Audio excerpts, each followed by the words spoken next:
This is no-code, a automation workflow platform that allows you to create multi-agent system, knowledge-based system, sales agents embeddable directly to your website. You can prototype any complex AI agent that has access to tools to take action without writing any line of code. With this platform, you can automate repairable tasks that takes you a amount of time in order to finish. Let's have a look to the demo. Here's a demo of market research agents. In here, we have a group of agents that allows to work together in order to work towards a specific input provided by the user. Now you can see here's the manage agent that allows to manage all agents, and it allows to interact directly with the user. And at the left here, we have a chart generator agent. The purpose of this agent is to basically generate pie charts and line charts about the provided data by the managed agents. We have here the Retrieval agents. It allows to retrieve data from a vector database. If a user uploads a PDF or a document, the Retrieval agent is able to get access to the vector database and get data. Also, we have the planner agents. The role of the planner agents is to coordinate tasks and plan the workflow between multiple specialized agents. We have also the web scraper agents. It allows to scrape a given link provided by the managed agents. We have here the tech trends researcher agents. These agents, it allows to discover, analyze, and collect information about emerging technology trends. And we have here another agents, company and finding research agents. Okay. Now, the purpose of these agents is to find detailed information about companies and their funding history. Now, I'm going to give this agent a prompt here, and then the agent is going to start making research. Okay, now I'm going to pass you prompt and pass you this prompt, and then you're going to see in action. Research the latest generative AI tools for content creation released in the last year. Summarize their features, adoption trends, and notable use cases. Identify the companies beyond them, finding history, and investor profile. And now the agent is working. Actually, you can see in here the agent is thinking, and then you can see it in action in a bit of moment. Yeah, you can see that actually the agents start working. You can see already say the latest generative AI. And in the cons here, you can see the agent is calling tool here. You can see here the agent is calling sub agents, okay? Delegate to planner agents, okay? Now the agent is working, okay? And then you're gonna see all actions in here. Delegate to tech trends researcher agents. The tech trends research agents make a website in order to retrieve data, okay? And you can see actually we is making research in here. You're gonna see everything in action, and then we are going to get a full report, okay? And guys, it's been 2 minutes. The agents haven't already finished working, guys. It can take even 10 minutes in order to finish. Now I'm gonna cut this because I'm gonna run out of credit, guys. And guys, the agent finished working, and we have here full report, guys. And it takes a lot of time. Maybe it can take even 5 to 6 minutes in order this agent finish working, guys. It takes a lot of time. Now you can see we have here the tool tab, and here we have some tools that we can add to an agent. Now I'm gonna present you a sales agent, how it works. Now we have here sales agents. Now you can see here's a sales agent. In here, this sales agent allows to track leads for an e-commerce website called MaxiShop. And so you can see we have here group agent allows to communicate together in order to interact directly with the leads. And here you can see is a group of agents, and each agent has a tool that allows it to perform an action. And each agent here, you can see the assistant agent has here GPT is a model. And here we have the possibility to modify here the model. We can pass here even Gemini, and I'm going to pass you back Cerebras. I'm used as a model provider, and then I pass you GPT. And here you can see we have here the research agent is using Gemini 2.5 as a model. Now you can see in here we have some data that for this e-commerce website. I've already trained the agent on it. We have here FAQ questions. We have here product information. We have the product name, price, description. The agent has access to this data. And you can see in here we have FAQ questions with description. This is a PDF I've already embedded in a vector database so that the agents can perform search inside the vector database in order to get access to data. And we have here some description about this e-commerce website. We have here the purpose and the vision and product and service offered by MaxiShop. And in here too, we have some leads captured by the AI agents. Now I'm gonna go back in here and we're gonna see how it works. Now you can see in here, guys, each agent in here, let me show you, each agent in here has a prompt, okay? Now I'm gonna start with the lead agent, okay? You can see he's the lead agent in here. Now the lead agent has a prompt in here, and in here, guys, in order to make a good AI agent, you have to know how to craft a prompt. You can see here's the prompt of the manage agent. You can see it's pretty huge, guys. You have to know how to craft a prompt. If you don't craft a better prompt, the agent is gonna misbehave, guys. You have to craft a better prompt for each agent. This is a tool, guys. You have to know how to use it. And here you can see we have here some tools like Sheet Reader. Here the agent has the possibility to use the Sheet Write tool in order to write in Google Sheets. And we have here another tool at the left here. The agent can use it in order to read inside Google Sheets. You can see. Let me show you something in here. You can see Retrieval agents. It is a retrieval tool, but also it is a tool that allows it to read in a Google Sheet, okay, in order to get data. Now I'm going to try to interact with these agents. I'm going to pass you some inputs here. I'm going to pick here one input, and then I'm pass you something, and then I'll pass you what are the cheapest products can you suggest me? And then the agent, it's gonna read inside a Google Sheet to find product, and then it's gonna tell me something, okay? You can see in here, the agent found the cheapest product. Cheapest products at MaxiShop, sorted by price, okay? You can see the agent has access to this data, has access to product information, and then the agent suggests me cheapest price. Now I'm gonna tell the agent that I wanna buy this product here. I want to buy these products, and then here I'm saying I need a reduction of 6%, and then I'm passing, can I contact your manager? Okay, and once I pass this input, the agent can send me the email of the manager so that I can contact him, or I can tell the agent to compose an email so that I can contact the manage agent. Okay, you can see email successfully sent to the manage agent. I've just emailed the manager with your request for 60% discount on the LED desk lamp. And if I head into Gmail, you're gonna see in here we have an email sent to me. I'm the manager agent, guys. You're gonna see in here I have an email. Yeah, you can see we have here an email, discount request for LED desk lamp. Okay, a customer, here's my email, is interested in purchasing the LED desk lamp and is requesting a 60% discount. Now you can see that the agent is pretty intelligent, it's pretty smart. It is a short-term memory and long-term memory. And also we can deploy these agents into another website. You can see is a React app, and here I have the possibility to copy a script there, and then I can pass it in here, and then I can pass it in here, and then we are going to see the agents in here. Okay, we're gonna see here the agents in action. Okay, and then I can pass it here, and then I'm tap in. The agent's gonna start interacting with me immediately. Okay, hey, this is Morgan, the sales manager for MaxiShop, and here pass here what service and product do you offer, and the agent is gonna check the vector database immediately, and then it's gonna respond me. Okay, you're gonna see in a bit of a moment the agent is gonna start interacting with me. Okay, the agent is streaming the message in real time. Okay, you can see it's streaming the message, streaming the data, and you can see, okay, the agent is streaming. Okay, that's good.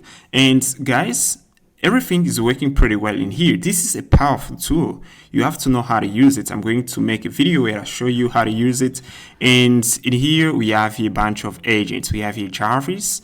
We have here also another email assistant specialize in writing and sending email. Okay, this is a powerful tool, guys. I'm gonna show you how to use it, and also our app supports live mode and dark mode. I'm gonna move here, and here's the live mode of our app here. I can click to the sales agents, and then you can see here's the sales agent in action, guys. I'm not explaining everything how it works.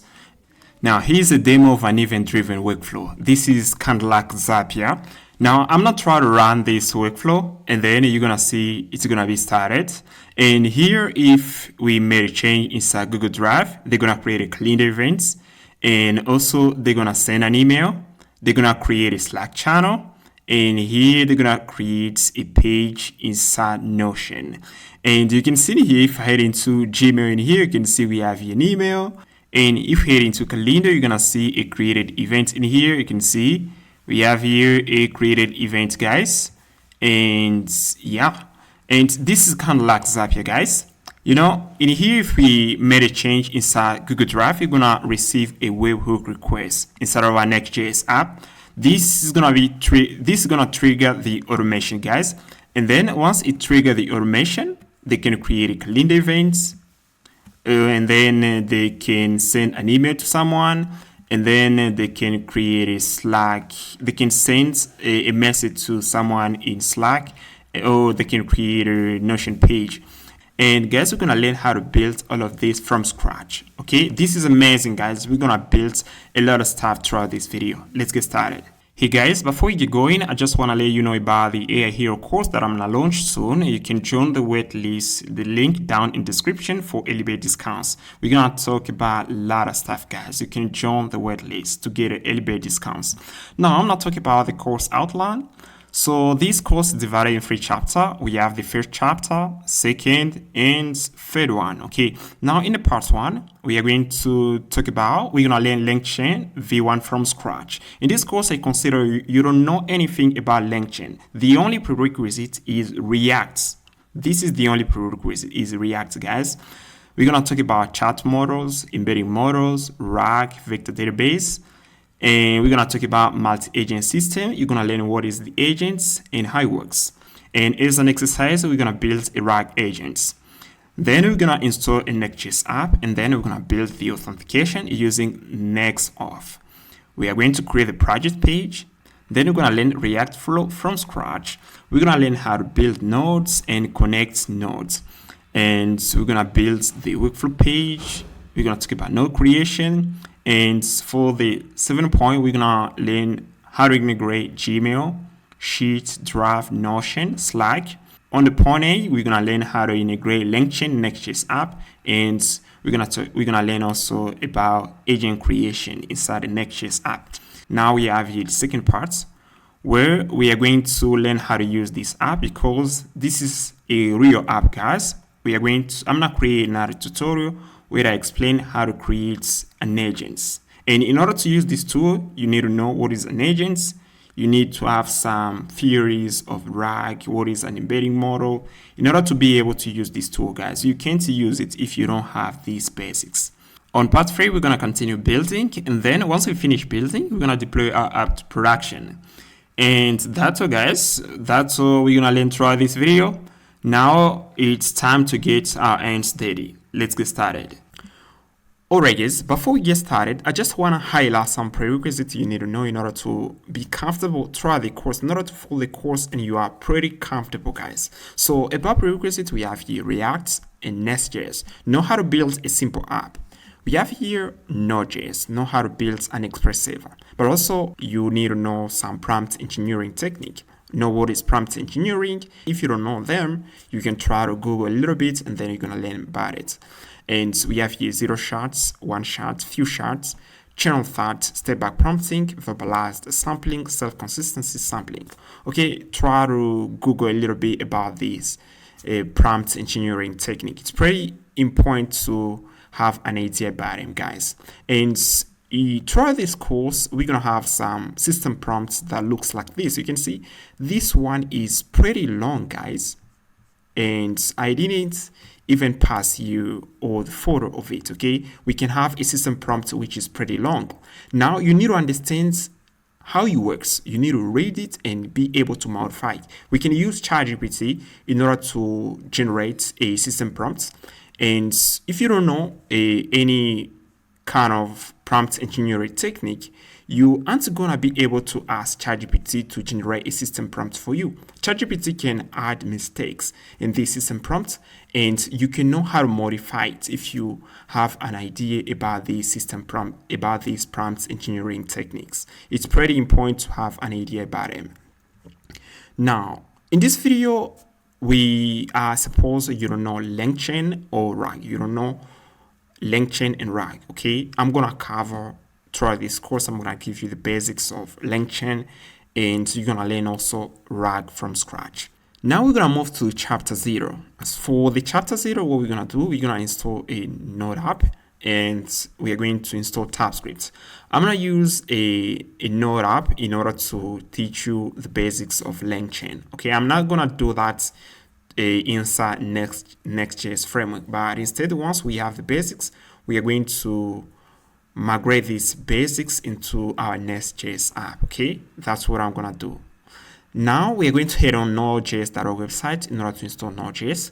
If you don't have Node.js, you're gonna pick a Node.js version related to your operating system, and in here I can pick here Windows, and then I'm download it as I'm using Windows. You can see actually I've already installed Node. Try to download a version related to your operating system. And once you finish download Node, we are going to install also TypeScript. We're gonna use TypeScript in Next.js. Okay, now we're gonna type npm install -g to install TypeScript global and pass it TypeScript, and then you're gonna type enter. And in order to verify the TypeScript version, you're gonna type tsc-v like this. And once done, we're gonna create a directory here, guys. I'm passing vector, and then I'm passing Langchain basic like this. Okay, this is the name of the folder, and then I'm heading Langchain and passing basic, and then in here we're going to initialize a Node.js app. In order to do so, I'm passing npm init and passing -y. Now, the first package that we're going to install throughout this course, we are going to install .env. Okay, I'm pass here npm install .env. Okay, .env in order to get access to our environment variable. Okay, and guys, I'm not going to do that because I've already do that. Okay, now here's what you're going to do, because throughout this video, I want you to practice. Now, once you initialize a Node.js project, you have here this package, the JSON file. You can see I got it in here. You're gonna have it once you tap these commands, and here you're gonna head into in here, and you're gonna pass here for module resolution. We're gonna pass here. We're gonna pass here module. Okay, pass here module at this line. Okay, and once done, you're gonna tap now these commands in order to install Langchain. Okay, now we are going to type here first npm install .env. Okay, tap this. Once you tap this, you got .env, and then create an env file at the root of your project. We're gonna put in all environments that we're gonna use. And once you tap this, now you're gonna tap this command in order to install, Langchain. And guys, if you got this kind of error, guys, try to create a .npm-rc file, and then you're gonna put in legacy pr-depth is equal to true, and then you're gonna get rid of this error. This error is caused by Langchain package. Maybe they made some modification, and that's why I'm getting this error. And if you got this error too, guys, create a .npm-rc file, and then you're gonna put in legacy pr-depth is equal to true, and then you're gonna get rid of it. Now tap this command in order to install Langchain. You're gonna install here Langchain community and Langchain core. You're gonna tap this, or you can head on Langchain, and then you're gonna head into installation tab. You're gonna head on js.langchain.com. Now in order to get there, you're gonna tap here Langchain, okay, installation, and then I'm gonna pass here JS, because we have a Python library. If you pass here, you don't pass here the JS, they're gonna take you to the Python documentation. And in order to move to the JavaScript documentation, it's better to pass here JS. Okay, pass here Langchain installation.js, and then they're gonna take you there. Okay, if I tap this, you're gonna see what I'm gonna get here. You can see we move here. If I click here, we're gonna head on Langchain. Now, once in here, guys, you can move here, and then in order to install Langchain, you're gonna pick a line here based on your node packing manager. If you're using npm, you're gonna go with this one, or yarn, you're gonna go with this one here. And then you're gonna scroll a little bit again. You're gonna copy this line here in order to install Langchain community. You're gonna tap this command, and so you're gonna scroll again. You're gonna tap these commands again. Okay, you're gonna copy these 3 commands. And once done, in here you can see we have here LangGraph. LangGraph also is a package built on top of Langchain, and we're gonna use it. You're gonna copy also this line. Copy this line and paste it into your app. Okay, copy this line too. And for Langsmith, we aren't gonna use it. Okay, skip this. Now let's talk about chat model. Okay, now we are going to move here. You're gonna tap again. If you don't know how to get here, you can go on Google and then pass the Langchain.js chat models, and then they're gonna take you in here, guys. Okay, we're gonna move here. They're gonna take you on the page, chat models. Now about chat model, Langchain provides a lot of chat model API that we can use in order to interact with an LLM. Now here you can see we have here Grok. Now if you want to use Grok, we can copy this command here. We can tap this npm install at Langchain/Grok, and in order to interact with Grok, we can copy this line. Okay, you can copy you chat Grok, and then we're gonna pass you the name of the model, and then in order to invoke the model, you can pass it await model that invoke, and then pass it hello. We have here OpenAI. If you have an OpenAI key, you can go with OpenAI. It's gonna work the same. We have here Anthropic, Google Gemini, Fireworks AI. Okay, I'm using Fireworks AI. And also we have here Chat. Now let me head into in here. You can see in here I've already created a source folder, and we have here something. In here, first of all, import the data of edit type because we needed to get access to our environment variable. And you can see in here, guys, I have here 3 API keys. We have here Together AI, a Fireworks API key, and Cerberus API key. Now I'm gonna show you how you're gonna get these keys, and then it's gonna be up to you to choose which model provider you're gonna use. Okay, in this video I'm gonna use this one here. I'm gonna use Cerberus, or I can use Fireworks. Okay, it's gonna be up to you. Now let me show you how you're gonna get these keys. Now you're gonna tap here chat.cerberus.ai, and then once in here you can click here give free API key, and then they're gonna take you to the dashboard, and then head into API key to copy the API key, and head into also the limits, and here you can copy the name of the model that you wanna interact with. Okay, and you can see here we have a llama. We have different models here, guys, and they are tokens. And you can see in here, guys, I pick here, let me show you. I pick here this one, just say brace. I'm gonna move here. You can see in here pass the llama 3.3 is 70 billion. Okay, I'm gonna use this one. Okay, and now let me show you how you're gonna get the chat Fireworks API key. Now to get that key, you're gonna tap here. You're gonna tap this. Let me copy the link, and then you're gonna copy this. Let me head into in here, and then you're gonna tap here this. You're gonna pass here Fireworks.ai, and then once you land on their home page, you're gonna create an account. And once you create an account, they're gonna take you to the page here, and you're gonna get 1 million token for free. And here, if you want to interact with DeepSeek v3, you can pick this one, or this one. These are text model, okay? But also we have here image model. Now pick a model that you want. Pick here a model that you want to interact with. And now I'm gonna go back in here. We are done with Chat Fireworks and Chat Cerberus, but also we have here Together AI. For this one too, you can tap here Together AI, and then once you create an account, you're gonna head into the dashboard, and then you're gonna copy the API key, but also you're gonna copy the model that you want to interact with. Now for Chat Together AI, for this one here, is this one is paid. I'm passing paid. If you want to use a paid one, this one is paid. I'm gonna get rid of it. And here I'm gonna use it.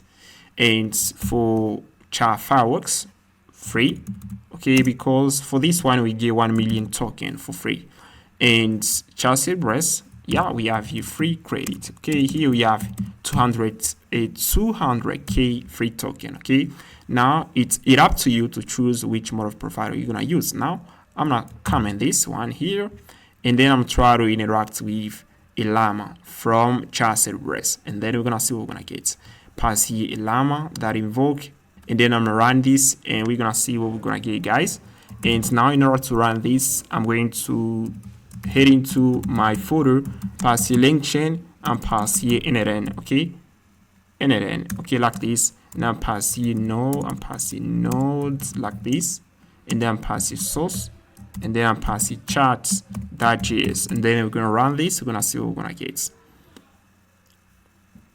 Okay, yeah, we have here the output of the model. Okay, yeah, this is the French message. J'adore la programmation. Okay, we got it.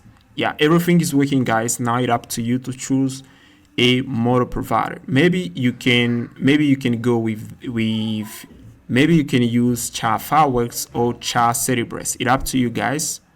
And yeah, now we're gonna move to another chapter. Now let's start with chapter 1. Now in this chapter we're gonna start with the basics of Langchain. Okay, we already finished this one. I suppose we cover this. I'm gonna mark this. We cover this. Now we're gonna start with message type. Okay, in Langchain we have some message, 3 types of message. Now let's head into the code. In here you can see previously we pass here a message to the AI. Okay, you are a helpful assistant that translate English to French, translate the user sentence. Okay, this is a system message. Okay, a system message. A system message behaves like the brain of the system. Okay, whatever thing we're gonna pass to the model is gonna translate it. Okay, if we pass what is this, the model is gonna translate it, because it's like the instruction that we set to the model. Whatever we give it, it's gonna translate it. Okay, and if you pass here I love programming, the model is gonna translate it in French, and this is the system message. Okay, now let me remove this.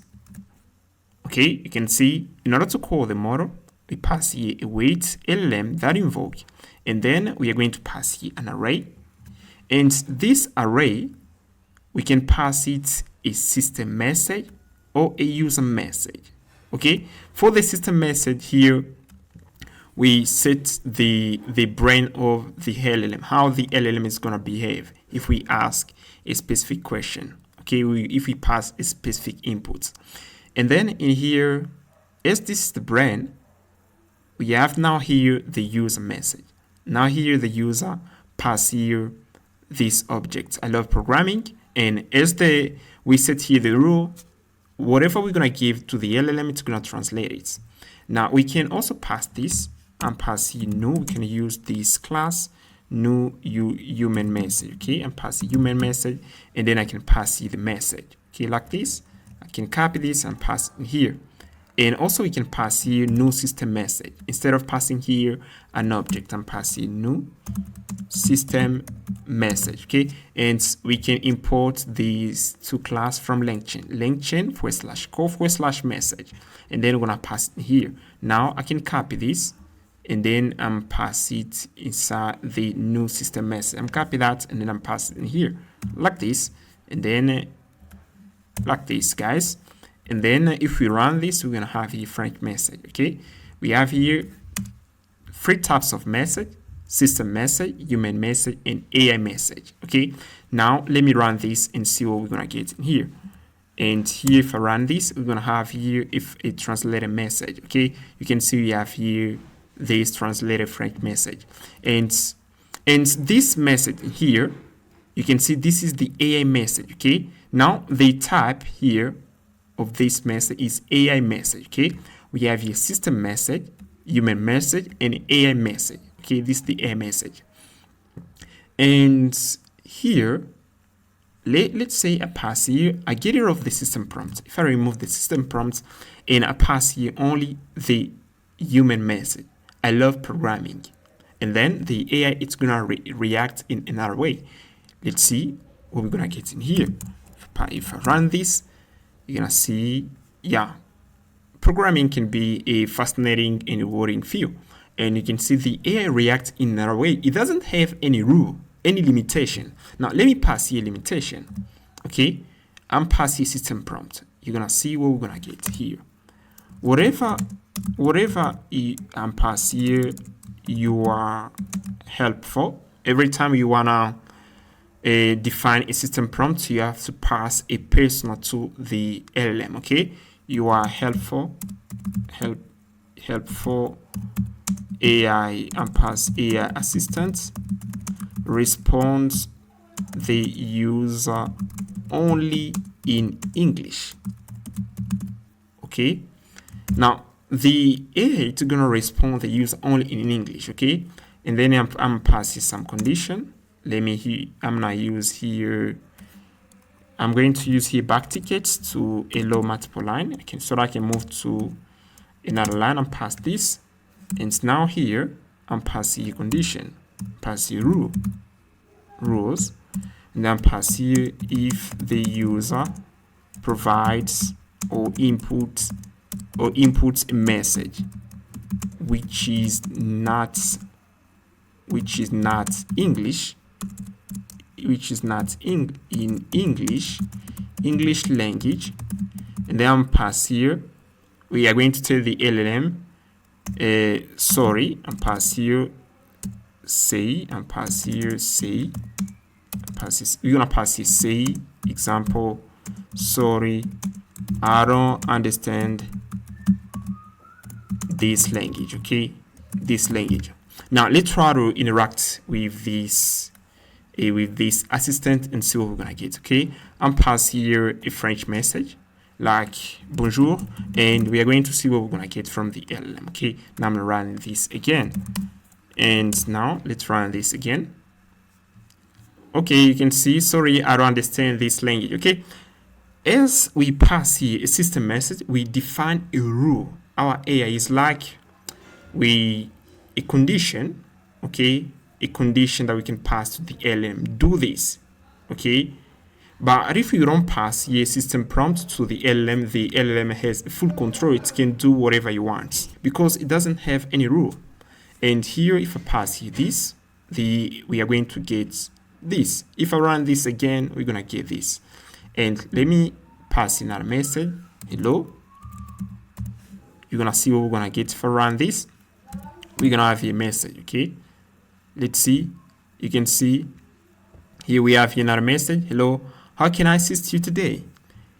And again, and this is a system prompt.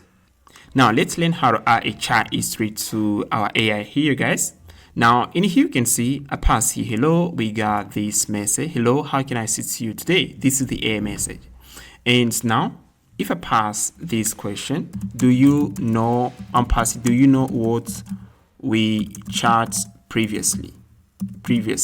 And then you're gonna see we're gonna have here an AI response. Okay, actually the AI can't remember a previous interaction. Okay, no, I don't have the ability to recall or keep track of previous conversation. Okay, each time you interact with me, it's new conversation.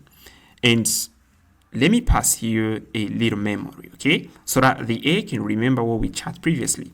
I'm going to simulate that. Okay, pass a human message. Okay, and then I pass here, let's say I pass here hello, and then here I'm gonna pass a new AI message. Okay, pass here the AI. Previously the AI said, how can I assist you today? When I pass here hello, the AI respond, how can I assist you today?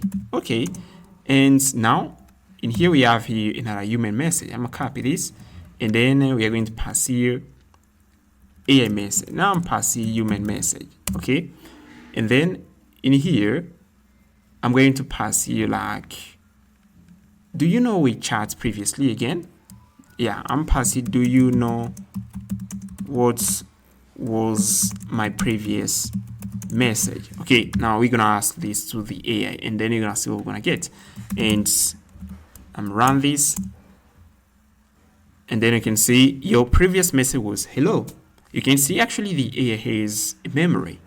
It has access to our previous interaction. Let's say we have a function that allows to return the chat history. Okay, function get chat and pass get chat history like this, and then in here we return here an array. I can copy. This is the chat history. Okay, this is the chat history, and then I'm call the function and pass it in here. Ta-da-da, and then I'm passing here. And every time we're gonna interact with the AI, we are going to, let's say every time we interact with the AI, we can push that AI message into the chat history. Okay, this is how we build a chat history. I'm gonna show that later, guys. Right now I'm giving you the basic. Okay, right now is the basic, guys. Okay, you can see this is the chat history, and if I pass here, if I pass in our message again, I'm going to copy here again. Yeah, let me copy first this now. Okay, your previous message was hello. I can copy this, and I'm pass you new AI message. Okay, I'm pass you this was the AI response to me previously. Okay, now I'm going to pass here a new human message. Okay, I'm copy this, and then I'm pass here I'm Ben. I present myself. I'm Ben. Let's say I'm Ben, and then here, if I ask here the question, I'm gonna try to run this, and then I'll pass here. Yeah, let me first pass here my name here. I'm pass here I'm Ben, and then here I'm pass here another message. Do you know me? Okay. Okay, I'm gonna run this. Do you know me? Okay, you're gonna see. You told me your name is Ben. You can see, guys, actually the AI has a memory. Okay, you told me your name is Ben. Now I'm gonna copy this again, and then I'm passing here new AI. I'm pass new AI message, and I'm pass this. Let me wrap this and pass this. You can see this is the previous AI message. Okay, if I pass here another human message like what was your previous message? Okay, what was your I'm passing what was your previous what was your last, what was my last message? Okay, I'm passing what was my previous message and yours, and then here you're gonna see what we're gonna get some pass here comma, and then we are going to get here previously I passed here do you know me. We're gonna get this, and we're gonna get this, and now let's run this and see what we're gonna get. Okay, and yeah, you can see here we have your previous message was I'm Ben, and my response was you told me your name is Ben. Actually, the AI has a memory. We can have here another function. Every time we chat with the AI, we can take the AI message and pass here function store AI message. Okay, we can have a kind of function store AI message. Once the AI response, we can take that, and then we're gonna store that inside the database or inside a file. And when we send a message to the AI, we can load the chat history, and then we can pass it to the LLM so that the LLM can remember previous interaction. Now let's talk about response formatting. We're on the third point, guys. Now in here you can see, actually if I run this file, we're gonna get here a string. If I run this, I'm gonna run this file. We have a file inside the lesson folder. I'm gonna run this, and then we're gonna get a string. Let's wait a bit and see what we're gonna get in here. Yeah, you can see in here we got a string. Your previous message was, do you know me? My previous response content, you told me your name is Ben. Okay, you can see every time we are chatting with the AI, we're getting here a string. But what if we want to get an array of this conversation? Let's say we want to get an array that looks like this, and I'm pass here something like this. Okay, we have here an array. I want to get here an array, or maybe I want to get here a JSON. Okay, now I'm going to pass here something like this. I'm going to pass in a message, new human message, return an array. and then you're gonna see what we're gonna get. We're gonna get here a string. Okay, I'm run this. If I run this, we are going to get here an array. Yeah, you can see here, guys, we have here an array, and this array contains our previous conversation between the AI and me. And here, this is an array, and actually this is a string. But what if you want to get an array immediately, a JavaScript value instead of this JSON string? If I pass here something like this, I pass here AI message that contains, we're gonna get this here. Now we're gonna force the LLM to return a type of data based on our needs. Maybe it can be an array or a string. Now I'm going to head into the output path.js, and then in here, first of all, we're gonna install Zod. If you haven't already installed Zod, type npm install Zod. You can type this command npm install Zod like this, and then you're gonna type enter. And now we are going to pass the LLM. I'm using Chat Fireworks, or you can use Chat Cerebrus. And then here, we are going to define here a JSON output, and then we define here the shape. I pass here z.object, and then here I pass here topics. We are going to get here an array of topic. Okay, we pass here z.array, z.string, describe array of topics, and then here I'm going to pass here structured LLM, and then I'm pass here LLM with structured outputs. You can see here I pass here the LLM, and then I invoke the function with structured outputs, and then I pass here JSON output. Okay, we are going to get here an array of topics, and then here I pass here joke results. Yeah, I should pass here results. Yeah, we're gonna pass the results, and then here we're going to do console.log results. I'm passing results, and then I'm passing results like this. And then let's run this and see what we're gonna get. You can see in here we pass here a system prompt. You are helpful AI assistant. Respond the user only in English. If the user provided an input a message which is not in English, say sorry, I don't understand this language. Generate an array of free topics in JavaScript. We pass here an example. For example, what is op, what is let. Now I'm going to run this and see what we're gonna get. I'm going to pass here node, pass here source, and we are going to pass here output parser like this, .js. Yeah, I'm gonna run this. We are going to pass here .js like this, and then you're gonna see we're gonna get here an array of topics.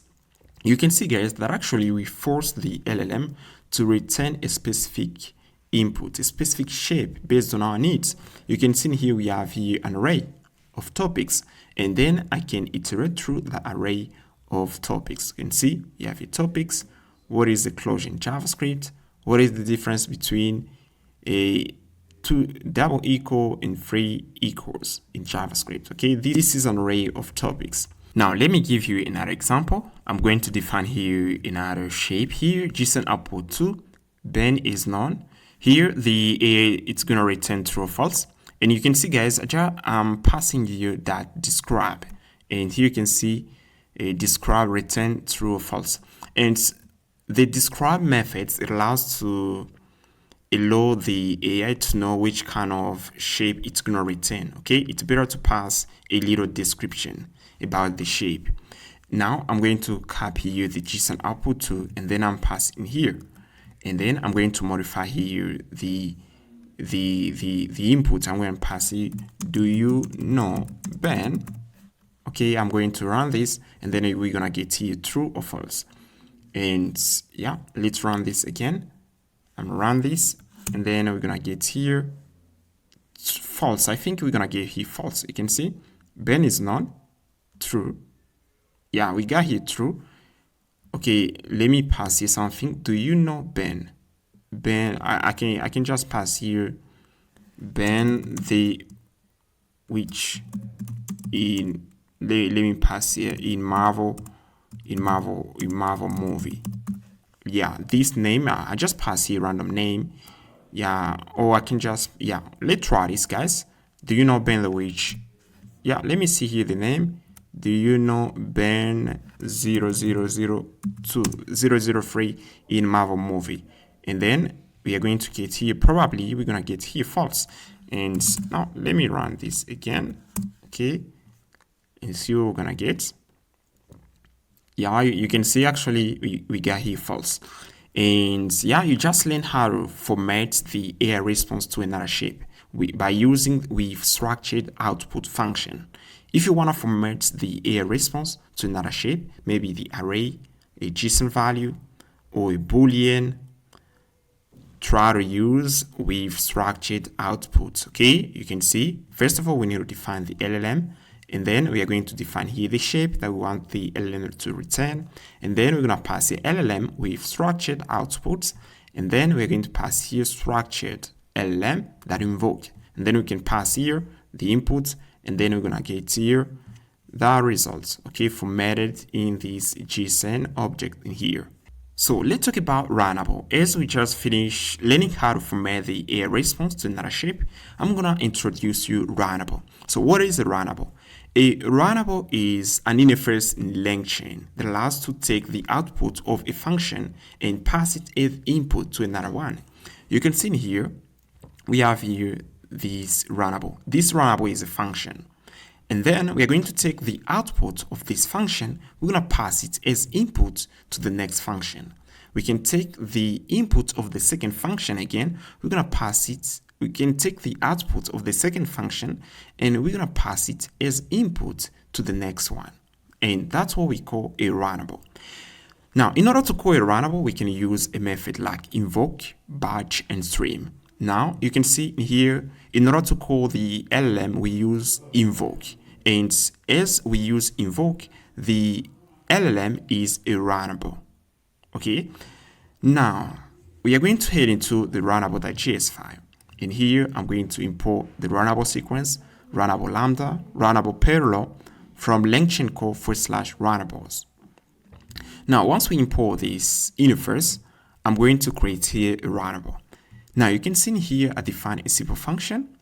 It takes in an input, and then we're gonna take that input, we're gonna convert it to string. Okay. Now I'm going to do this. Let me pass here something else. Okay. I'm going to pass here something like this. I'm gonna call this runnable. Result is equal to runnable one that invoke. And as this is a runnable, we are going to pass it the input. Okay. Now I'm going to pass a weight because a runnable returns a promise. And then I'm passing it to, we are going to get here string. Okay, you can see in here, I take here this function and then pass it runnable lambda that from, and we pass here the function. And here we are going to convert it to string and pass here that, let me pass here console.log that result. You're gonna see what we're gonna get. Okay, you're gonna see what we're gonna get. Yeah, we call this runnable. Now I'm going to head into the console and then I'm gonna run this runnable. And here we're going to pass here and pass here runnable.js. Yeah, like this. And then you're gonna see what we're gonna get. You can see actually get here too. And here we pass here to string. Maybe I wanna see the type of this value. You're gonna see we're gonna have here string. Because we are getting here too, you maybe think this is a number. This is a string. Or we can just pass in another function, like I'm passing another function like func2. And then this one takes to an input. And then we're going to convert it to uppercase and pass here to uppercase. Okay, like this. Yeah, you can see we have func2. And then we can pass here func2 here. And then we're gonna take here runnable2. We are going to pass it in here, and then we're going to pass here hello in lowercase. We're going to convert it to uppercase. You're going to see. I'm going to run this. Let me run this, and then you're going to see we're going to have here hello in uppercase. And that's how we call a runnable. To call a runnable, we use that invoke function. Okay, or we can use the batch function. You can see in here, you can see in order to call a runnable, we use invoke, batch, and stream. Now in here, we can pass here batch. If we pass a batch, we're gonna pass it a list, an array. I'm passing hello. I can pass here like JS. I'm passing Python. I'm passing Python, and then we're gonna get here an array of this item in uppercase. Now, if I run this, we are going to get that and run this. Here you can see we have hello, JS, and Python. Now, let's learn how we can take the output of a runnable and pass it as input to another runnable. You can see I'm going to comment this. You can see we have here runnable 1, runnable 2, and runnable 3.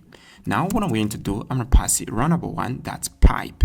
Once we pipe here, we are going to take the output of the first runnable. We're going to pass it as input to the next runnable. And you can see in here, we have here the function. I'm going to copy this. Yeah, I can just copy this line and I'm passing here and these two in here. I'm going to copy that and then we're going to pass in here. We're going to get rid of these two lines. Now we are going to take here runnable 1. The first runnable takes a string and convert it to a string, okay? And then we're going to take the string, we're going to convert it to uppercase for the second runnable. And for the last runnable, which is the third runnable, we are going to take the string, we are going to extract 2 characters of it. We're going to get here, hey, like this. Now, let me run this runnable and see what we're going to get.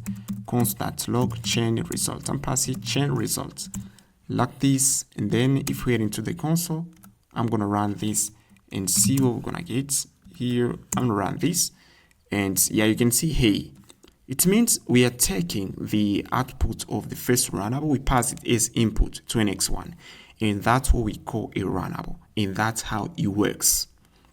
Now, we're going to be talking about chart template. We move on another point, guys. I'm going to select it right here. We move to chart template. Yeah, let me remove that chart template. Okay, now let's talk about chart templates. Now, I'm going to head into again inside the source folder. You can see actually when we finish a point, I'm moving the file inside the lesson folder. You're going to find that on GitHub. Now, I'm going to close that and then I'm going to head into the source folder. Now, we're going to be talking about prompt templates. Now, in here, I'm going to pass here prompt template. And here, I'm going to import prompt template. And I'm going to pass here chart template. I'm going to explain you what it does, guys. Now, previously, we learned how to interact with the LLM. You can see if we head into the chat model, you can see here, we pass here a message. We can pass here LLM.invoke, and then we can pass here a message, and then the LLM can respond. Now, there is another way to pass here a message to the invoke function. Now, let me show you how we can do it. Now, we're going to head into the prompt template. And in here, first of all, we're going to import these two in first, and then we're going to pass the model. And here I'm pass here charts. I'm pass a chart prompt template that from message. Okay, and like this, we can define two: the system message and the user message. You can see I pass here system message. You are a professional math expert. Your job is to solve a user questions, think step by step through your reasoning and explain your thoughts. And in here, we pass here the user. He is the input. Okay, you can see previously, when we call the LLM, we pass here something like this. We pass here system prompt, and here we can pass here human message. Also, we have another way that we can achieve this. We can pass a chart prompt template, that from message, and then we can pass here an array, and this array passes system message, and then we pass here the prompt, and then here we pass the user message, and we pass here the prompt. And you can see in here we pass here an input. This is an input. It's like we can define a function, and then we are going to call this function. Let's say we have here a function, okay, system prompt, like this. It's like we can pass an input to a function input. This is an input. And then we're going to take that input, we're going to pass it inside return statements. I can pass here, he's the input. Yeah, I'm passing the input. And then I'm going to pass here input. You can see that actually this function in here takes a parameter. And now you can see when we call here chart prompt template, this is like a function that we're going to pass an input to the LLM, okay? The input can be what is the value of x if x plus y is equal to 0. This can be the input that we're going to take, and then we're going to pass it in here. And this is chat from template. It works like a function that you can pass an input. Now we're gonna see how it works in action. Now I'm gonna get rid of this function in here, and then we are going to pass here. Now I'm passing here JSON output schema. We already learned how to format the LLM response, and then I'm passing value of X. And here you can see describe, pass you return the value of X, and then pass here LLM with structured output. And then we're going to pass here chain is equal to prompt.pipe. And we already talked about runnable, guys. And then here we are going to take, as this is a runnable, an LLM return a runnable. We are going to take this, we're going to pass it, the output of this, we're going to pass it as input to the next one, okay? We're going to pass a prompt. We're going to take the output of the prompt. We're going to pass it as input to the LLM. And then we're going to pass the chain result, a wait chain that invoke. We're going to pass it this input. This input that you can see in here is right here, is what we define in here. And then we are going to pass here chain results. And you're going to see, we're going to have here the results. If I run this, I'm going to pass here prompt template and pass here -1.js. And then you're going to see we're going to have here the results. Let's wait a bit. Yeah, you can see value of X. You can see actually we have here the value of X. The value of X is 12 minus 0. Okay, this is the value of X. The value of X is probably 12. Okay, because we can't do 12 minus 0. The value of X is 12 here. You can see is the input, found the value of X. If X plus Y is equal to 12. And guys, you can see that actually we use here runnable. I take here the outputs. I take the output of the prompt, I pass it as input to the LLM. And if you see again, I'm using pipe, you should know that this is a runnable. We are doing chaining. We are taking the output of a function, we pass it as input to the next one. And this is a runnable in action. And also about chats prompt template, you have to know that we can pass an array, and then here we can pass an input. And when we're gonna call the LLM, we should pass that input. You're gonna understand that along the way. Once you practice a little bit, you're gonna understand it. Now we're gonna be talking about prompt template. You can see we have a chat prompt template. Also, we have prompt template. Now let's head into prompt template 2-2. And in here, we pass here the LLM, and then we pass here prompt template. You can see in the prompt template file -1, we pass here a from message. Now, if we use here prompt template, we aren't gonna pass here from message, but we pass here from template. Here's the difference. You can see pass here prompt template, that from template. If we head in here, in the first file, we pass the chat prompt template, that from message. You can see there's a difference, but these two function takes an input. You can see you are near research assistant. The user asked. We are going to pass a question as the input, and then step back and consider this question more broadly. Reframe it in general terms. Identify the main themes or dimensions involved. Generate 5 diverse search queries that cover these dimensions, ensuring each query explores a different perspective or phrasing. Now you can see here's the prompt. In this prompt, we're going to pass the input. The input is going to be the user question. And now, pass again JSON output schema. We already talked about that. We're going to have here an array of questions. You can see we said here, generate 5 diverse set queries. Okay, the A is going to generate 5 questions.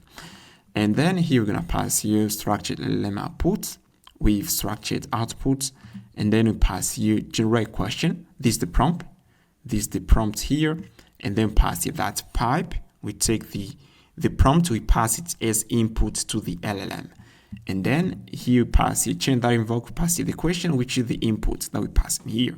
And then if you run this, you're gonna see we're gonna have here an array. And then pass here 2 now.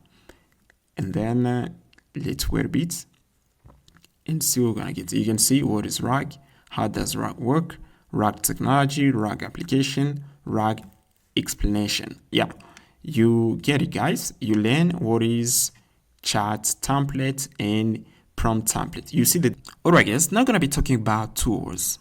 Okay, let's learn what is a tool. So what is a tool, guys? A tool, it is an interface in Langchain that allows an agent to take an action. Now I'm going to teach you how to create a tool, and then we're gonna learn later how to pass a tool to the LLM in order to perform a specific action. Maybe we can give the LLM a tool in order to set the web. The LLM can go on the internet and pick data there. We're going to learn how to do it. First of all, we're going to learn how to create a tool. Now, to create a tool, we need to import the tool interface, but also we're going to import Zod because we can use Zod in order to define the inputs. And in here, you can see this is a multiply tool that we can pass to the LLM. Now, this tool takes A and B as input. A is a number and B is a number and returns a number. And then here you can see the name of the tool and the description of the tool and the shape of the input. Now, in order to call a tool, we use here the name of the tool that I invoke. Now, what I'm going to do in here, guys, I'm going to head in here inside my source folder, and then in here we're going to create a tool. First of all, we need to import the tool interface. We're going to import Zod, and then here I'm going to create the multiply tool, and then I'm going to create also another tool, fetch user info tool. Now let's learn how to call this tool. We're going to start with the multiply. Now in order to call this tool, I'm passing const multiply results tool is equal to a weight, and we're going to pass a multiply, and I'm passing that invoke. And if you pass that batch, and pass that batch, it's going to work. Okay, you can see because this is runnable. And I'm passing that invoke here, and here we're going to pass it to input A, and pass it 1, and B, and pass it 4, and then we're gonna get here, and pass it B, and then I'm gonna pass it console.log multiply tool results. Let's head into the console and see what we're gonna get. I'm going to move here. I'm going to pass here tool 1, tools, and pass it tools -1, and then we are going to identify tool has already been declared. Now we are going to move here. We have already import tool. I'm gonna remove this, and then we're gonna run this. Let's see what we're gonna get in here like this, and then you can see we get here 4. The text 1 times 4 is equal to 4. Now let me add here another parameter. I'm going to pass here ABC. This another input, and then I'm passing here times C. I'm going to copy this, and then I'm passing times C, and here I'm going to pass here these inputs, and then I'm passing here ABC like this, and here I'm going to move here. I'm passing C. I'm going to pass here 4 again, and we're gonna run this, and we're gonna get the results. And now I'm gonna run this again. Let's run this. And then you can see we have here 16, okay? We just call that tool. We have here another tool that allows to fetch the user info, and we can pass it the user ID, and then in here we have a query. In here we have a query. We can pass here a SQL query in order to fetch the data of a single user inside the database. Now in order to call this tool, I can copy fetch user info tool, and then I'm going to pass it in here. I'm passing const users is equal to a weight, and pass here fetch user info that invoke, and then I'm going to pass here user ID as input. You can see in here we have to pass it the user ID, and the type here is a string. If we pass here number, we're gonna get an error. Now I'm passing string user ID, and then here we're going to pass it console.users, console.log. We're gonna get here users like this. You can see in here we have here user info. Okay, you can see the name, email, and address and skills. And this is how we can call a tool. Now, how can we pass a tool to an LLM? Now, let's learn how to do it. Now, I'm going to head inside the lesson folder, and then I'm pick here the LLM. I'm pick this one, and then we're going to go back in here. I'm going to pass the LLM that binds and pass bind tools. Okay, this function can take an array of 2. I'm going to pass it to 2. I'm passing multiply, and I'm passing multiply. Yeah, I'm going to pass here fetch user info. Yeah, like this. Yeah, like this. And then we're going to pass here cons. I'm passing cons AI results. I'm passing.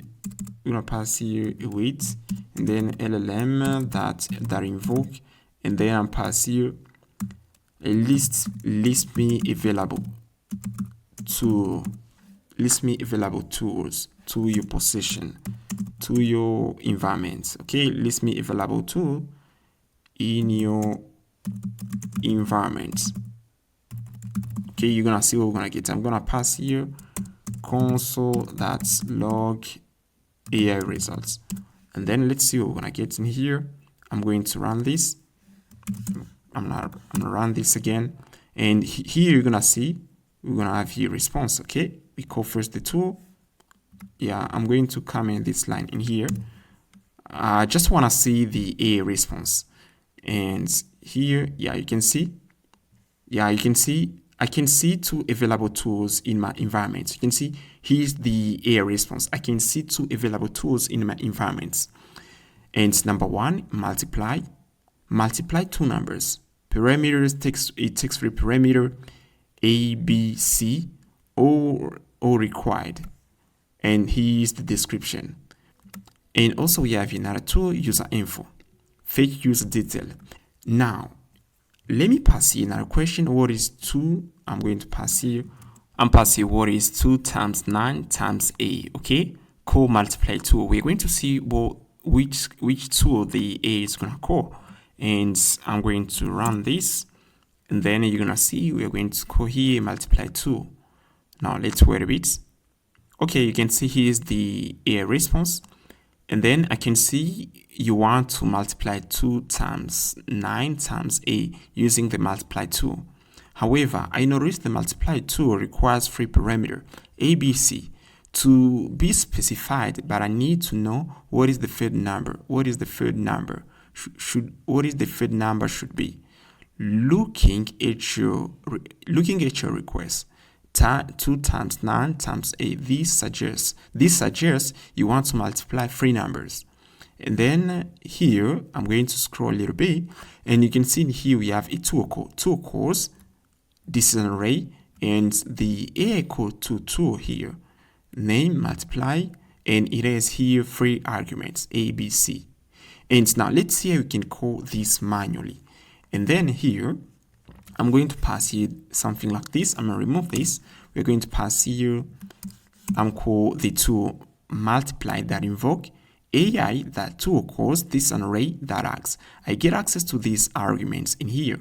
I get access to these arguments, and then we're going to pass it in here, and then pass here to message, new tool message, this message, and here we're gonna pass here the content and the tool call ID. The tool call ID is right here, tool call ID.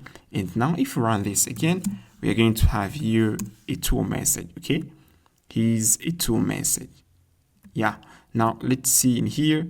Yeah, we got an error, and received to input did not match. And let me see in here where we got this error. We have here the results. Okay, and here we pass the A results. And now let's run this again and see what we're gonna get here. I'm going to run this again. I'm gonna run this, and we're going to have here the tool results. And here you can see in here we have the tool message. We have here the content, which is the response. And this is how we can call a tool manually. Now I'm going to show you how you can call a tool manually, but in advanced way. And then we're going to learn how to call a tool automatically. We are going to create an agent that can call a tool automatically without doing this manual process. Now we're going to create an agent that has access to 2 tools, a multiply tool, but also a search tool that allows an agent to save the web. Now I'm going to create here the first tool. I'm going to pass here new exa. So exa is a tool. You can see a pass here new exa. I pass here process that around that exa search API key. And then in here, I wrap this into the tool function. and we call the exa tool. Now, here's how you can do it, guys. Now you're gonna move it Langchain, and here we are going to look for the search tool. Now here I pick exa, and here you can see we have here exa. In order to use exa, we are going to import this tool line. Yeah, first of all, in order to use exa in here, guys, we are going to tap this command in order to install it. Tap this command, and then you're gonna import these two lines inside your app, and then you're gonna pass here the exact lines. You're gonna pass your API key, and then you're gonna pass here tool is equal to new exa search results. And then in order to call it, we are going to pass here tool that invoke, and then we're gonna get here the result from the web. Now this is a tool. Also, we have here multiple search tool. If you want to, you can use exa search or Tavali. If I pass here search, you can see we have here DuckDuckGo. DuckDuckGo is a tool. We have here exa search. We have here Tavali. Let me scroll a little bit. You can see we have here Tavali. If I click here Tavali search, you're gonna see how you can use it. If you want to, you can use exa search or Tavali. Now, in order to use Tavali too, you need to tap this command here in order to install it. And once you finish install it, in order to call the tool, you need to instantiate it, and then you're gonna pass here tool that invoke like this. Pretty easy, guys. Now, how you gonna get the exa API key? Now, in order to get the exa API key, you're gonna create an account. You're gonna tap here exa.ai, and then you're gonna create an account. And once you create an account, they're gonna take you to your dashboard, and you're gonna create an API key in here. You're gonna copy it and put it inside your data file. Now I'm gonna close this, and then we're gonna head inside our text editor. Now in here we are going to use exa search. Okay, exa search. You can use Tavali or exa search. Now in here we are going to pass you exa clients. We get access to our environment variable, and then we pass a set tool, and here we pass here the query, and then we invoke the tool.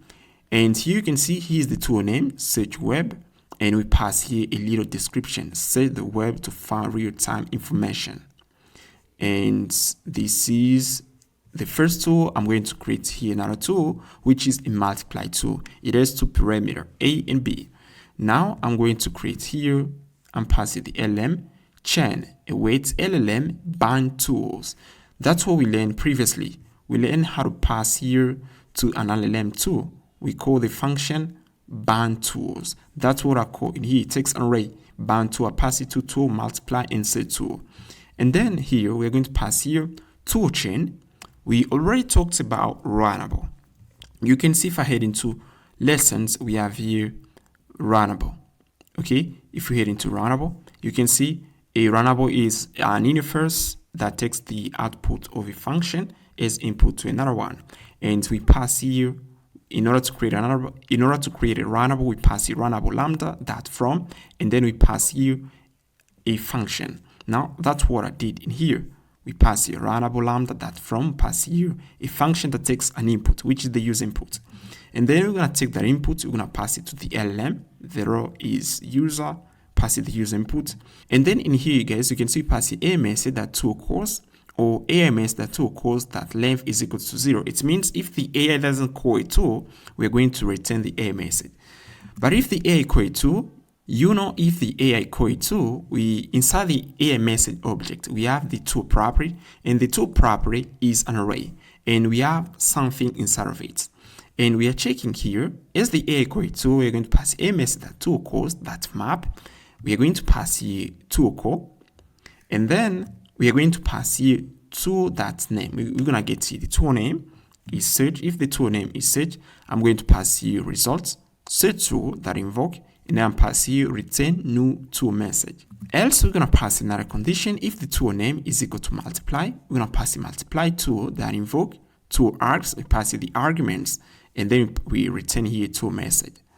If the AI doesn't call any tool, we are going to return here now. And then I'm going to pass a tool message that's promise that row. This line here returns a promise, and then we are going to take the value. We are going to pass here And then we're going to take the tool message, we're going to pass it to the LLM. And then we are going to get here the response. I'm passing here what is the current weather in New York. And we're going to call a set tool. Now I'm going to run this and you're going to see what we're going to get. I'm passing here to code 2. And here is a pass here to code 2. We are going to save the word. Now you can see we have here the results. The current weather in New York is mostly clear with a temperature of 69 degrees. Yeah, you can see actually our AI has access to the web. We give it a tool that allows the AI to take an action in order to save the web. And yeah, this is how we can use the AI in order to create a tool. Now, in order to understand how it works, guys, I invite you to practice. Try to practice and debug. That's how we learn. Alright guys, now I'm going to learn how to create an agent. So in here, I'm going to read this little definition from Langchain. An agent combines language models with tools to create a system that can reason about tasks, decide which tool to use, and iteratively work towards solution. Now, in order to create an agent, we use the function createAgent. This is the function that we need to invoke in order to create an agent. So in here, you can see we have a little diagram. We pass here an input to an agent. And then here in the middle, we have the LLM. And then as the LLM has access to a tool, the LLM is going to take an action. Like say a weather tool, the LLM can take action and then in order to find the data on the internet. And once it has the data, it's going to observe the data. Once it observes the data based on the user inputs, the LLM can decide to give the output to the user. If the data received from the tool isn't relevant to the user question, the LLM can take a further step again to the internet and take again the data and then review it. And then finally, the LLM can return a response to the user. And this is how an agent works, guys. Now, in order to create an agent, we're going to import this line in here. We're going to import the create agent. And then once we have here, we invoke the create agent, you can pass it the model and tools. And now let's head into our code. And in here, you can see we have here something which is deprecated.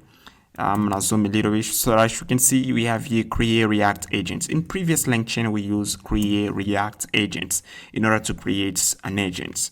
And now in Langchain V1,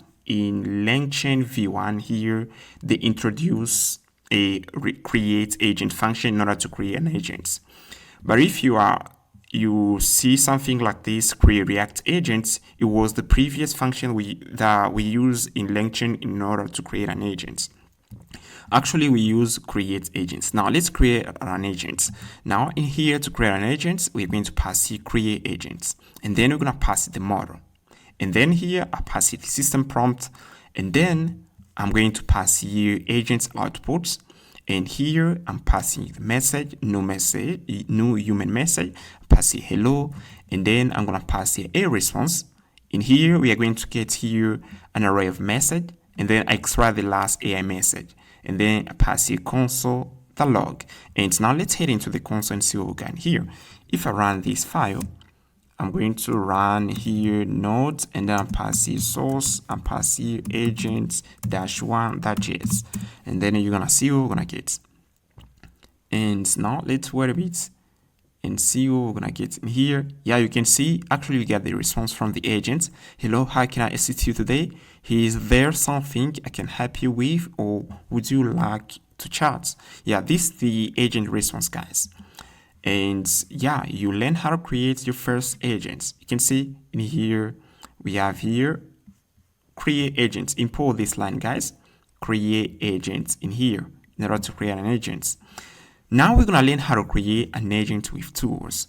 I'm going to head into in here, and then we're going to learn how to create an agent with tools. Now, first of all, in here, guys, we need to import the LLM. I'm using Chat Cerebrus. And then here, I create a tool. You can see here we have a tool. This is a set tool. Now we're going to pass to this agent a set tool. And here you can see pass again create agents.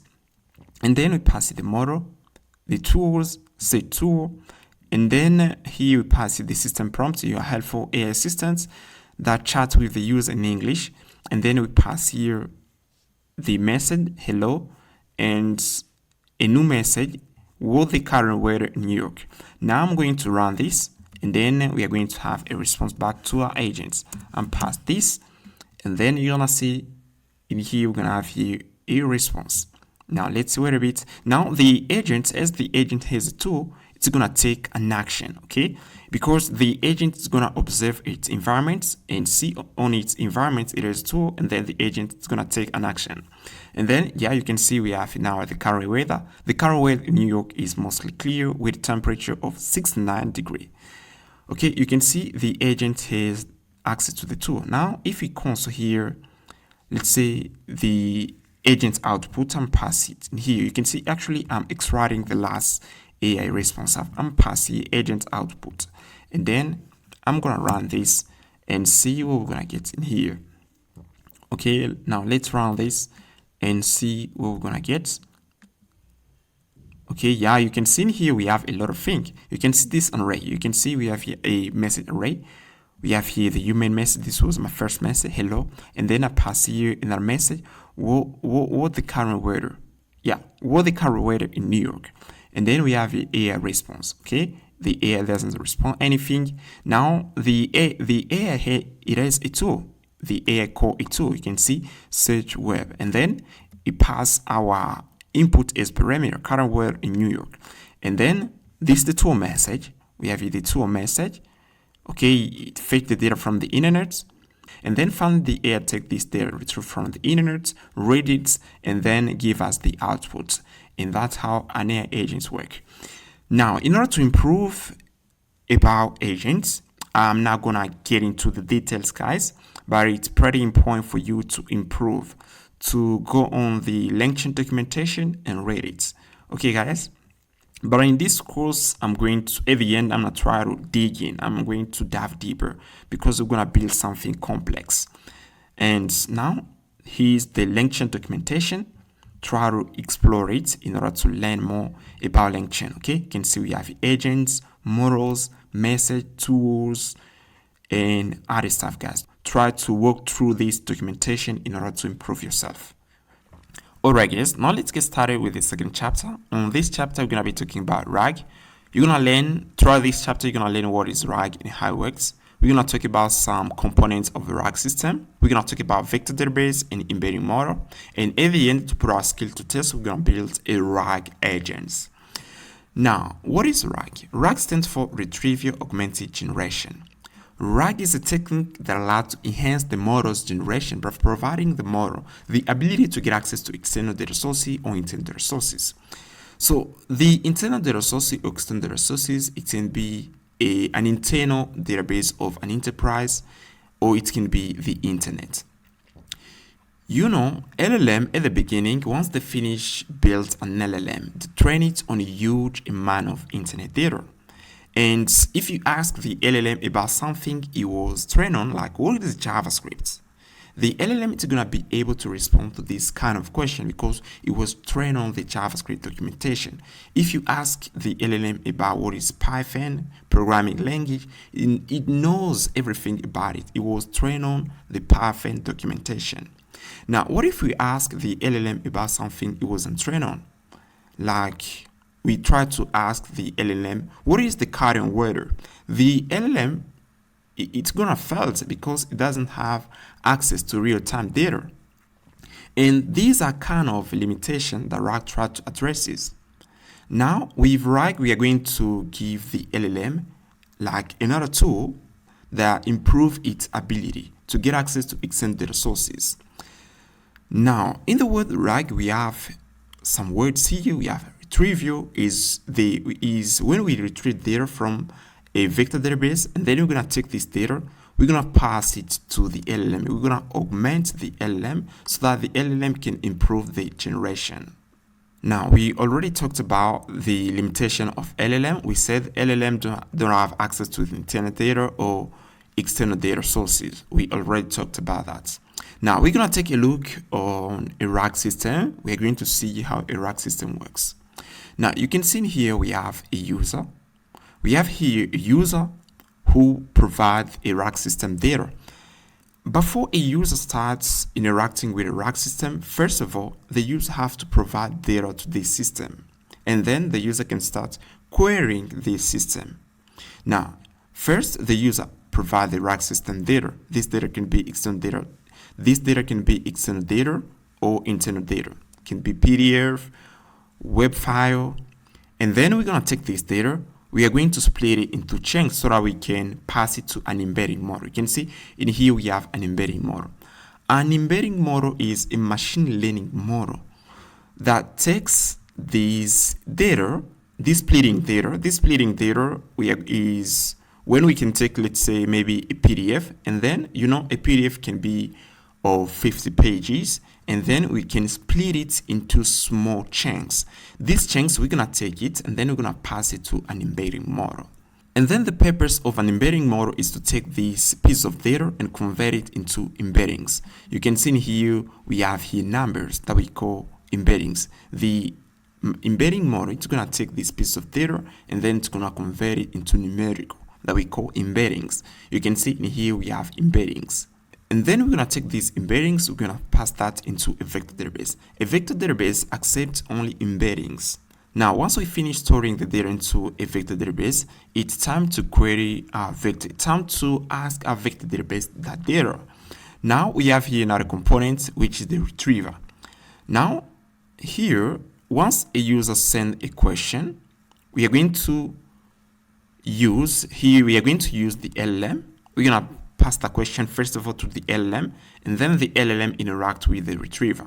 We are going to pass the question to the retriever, and then the retriever is going to retrieve data inside vector database. And once we got data, the retriever is going to pass the data again to the LLM. And then here the LLM is going to end up with the user question, but also the context. The context is the retrieved data that the retriever retrieved from the database. And from this data, the LLM is going to generate a response based on the retrieved data. Okay? And that's how a RAG system works. So you're going to understand that in practice. Now, I'm going to talk about some main components of RAG system. We have here a retriever and a generator. A retriever, it allows to retrieve data from the vector database, and a generator, it allows to generate the response based on the retrieved data. And here is the retriever. We have here the question. We pass it to the embedding model. When we pass it to the embedding model is going to convert it into embeddings. And then we're going to take these embeddings, this numerical representation of the user question. We are going to pass that to the vector database, and then we're going to get here data. And once we have the data, we are going to pass it to the LLM here. We're on the generation phase. This data, the retrieved data, is the context and the user question, and then the LLM is going to generate a response based on the retrieved data. And that's how a RAG system basically works, guys. Now it's time to get into the practice in order to reinforce what we learned. And once we did a little exercise, you're gonna come back here again, guys, and then you're gonna review this diagram. And once you review this diagram, you're gonna know what is a RAG system and how it works. Right now, it may seem a little complicated if it is your first time. Now let's get into the practice. Alright guys, before we start practicing RAG, we're gonna need here a key of a vector database, but also we're gonna need a key of an embedding model. Now you're gonna go at Langchain.com, okay? Head on Langchain and then select here TypeScript, and then head into integration. Now you're gonna scroll a little bit. You're gonna see in here, at the end here, we have RAG integration. Now you're gonna head into embedding models. Now in here you can see we have here some embedding models that we can use. Now in here we're gonna use Cohere embedding model. You're gonna copy this command and then you're gonna pass it in here into your project and you're gonna install it. Now we're gonna need also a vector database. Now for vector database in here, guys, I'm gonna scroll a little bit again. In here we have some vector database. Let me scroll a little bit. You can see in here we have some vector database. We have OpenAI. If you want to use a vector database provided by OpenAI, you can install this line. And in this course, we're going to use a vector database provided by Pinecone, okay? And then you're going to copy this command here, npm install langchain /Pinecone, and then head on your command prompt, and then you're going to pass in here. You can see I've already installed Pinecone, and I've already installed Cohere. Now, how are we going to get keys? Now, in order to get keys, you're gonna go, it's pinecone.io, and then in here create an account, and then they're gonna take you to the page. Pinecone provide a free tier. Now create an account. Once you create an account, you're gonna head into inside database and head into indexes. Indexes is where you're gonna create a database. Now in here you can see we have the create index. I'm gonna click there.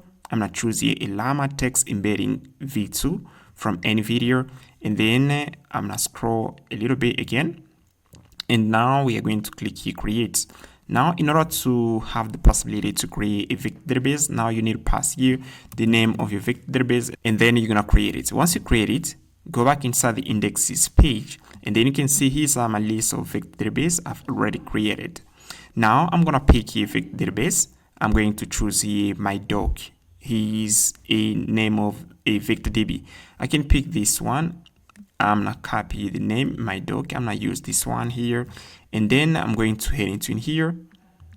I'm going to pass here where you see pass a Pinecone index. I'm passing here, and also we need here the Pinecone API key. Now to get the Pinecone API key, you're gonna head on API keys, and then create here an API key, and then you're gonna pass it in here. Once done, we need a key for the embedding model provided by Cohere. Now to get a key, you're gonna head on Cohere.com, tap Cohere.com, and once you land on the home page, create an account, and then they're gonna take you to the dashboard. And once in here, head on API keys, and then create an API key in here too. Create API key, and then you're gonna copy it. Once you copy it, you're gonna pass it in here. Now, let's learn how to store data inside a vector database. And in here, you can see I've already created a file in here. The name here is embedding pipeline. We're going to use this pipeline in order to store data inside a vector database. And once we store data inside a vector database, now we can start querying our vector database. We can't query an empty vector database. Now, let's start with the embedding model. Now, in here, I'm going to import here some class like recursive character splitter. I'm not explaining what it is. I'm not import here Cohere embedding. I'm not import here Pinecone store and Pinecone clients. I'm not import here Cheerio web-based loader. And then I'm gonna create here function doc embedding. Now let's go here. You don't have to memorize this code, guys. You have to know the process, how it works. Everything is here, guys. Okay. If I head into text splitter, we have here the recursive character splitter. We're gonna use the class, and you can see I import it in here, recursive character splitter. I copy everything from here. Now you have to understand how it works. Now we are going to start in here. Now I'm gonna start in here. Now we're gonna create a function doc embedding. We're gonna pass it to a file, the web link of a given web page, and then here we're gonna use Cheerio web-based loader. So what is Cheerio web-based loader? Cheerio web-based loader is basically a function that we're going to use in order to extract the data from a web page. You can see in here, we have here the Cheerio web-based loader. Once we pass it the link of the web page, we are going to get data. Let's say once we pass the await loaded the load, we are going to get here an array of documents. Okay, here's the data. Once we pass the link, we are going to extract there. We have many document loader. We can use a document loader in order to extract data from a PDF, Excel file, CSV file, etc. And here, if I move here, you can see that at the left here, we have document loader. I'm gonna head into in here, and then if we scroll a little bit, you're gonna see we have here a document loader for a given file. Now, if I scroll in here, you can see we have here loader for CSV file, Figma file, in order to extract data from a Figma file. We have here a document loader in order to extract data from a JSON file. We have here many document loader. Or if you want to extract data from a PDF, we can use a PDF loader. Now, I'm gonna use a Cheerio. I'm gonna use Cheerio. Let me go back in here. I'm going to use here Cheerio. I see here Cheerio. I'm going to use here Cheerio in order to extract data from a web page. You can see here's how we're going to use it. We need to import it, and then we're going to pass a link of web page that we want to extract the data, and then we're going to get here an array of data. This is a document loader. Cheerio is a document loader. It allows to extract data from a web page. Now, once we extract data, I'm going to pass it a metadata. We can use a metadata in order to filter data inside a vector database. And here is metadata. I pass here the URL of a web page. Now I'm going to pass here document that's flat, convert it into a single array, and then I'm gonna take that and pass it to the recursive character splitter. So what is a recursive character splitter? The recursive text character splitter is a class that allows to split a document into chunks. I'm going to move here again. I'm going to head into Escalidraw. You can see in here on this diagram, once we extract the data, we are going to have an array of documents. Now we're going to take this array of documents, we're going to split it into chunks so that we can pass it to the embedding model. You know, an embedding model is a machine learning model, and this model has a context window. I'm passing context window. Okay, a context window is the amount of data the LLM can process in one go. Now, let's say you can see here we have the Cohere embedding model. Let's say the context window is, I'm passing context window is 20K. 20K tokens. It can process only 20K tokens. Now, if we pass it, let's say we pass it 30 token. Okay, if we pass it 30 token, we're gonna get an error. Now, in order to avoid eating the context window of the LLM, we are going to take the data, we're going to pass it to a recursive character splitter class in order to split it into chunks. We are going to pass chunk by chunk to the embedding model. And then the embedding model is going to convert it into numerical that we call embeddings. Now, in order to do so, in here we use this class to split it into chunks. You can see in here we pass the chunk size and chunk overlap. I'm going to explain you what is the chunk overlap later. Now, once we have here these splits of this doc, we are going to take it and then we're going to pass it to the Cohere embedding model. And then we are going to get embeddings. And once we get these embeddings, now we're going to take these embeddings and then we're going to pass it to the Pinecone vector database. And we finish creating an embedding pipeline. Okay, you learn how to create an embedding pipeline. Now I'm going to call the doc embedding function in order to embed the data inside a vector database. I'm passing doc embedding like this, and then I'm passing a URL. And they talks about prompt engineering. You can see here's the URL, prompt engineering. We are going to store this data inside a vector database. And as we have the data inside a vector database, now we are going to query the vector database. Now, I'm going to run this pipeline. And also, we have to install here Cheerio. We haven't yet already installed Cheerio. Now, in order to install Cheerio, we're going to copy these commands, and then we're going to pass it in here. Now, we're going to run this again and see what we're going to get. I'm going to run this. I'm going to run this file. And then we are going to take the data, we are going to embed it. Okay, now we are going to wait a bit. You can see again in here we got an error. Cohere API key must be set. Okay, we have here another error. Now Cohere API key. Now you can see in here we need to pass here the data. I'm going to head into agents, and then I'm pick here this module in order to import the .env file. We're gonna pass it in here. Okay, and then I'm passing here in order to import in order to get access to our environment variable. And then we're gonna run this again, and we're going to embed the file.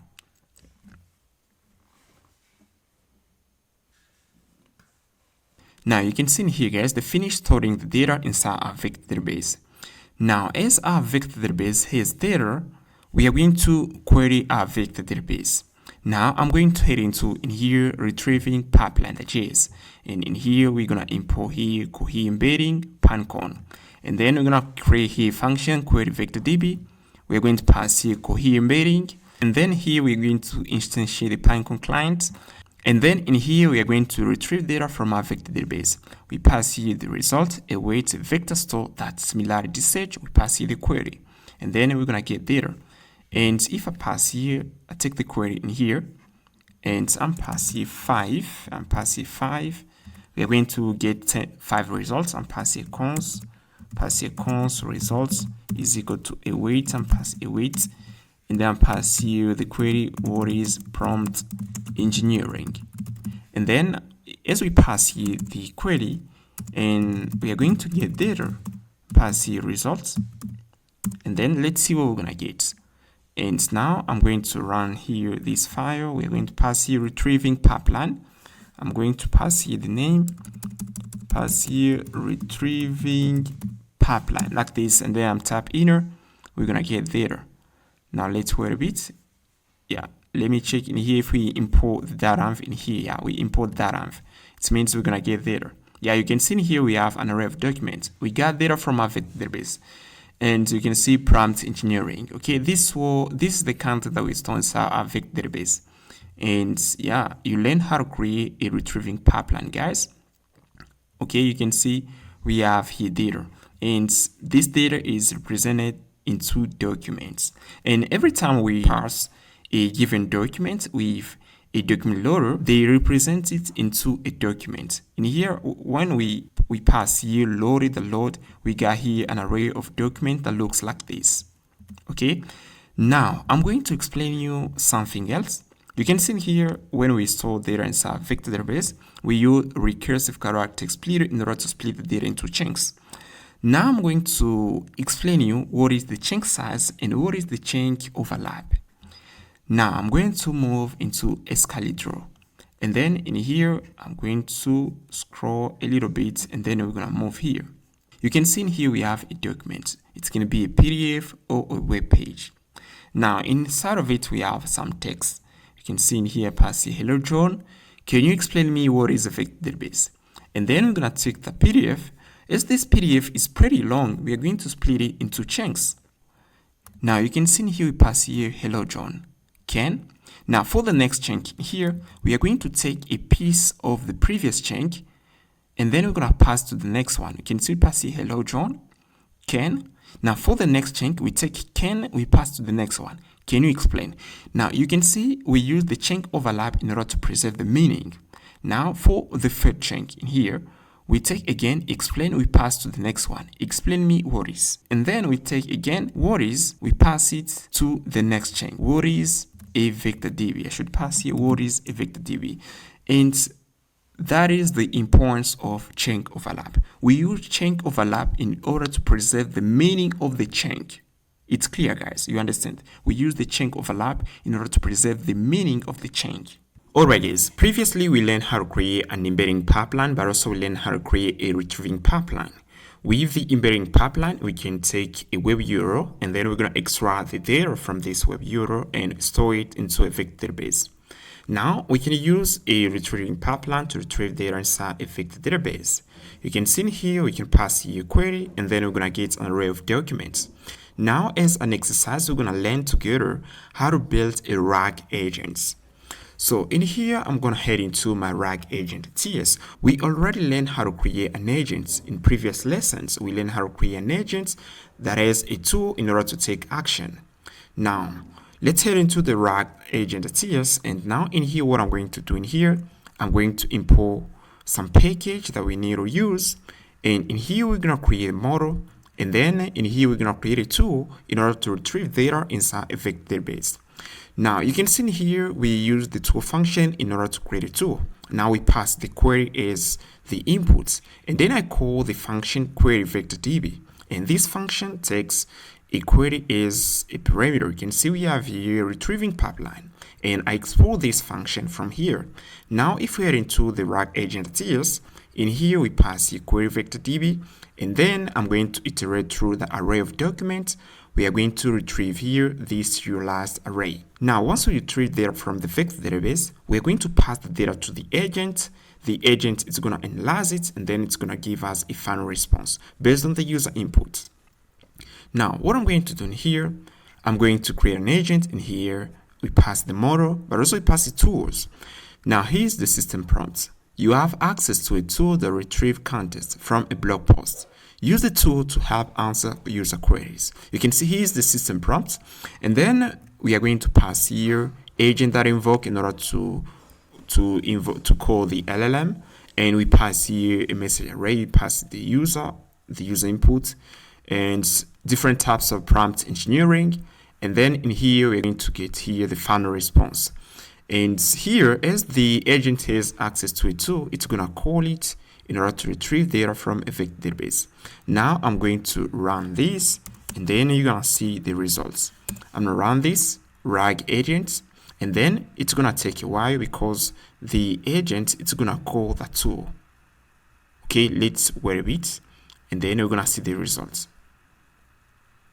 Yeah, you can see, guys, that actually the agent retrieved data from the vector database.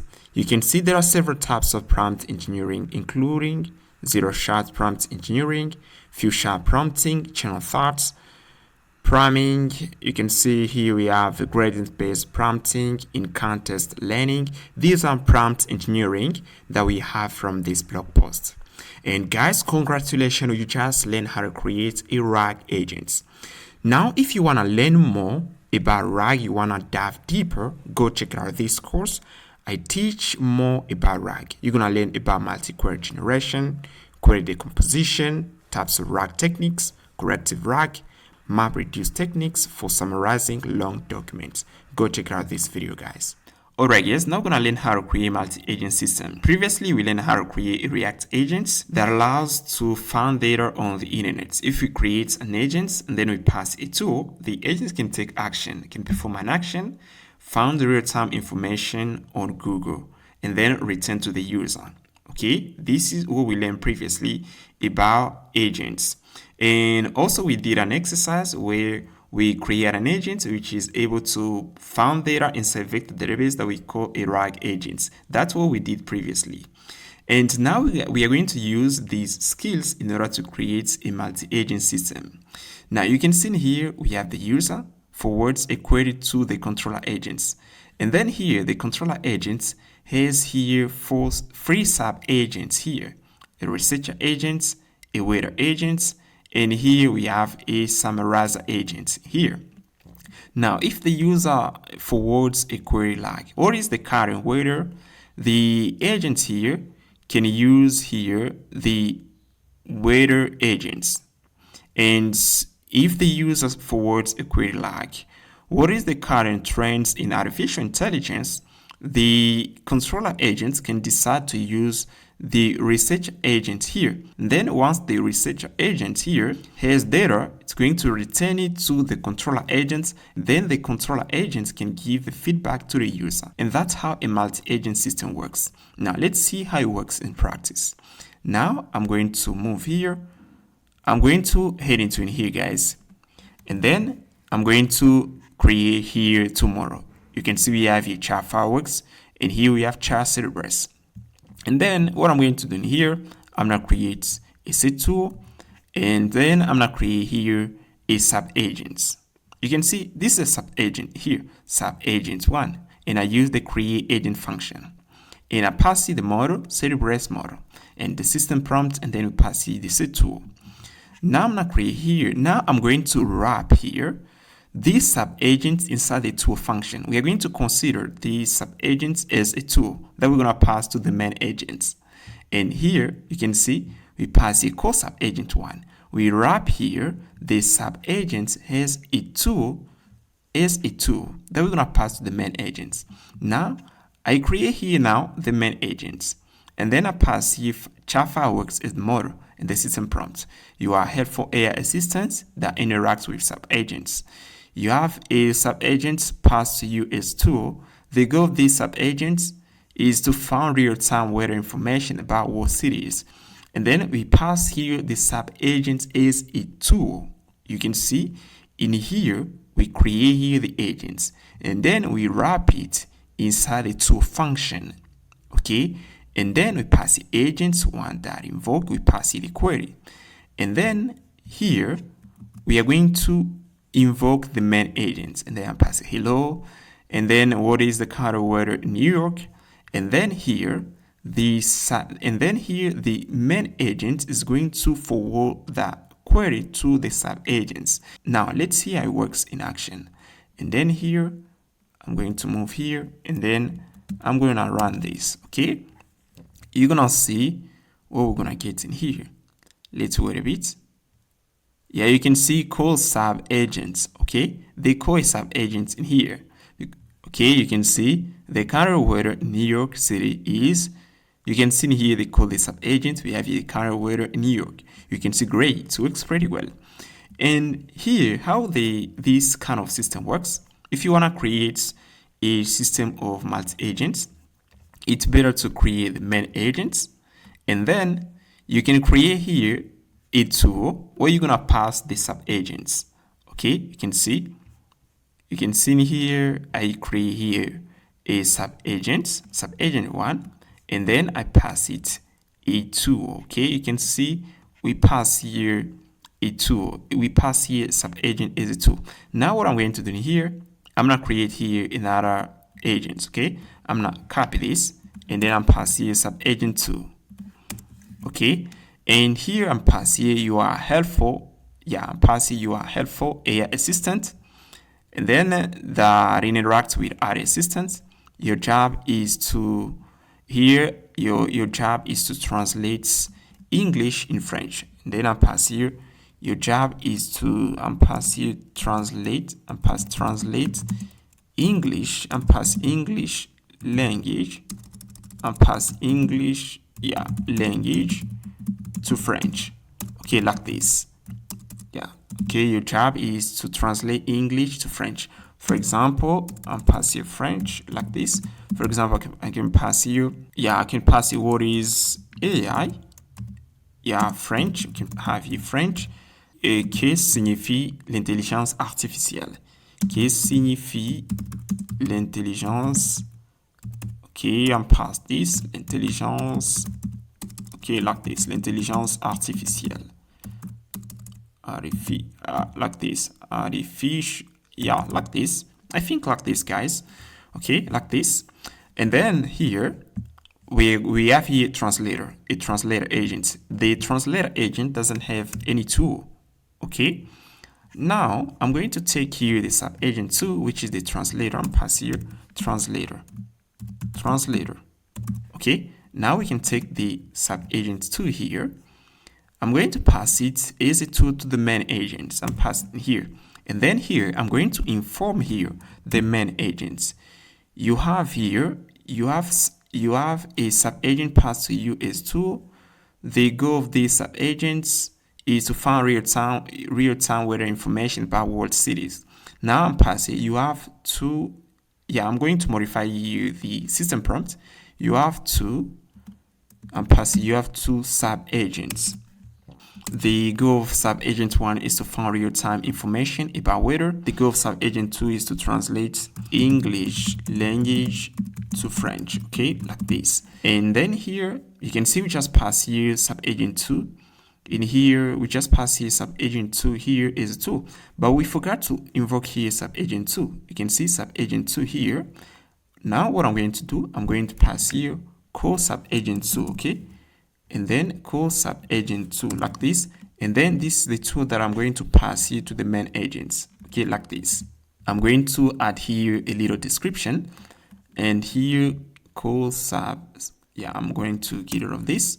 I can just pass here something for debugging purpose and pass here call sub agent 2, okay, like this. And then we are going to invoke here sub agent 2, and then here we're going to pass it the query, and then the sub agent 2 is going to return here the message, and then I pass here sub agent 2, okay.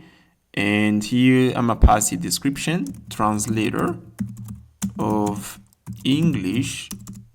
Yeah, I can pass English language to French, okay, like this. And the query to send to sub agent 2 like this, okay, like this. I can pass here translator like name, okay.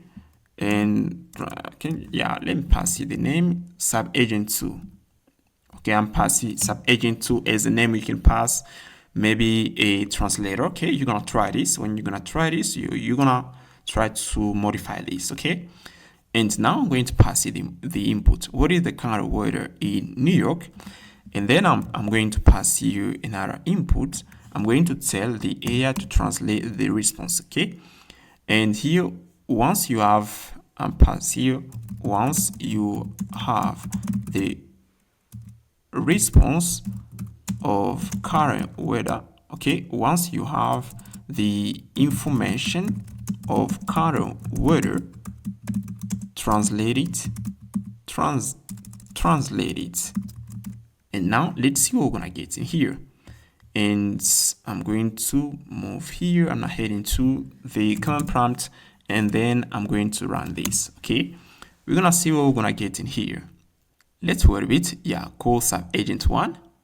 Okay, they call the first sub agent in order to find real-time information. They call to the sub agent 2. You can see once the sub agent 1 has real-time information about current weather in New York, the main agent pass now this result to the sub agent 2 in order to translate it to French. Okay, you can see voici la météo actuelle à New York, traduite en français. Okay, you can see actually everything is working pretty well, guys. Beautiful. Now it's up to you to practice. It's your turn, guys. Try to practice in order to understand how it works. We're gonna use this at the end of this course, okay? Try to practice in order to understand. Alright, guys, now we're gonna be starting with the final chapter, which is the third chapter and the final one. Throughout this chapter, we're gonna build our N8N clone, and we're gonna continue improving our RAG skills. So before we get started, the first thing we're gonna do, we're gonna head on Nextjs website in order to install a brand new Nextjs 16 project. Now head into the installation tab and then scroll a little bit. You're gonna see this section in here. Now on this section, here's what you're gonna do. You're gonna pick a command based on your node package manager, and you can pick PNPM if you're using PNPM or NPM, and then you're gonna head into your command prompt. You're gonna pass you these commands and you're gonna type in order to install it. You can see, guys, I've already installed my brand new Nextjs 16 project. You're gonna do the same thing. Once done, we're gonna install another package, which is Shadcn UI.com. We're gonna install this package in order to speed up the creation of the UI. Shadcn is an amazing UI component library that offers many things like backends, beautiful backends, cards, and so on. And then in here, in order to install it, you're gonna copy a command again based on your node package manager, and then you're gonna pass it into your command prompt, and then you're gonna type enter. If you're using npm like me, you can type npx shadcn lattice in it. And then in order to add this backend component, you're gonna type again npx shadcn lattice add backends. And there we go. And once you type this command, you're gonna see you have a component folder where we're gonna put in all our components. And then the third thing we're gonna do in here, we're gonna install Mongoose. We're gonna use Mongoose because for the database we're gonna interact with MongoDB. We are going to play with complex JSON. That's why I prefer MongoDB for that. Now you're gonna click here, read the docs, and then you're gonna type here npm install Mongoose. Once done, we're gonna install here another package for the authentication, which is Next.js.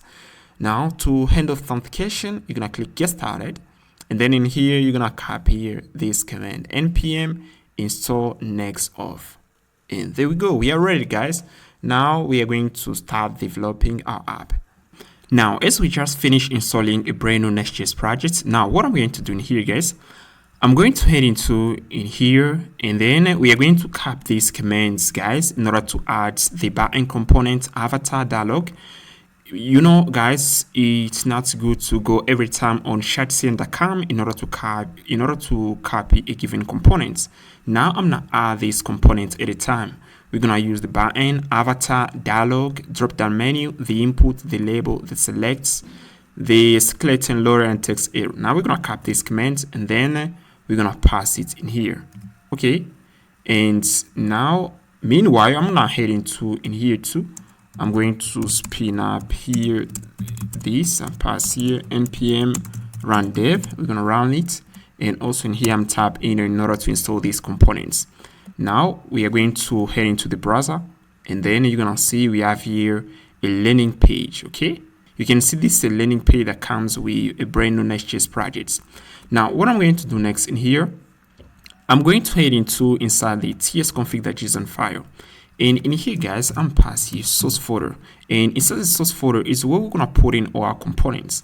Now I'm gonna create that folder in here. I'm passing new folder. I'm passing source. Yeah, I'm going to rename and pass here source like this, and then we're going to take the lib folder. We're gonna put it in here. Take the app folder and put it there. Okay, we're gonna import it. I'm gonna close this. And here what I'm going to do, I'm going to close I'm gonna close the saver. And you can see in here when I import this, and now I'm gonna pass in another folder, let's say Z, and then you can see actually inside the lib folder we put in the app folder. Now I'm gonna move the app folder at the roots, okay, like this, pass there, and also I'm gonna pass here the component folder at the roots, okay, like this. Now I'm going to head into inside the app folder, and inside the app folder I'm passing a folder. I'm gonna name it, it's gonna be a public roots, it's gonna be a group roots. We're gonna name it public, and inside of it pass here the auth. I'm passing a root and pass folder which is the auth, and inside the auth folder I'm passing the login folder, okay, login, and then inside of the login folder I'm passing a page that we're gonna pass a page.tsx like this. Now I'm gonna create here another folder. I'll name it, it's gonna be a group roots. I'm gonna name it private, okay, like this. And in here we're gonna pass here another folder, admin, like this. And here we're gonna pass here, I'm pass here, you can see pass admin. Now I'm pass here a root projects like this, okay. And I'm passing inside the admin folder, I'm passing in our folder, I'm name it workflows. You can see, guys, we have here two folder, projects and workflows. Now I'm gonna pass here the page.tsx, and we are going to head into the workflows and pass here page.tsx like this. And I have here a bullet plate of a page. I'm gonna cap this, and then I'm gonna head into the page in here and pass here. I'm gonna name it projects. I'm pass here projects like this, and we're gonna head into, I'm gonna cap that again. Cap everything in here. We're gonna head into the workflows folder and pass the workflows, and then we're going to head into the login folder. We're gonna pass in here. I'm gonna name it login page. Now let's head into the browser and try this, but also make sure you type npm run dev. And now here, if we head into in here, pass the login page, you're gonna see we're gonna view the login page. Now I'm passing /login page. Tap enter, you can see it's the login page. If you pass here /projects, you can see we got here the project page, but also we have the workflows page. Now we are going to install something else. We are going to install Lucid React, okay. I'm gonna move here. You're gonna go, it's lucid.dev, and then in order to install Lucid React, you're gonna tap this command in here. And let me zoom a little bit. You can see in here we have pnpm. If you're using pnpm, you're gonna cap this. For yarn, you're gonna cap this one. For npm, you're gonna cap this. But also we're gonna install in our package here for theming. We're gonna install Next theme. Okay, you're gonna tap npm install Next theme. Now once you finish installing this package, you're gonna head into the login page, and then in here you're gonna pass use clients. You know, in Nextjs, every component is considered as a server-side component. Now, in order to make a client-side component, it's better to pass here use clients. And then here we import the image component in order to display the image. Now we're gonna pass the page, login page, and here you can see we have a function, handle Google login, and then we're gonna pass here the login page. Now if we head into the browser, and then in here you're gonna see we have here the login page. I'm tap here, you can see welcome back, sign in to continue to your account. This is the login page, beautiful. Now we're going to head into the project page, and then what I'm going to do in here, I'm going to delete this, and then in here we're gonna pass you to use clients. This is gonna be a client-side component. We're gonna import here some icons from Lucid React. And as you know, we are using Shadcn. We import here some cards, and Shadcn is a copy-paste library. We don't have to write this, copy-paste. Now you can see here too, we import here buttons, we import here the inputs. We are going to do copy-paste. Everything from Shadcn is copy-paste. Now what I'm going to do in here, we're gonna pass this array, and for testing purpose, and then we pass the ID of the workflow, the name, status, the date, and trigger property. Then in here we're gonna pass the name of the page, workflows page, and we're gonna pass the top nav component. We're gonna create it, and then here we're gonna pass here the h1, my workflows, and the inputs, This is the search input, guys, but also we have here a button in order to create a workflow. And then here we're gonna iterate through the workflows array. And here you can see we pass here a Shadcn component. Copy paste, guys. We don't have to write it. Okay, and we finish. Now we are going to head into the component folder. And inside the component folder, you can see we have here the UI folder is where we put in every Shadcn component that we install. Now I'm going to pass here another folder. I'm pass here the auth folder. And inside the auth folder is where we're going to put in the auth button. And this auth button, we're going to use it inside the top navbar components. Now I'm going to pass you the auth button. And this auth button, we have in a Shadcn component, which is the drop down menu. We don't have to write it. We have to copy. And then we are going to create here another folder. We are going to pass here another folder, which is the theme folder. And inside the theme folder, I'm passing another file, which is the theme switch button. Okay. And then we're going to pass it in here. We copy that from Shadcn. And also we're going to pass here now the top nav components. And now I'm going to pass it in here too. You can see we got it in here, top nav. And now I'm going to head into the top nav folder, and then we're going to pass the component in here. And then in here, guys, we're going to import it from Shadcn. Now we are going to head into the layout.tsx. And what I'm going to do in here, I'm going to import here the theme provider. And what I'm going to do, I'm going to wrap the children here. All our components, we're going to put it inside the theme provider. And now I'm going to wrap that in here like this. And then we're going to run this and see what we're going to get in here. And guys, everything we have it from the documentation, guys. In order to use it, you have to come here, and I've already do that for you. Okay, you can see in order to use the theme provider, we need to import it in here, and then we're gonna wrap all our components inside the theme provider. And now I'm gonna close this. And I'm gonna pass the login page and see what we got in here. You can see here's the login page. And now we're going to move to the project page, and you can see here's the project page. And in here, we don't see here the auth button. We are going to import it. And in here, we're going to import the auth button, and here's how it looks like. He's right here. Okay, you can see we have here a little menu, and the theme is working pretty well. Okay. You can see, guys, everything is working pretty well. I copy everything from Shadcn. You don't have to type this. Now we are going to move on the authentication. I don't want to continue working on the workflows page before we finish working on the authentication. Okay. Now I just want to finish the authentication. Then we're going to move on the project page, and then we are going to finish with the workflows page. Now we're going to head on Nextjs.org website. Once in here, you need to install this package if you haven't already. Now, cap this command if you haven't already installed this package. Now, in order to set up the auth inside of our app, we need to create a folder API, and then inside of this folder, we're gonna put in another folder auth. And in here, inside the auth folder, we're gonna put in a folder that we're gonna wrap the name inside square brackets. Okay, we're gonna pass it next auth like this. I'm gonna copy the name, and then we're gonna head into inside our app. Okay, in here now I'm passing here API folder like this, and then inside the API folder we're gonna pass here auth, and inside the auth folder we're gonna put in this folder again. I pass here this folder. Now we are going to put in the root.ts file, root.ts like this. Okay, we are done in here. Now we're going to go back in here. Now we're going to head into the root.ts file. We're going to put in this code. Now in here you can see the passed GitHub provider. In our case, we're going to use Google provider. And also we're going to head into the app.jsx. We're going to put in the session provider. We are going to take the session provider. We're going to wrap all our components inside of it. Okay, we're going to pull all our components inside the session provider. Now in our case, we're going to head into the layout.tsx, and then in here we're going to import the session provider in here, and then we are going to pass here the session provider, and then we're going to wrap all our components like this. And also pass here session like this.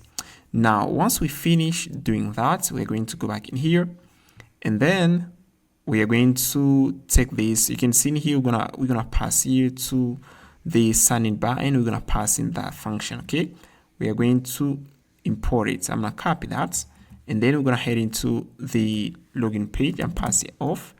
Yeah, I'm gonna head into in here. Yeah, we're going to head into the public footer. We have here the page, and then we are going to pass here this function. Yeah, I'm pass it at the top in here.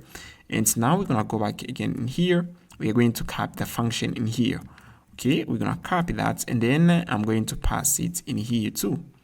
I'm gonna pass it in here. Okay, and once we're gonna click on that, they're gonna redirect us on Google. Now the next thing we're gonna do, guys, I'm going to go back inside the API footer. I'm going to move the API footer. You can see we have here the root.ts file. Now what I'm going to do next, I'm going to copy this code in here. I've already prepared everything, and in here we're gonna pass you the Google provider. Now you can see in here we pass you the Google client ID and a Google client secret, and also we have here the Nextjs. Now I'm going to head into the data file in order to put in these environment variable. Now we're going to scroll at the bottom in here, and you can see I have here the data file here. If you haven't already created a file, create it. And then inside of it, you're going to pass here Google client ID and a Google client secret. You're going to pass here Nextjs, you're going to pass here the base 0, and then the ports of your app. And here in our case, I'm going to run my app on ports 8000. Let me run it on ports, I'm passing on port 3000. Or you can run it on port 8000. And then you're going to pass here the Nextjs secrets. Try to generate a key and then pass it in here. Now, once done, we are going to move on Google, okay? Now, head into Google Cloud. Now, in order to get into Google Cloud, we're going to pass here Google Auth. Pass here Google Auth, like this. Type Google Auth. Yeah, pass here Google Auth. Tap Google Auth. And then in here, click here using Auth tool. Scroll a little bit, and then you're going to click here Google API Console. Click there. And once you click here, they're going to redirect you. They're going to take you to this interface. And once in here, we need to create a project. Now, in order to create a project, you're going to click here, my first projects. And then you can see it's my projects. I'm going to click here, new projects. And then here for the name of the project, I'm pass here N8N clone. Pass here N8N. I'm pass here clone like this. Pass here clone. And then here, I'm going to click here, create. Okay. Once you click create, they're going to create your projects. So once you finish creating your projects, you need to select it. Okay, you can see in here I have N8N clone, click here. And then you can see on the button we have N8N clone. If you don't see this, it means you don't select your projects. Okay, now select it. And now we are going to click here on the button here. And then you can see we have here API and service. Okay, now I'm going to click here API and service. Click here. I'm going to head into Auth consent screen first, okay? I'm gonna click here, and then they're gonna take you to this page. Now I'm gonna click here, get started. Click get started, guys. And now we're gonna pass here the name of our project. So you can pass here N8N, okay? For the email, I'm passing my email. Next, I'm click here external. I'm gonna click here again. Next, for the email, I'm passing again my email again in here, guys. Next. I'm gonna select here agree, continue, create, and then you're gonna continue again. Once they finish in here, guys, you're gonna see they're gonna take us to this interface. We need to create here the OAuth client. Okay, click here, create OAuth client, and then click there. And once you click there, they're gonna take you to this interface, and then you're gonna pick here web application, I'm passing web N8N, and then in here I'm going to pass you the authorized JavaScript origin. For that, we're gonna pass you the base 0 of our app, and let me copy this. And now I'm going to pass you. I'm gonna pass you first the authorized redirect URL, and then I'm going to take here this URL and pass you the base 0. Okay, like this. This is the base 0. And now what I'm going to do, I'm going to click here, create. Okay, like this. And then you can see we have here the client ID and the client secrets. Okay, guys, once done, click OK. And now we need to enable scope. Okay, now in order to get scope, guys, we are going to move here. You can see we have here audience. Click here, audience. Okay, and then once you see audience, you're going to scroll a little bit. and then you're gonna pass here add test user. Okay, for testing user, I'm gonna just pass my email because I'm gonna use my email for testing this, and then I'm click here save. Okay, click here save. You can see here's my email in here, and now you're gonna go at the top in here. Okay, now we need to add here scope. For scope, guys, we are going to head into data access. Okay, head into data access, and once in data access, you're gonna see this button in here, add or remove scope. Click here, and now I'm gonna choose here the email and the user. I'm gonna pass email and user info. Okay, we're gonna select that, and also I'm gonna add here additional scope, guys. We need to get access to draft files. Okay, I'm going to copy this line in here. I'm gonna copy that. Let me move here and pass in here this. I'm gonna add it there, add. Okay, and then we're gonna click here update. You can see we just add it in here. You can see we have here, let me zoom a little bit. You can see we have here draft down read only and draft the file. Okay, and here we have here user info, the email, and user info, the profile. And then we are going to click here updates. Now once you click there, guys, we are going to click here again at the top here. You can see we have here API and service, and now head into libraries. Click here, and then they're gonna take you to this interface. Okay, now you're gonna look for drive here, tap drive, and then tap drive, and then tap inner. And once you tap inner, you're gonna see draft API. You can see you have here draft API. Click here, and once you click here, you're gonna click here enable. We're gonna enable draft API for the project. Okay, done. Once done, we are going to head into inside of our project. In here, guys, we're gonna head into the lib folder, and inside the lib folder, I'm passing the auth folder, and here I'm passing Authentication. Okay, so you can see in here, guys, we pass here get save a session. We pass here the get save a session function because we need to get access to session data inside save aside components. Now, inside client side component, we are going to use this function in here. We are going to import use session, and then we are going to pass here use section. We're going to extract the data property, and now we are going to head into the project page in here, and I'm gonna import it use session, and then we're gonna pass it in here, and we're gonna pass here the email. Now, what I'm going to do next here, I'm going to fix an error. You can see if we head into Google Cloud Console, in here you can see for the authorized JavaScript origin, we pass here, for the port we pass here 8,000 instead of 3,000. Now, you can see at the bottom here too, we pass here this. For the port, we pass here 8,000 again. Now, you can see here we have a notice. If we make change, it's gonna take 5 minutes in order this take effect. Now, what I'm going to do here, I'm gonna modify the ports here. I'm going to head into the package.json file, and what I'm going to do in here, I'm going to pass here next-dev-p 8000, and also we're gonna head into the data file, and here we're gonna pass here 8,000 like this. I'm passing 8,000, okay, like this, so we aren't gonna get an error. Now I'm going to go back again inside the lib folder, and inside the lib folder we are going to put in a MongoDB folder where we're gonna put in database connection.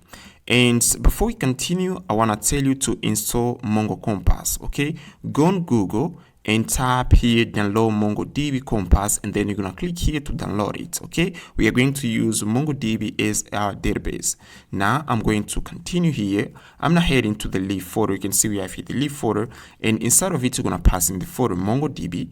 And in here, what I'm going to do in here, I'm going to pass here a file mongodb.t. So we're gonna put in the database connection, and then in here we're gonna import here Mongoose.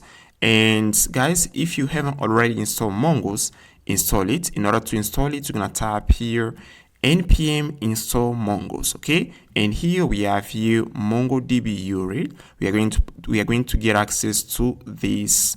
We're going to get access to this environment variable MongoDB URL. Okay, now I'm going to head into the data, and then we're gonna pass it in here. And here the name of my database is N8N. If I head into Mongo Compass, you can see I have here N8N here. Yeah, let me see. Yeah, we don't have N8N here, But when we're going to try to create something, we are going to create it immediately.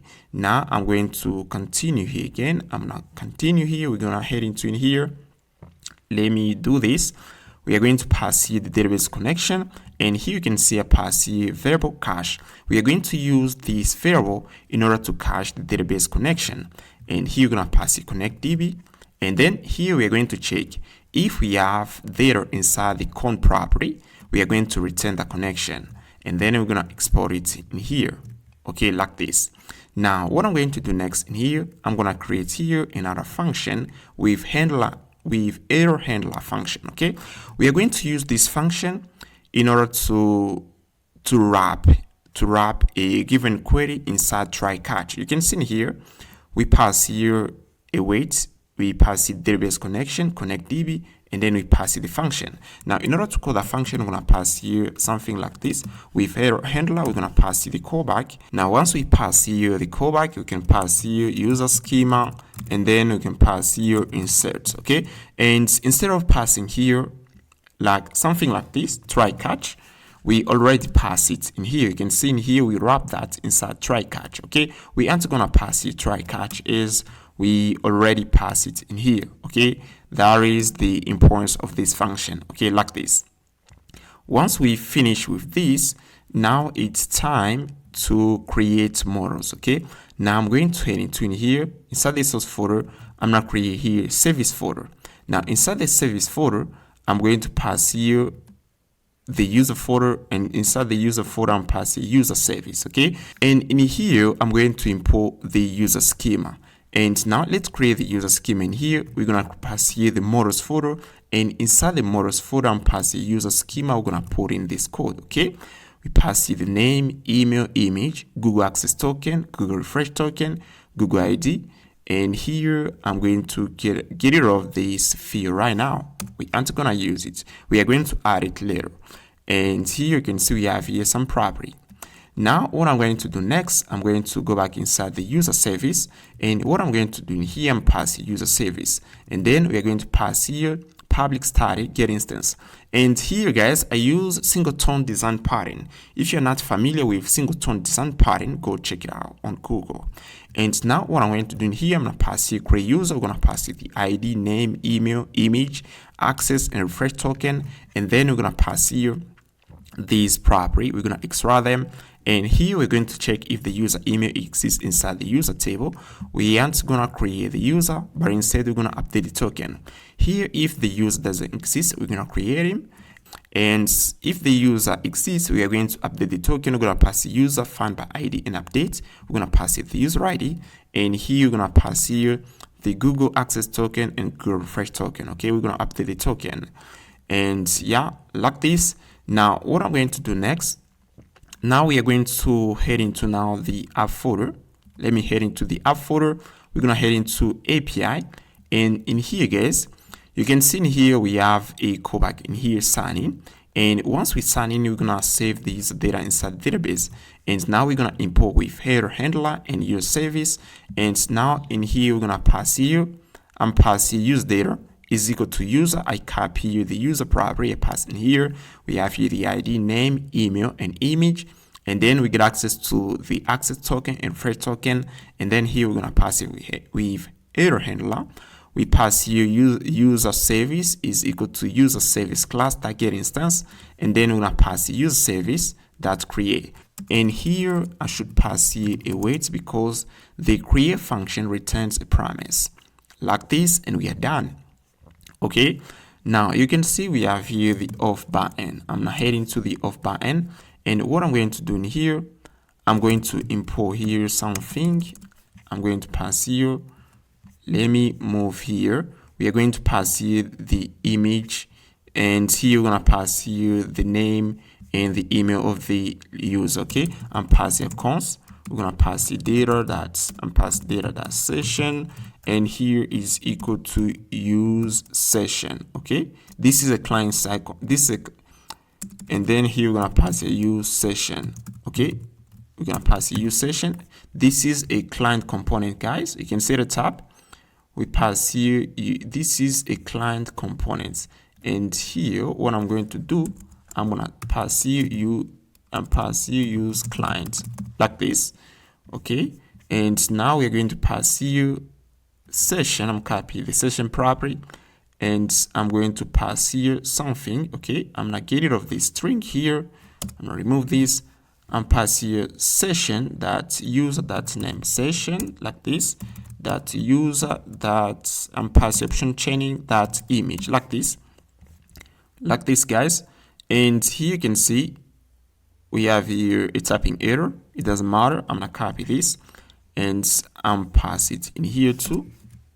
Okay, and also I'm going to pass here the name, pass here the name, and pass here the name, and we're gonna pass here the email like this, and pass here user that email. Now in order to get rid of this typing error, what I'm going to do in here, you can see they infers the image property to be a type of now or end. If I'm gonna copy this, and then I'm going to go edit tab here. You can see we have here the user avatar components, and then I'm say here the image can be a string, now or undefined like this, and then we're gonna get rid of this error. Okay, you can see the error disappear.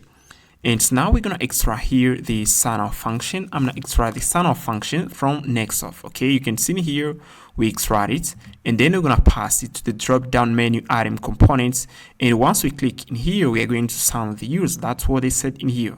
If we move to Nextjs documentation, you can see in here, in order to sign out the user, we need to call this function. Now we're gonna head into inside of our app, and here I'm gonna click here, sign in with Google. And then let's see what we're gonna get in here. I'm gonna click here continue, and then you can see you're signing back to N8N. I'm gonna click here continue again, and then we're gonna continue.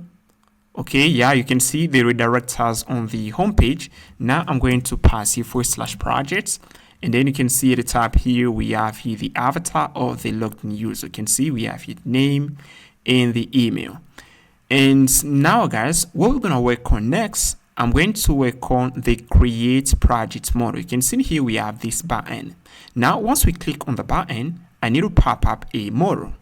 And also, we're going to install something in here. We're going to install Redux. Okay, we are going to use Redux in order to share the state between components. Now, in order to install Redux, you're going to move here. You're going to copy these commands. Okay, let me show you what you're going to do. You're going to copy this command first.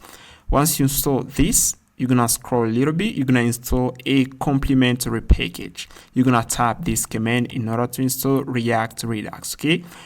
Now, once done, we're gonna head into inside of our projects. And in here, guys, what I'm going to do, I'm going to create a store folder. You can see we have a stores folder. And inside the store folder, we're gonna put in the project slice. Okay, in here, and then I'm pass here the slice. And you can see pass here the name of the slice, project slice. And we pass here the initial state, we pass the model. And we have here an action tag model. Once we call the function, we are going to change the value of the model property.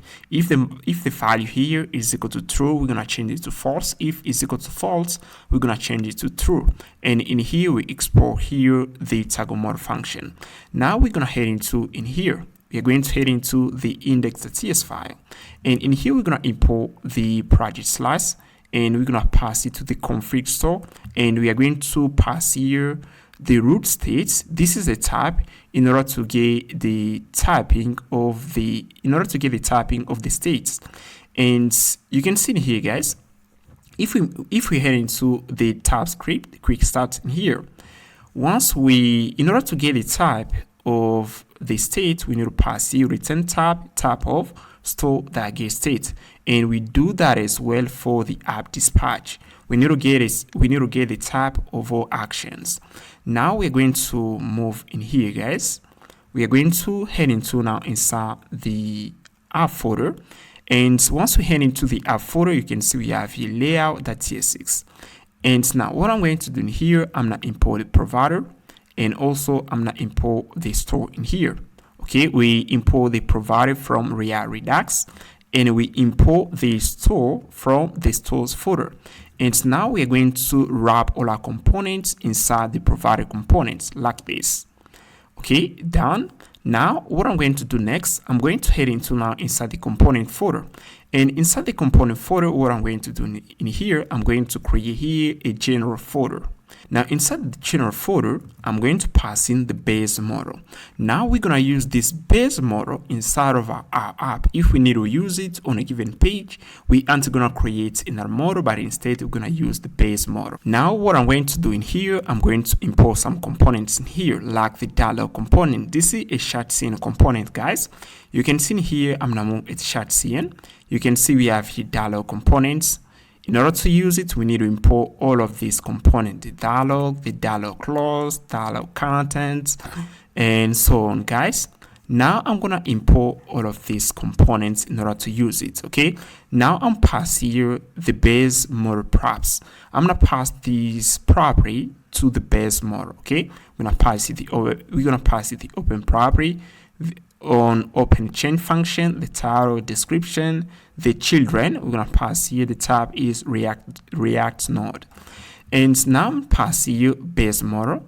Okay, we pass here all of these props, and then I type it with the base model type.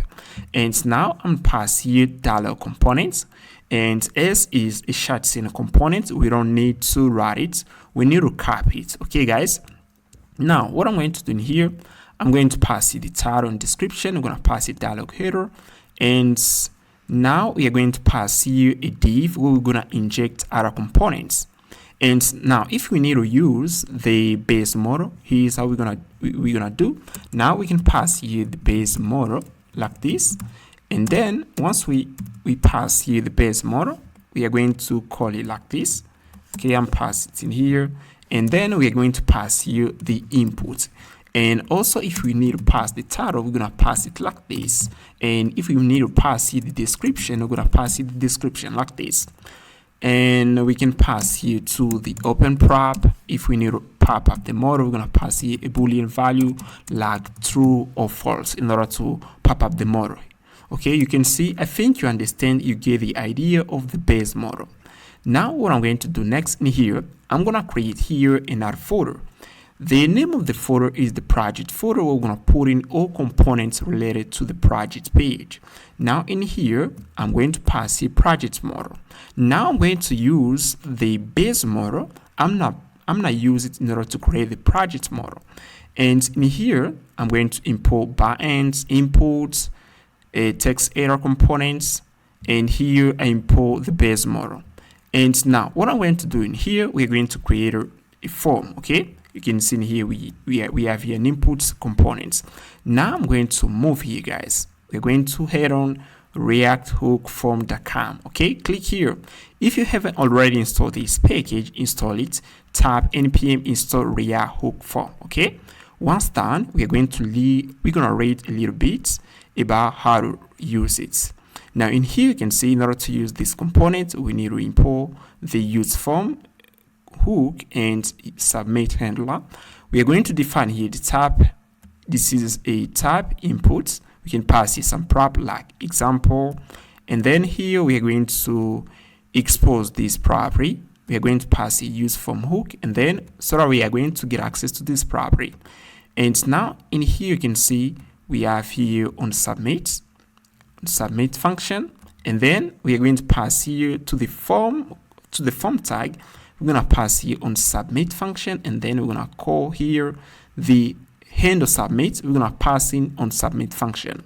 And now in order to bound the input, in order to bound the property to the input, we need to pass here register, and then we're going to pass here the name of the input. And in order to show the error, we are going to pass the errors, that's the name of the property, and then we're going to show here the error. That's how we need to use it. Now we are going to go back in here inside the project model, and in here, guys, we are going to pass here first. I'm going to use here Zod. You can tap npm install in order to install Zod. And now we're going to pass it the name as a property. And then here the minimum length is 5, max 50. And here we have the type. We infer the type from the form schema. We're going to have here the name is the property. And now we're going to pass the project model. And in here, guys, you can see we pass here the use dispatch hook. and then pass it the use select hook in order to get access to the model prop that we're gonna pass to the model. Now you can see, and here guys, I import the use form hook, and then I extract the register function, handle submit function, reset function. And as they said on the documentation, guys, we don't have to memorize things, but we have to use them as they said on the documentation. Now let's go back. Now in here, I'm going to pass you the onSubmit function, and in here we're going to pass you an HTTP, a function that is going to make an HTTP request to the server in order to store the project inside the database. Now I'm gonna pass you return, and then we're gonna pass the base model. You can see now we pass some prop like the model, the open chain property, and then here pass dispatch toggle model. Okay, and then here you can see for it we pass it the title, and now I pass the form tag, and here we call the handle submit function, and here we pass the Shadcn input, and in order to bound the name property to the input, pass it and then register, pass it the name. And in order to show the errors, we are going to pass errors.name, and here errors.name.message like this. And now we are going to pass you two buttons. Okay, the close button, if we click on it, we are going to close the model, and we have here in our button in order to submit data. Okay, good. We finish in here, guys. Now we need to create other stuff, like this is the projects. We need to create the project schema. Okay, now what I'm going to do, I'm going to go back in here. You can see we have here models. Okay, now you can see in here we're gonna pass here another more project schema. We're gonna pass this, and we're gonna have here the name of the project, the user ID, the owner of the project, the status, and the trigger. Okay, like this. Cool. Now I'm going to head into now in here inside the service. We're gonna create here projects. Okay, and here we're gonna pass here project service. Pretty simple, guys. And in here, what I'm going to do in here, we're gonna pass it the tab project tab props. In order to register projects, we're gonna need the name, user ID, status, and the trigger. Now we're gonna pass you project service. And in here, we're going to pass you the singleton desired pattern to create a single instance of the class. And now I'm going to pass you a function, create projects. And then here, we are going to pass the name, user ID, status, and trigger, like this, and then pass here project.saved. Okay, guys, if you don't know how to use Mongoose, you can go here, guys. Let me move here. You can go here. We have everything from here, guys. You can see if we need to delete something, we need to pass it the name of the model, and then we can call, let's say, function delete one. If we need to update, we can pass this. Okay, you can see we don't have to memorize things, guys. Just go on the documentation and see how to use that. Okay, you can see in here, in order to create a record, we need to pass the name of the model, and then we can call the create function. It's pretty simple, guys. We don't have to memorize things. And now you can see in here we create the user. Now in order to update the user, we're gonna pass this. Okay, now we're gonna pass another function, get single projects. And here we are going to return a single project. We're going to pass a project that's found by ID. And then we're going to pass the project ID. And now we're going to pass another function in order to return all projects. And here we're going to pass the search, the page. And here is the type. Okay. And now we pass the skip. And here we have a little filter. And here we pass a function in order to retrieve all projects inside the project model. And here we return the projects. Okay, guys, it's pretty simple. Now what we're gonna do next, guys, we are going to install here another package, which is right here. We're gonna install React Toastify. Copy this. If you haven't already installed this package, guys, install it, React Toastify. Once done, we are going to use it. Okay, now in here they explain how to use it. If I scroll a little bit, they said in here we need to copy this, and then we're gonna put it inside the layout. Now I'm gonna copy this, and also in order to show the message, we need to invoke the toast function. Okay, pretty simple. Now what I'm going to do again here, I'm going to move here. You can see we have here the lib folder. Okay, now I'm going to head into URLs. And now I'm gonna import here the React Toasty file, and here I'm going to pass here show success. We are, in order to show a success message. For the error, we're gonna pass here this one, and for the info, we're gonna pass this one. Okay, now in order to show this message inside of our app, we are going to head into inside layout. Okay, I'm gonna head into inside layout, and in here I'm going to pass it in here. Okay, let me see where I can pass it. Okay, I can just pass it in here. Now I'm gonna go here, and then I'm passing here like this. Let me pass it at the top here. Okay, like this. And now I'm going to copy it in here, and then I'm going to pass it in here. Okay, I'm gonna scroll a little bit and pass the components right here, guys. Okay, and it's gonna work pretty well. Now what we're gonna do next, guys, we are going to head into the API folder. You can see we have here the API folder, and now what I'm going to do in here, I'm gonna pass here another folder, which is the project folder. And inside the project folder, what I'm going to do in here, I'm going to pass here the root tiers, and in here we are going to pass here the pause HTTP verb, and then in here we're going to pass the body, and I'm going to assert the body is the project type props, and here we're gonna have the name, user ID, the status, and trigger. And now we're gonna take that, we're gonna store it inside the project table. You can see here we pass here project service that get instance to create a single instance of the class, and then in here we are going to pass it to the create project function, and then we're going to return this response. And it's done, guys. Now we're going to head into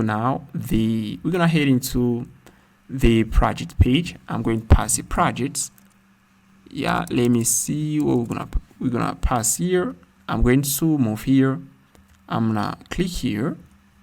Yeah, we're going to head into the private folder, and here I'm going to move here. Now what I'm going to do in here, guys, we're going to import the user dispatch hook, and then we're gonna pass here the project model, and here we're gonna pass here on click events, and then we're gonna pass here the toggle model function. Now if you head into the browser, you can see in here, actually you can pop up this model, and if I click on submit, you can see here's the validation. It works pretty well. If I pass it data, it's gonna disappear. Now let's go back in here. You can see we have here these components, the car components, and we are iterating through the workflows array. Now what I'm going to do, I'm going to copy this, and then we're going to head into the component folder. You can see in here we have the project folder. We're going to pass the project list where we're going to put in all projects, and then I'll pass the project list.tsx. Okay, like this, and then we're going to pass the SFC to create a stateless component, and then we're going to pass here project list like this. And now what I'm going to do, I'm going to pass here a React fragments, okay, like this, and then we're gonna put in this content, okay, and I'm passing type, and here you're gonna pass a project, I'm passing your project list type, yeah, project list props, okay, is equal to project type props like this. And then you can see here, if we pass here the project type prop, you can see here we have name, user ID, status, trigger. Now I'm gonna add here the ID, and I'm pass here an intersection type. I can pass something like this. I'm pass here an intersection type, and then I'm pass here the ID. The type should be a string. Okay. Now we're gonna copy here the project list prop, and then I'm going to pass here workflows. This is an array, and then I'm type it with workflows. Yeah, instead of passing here workflows, okay, let me see. I can just pass here workflows, okay, like this, and then I'm type it with this type, and then I'm say here the type is an array. Now we're gonna import here the car component from Shadcn, and we're gonna import the car header. We're gonna import also the car title like this. Okay, and we are done in here. And also let me import this thing, and then we're gonna import the play icon. I'm not importing from Lucy React. We're gonna import the edit icon. We're gonna import also the trash icon like this. Okay, and you can see actually still have here an error. We need to pass here updated error inside as a prop here. and I can just pass data a in order to remove the error, and then pass here the type is a string. Okay, now down in here, guys, now we're going to head into the project page, and then we're gonna use that component. Okay, head into projects in here, guys, and what I'm going to do, I'm passing project list, and then I'm passing here, I'm passing a workflows like this is equal to workflows. Okay, we're gonna copy this, and then we're gonna pass it in here. We're gonna get rid of this. Okay, everything is okay in here. Yeah, let me import that too. Okay, great. Now the next thing we're gonna do in here, guys, now what I'm going to do, I'm going to, yeah, right now in here, guys, we got an error, and you can see in here we should pass here an array. Okay, let me check in here. I'm gonna go back in here. We should pass here workflows. Okay, this an array workflows. Okay, now if I head into in here, we have here typing error, and here let's see, yeah, you can see actually we have here the ID is a number. That's why we got this kind of error. Okay, we're gonna let it like this, and soon we're gonna modify that. Now we're going to head into the project model. Let me head into the project model. You can see in here, guys, we have here the onSubmit function, and we're going to create now a function in order to send the data to the server. Okay, we're gonna submit the data to the server. That's what we're gonna do right now. Now, in order to do so, I'm going to head into in here. I'm not heading to in here. I'm not heading to inside the source folder, and then in here, I'm gonna pass here. Let me head into the app folder. I'm gonna head into in here, and then pass here helper folder. Okay, like this.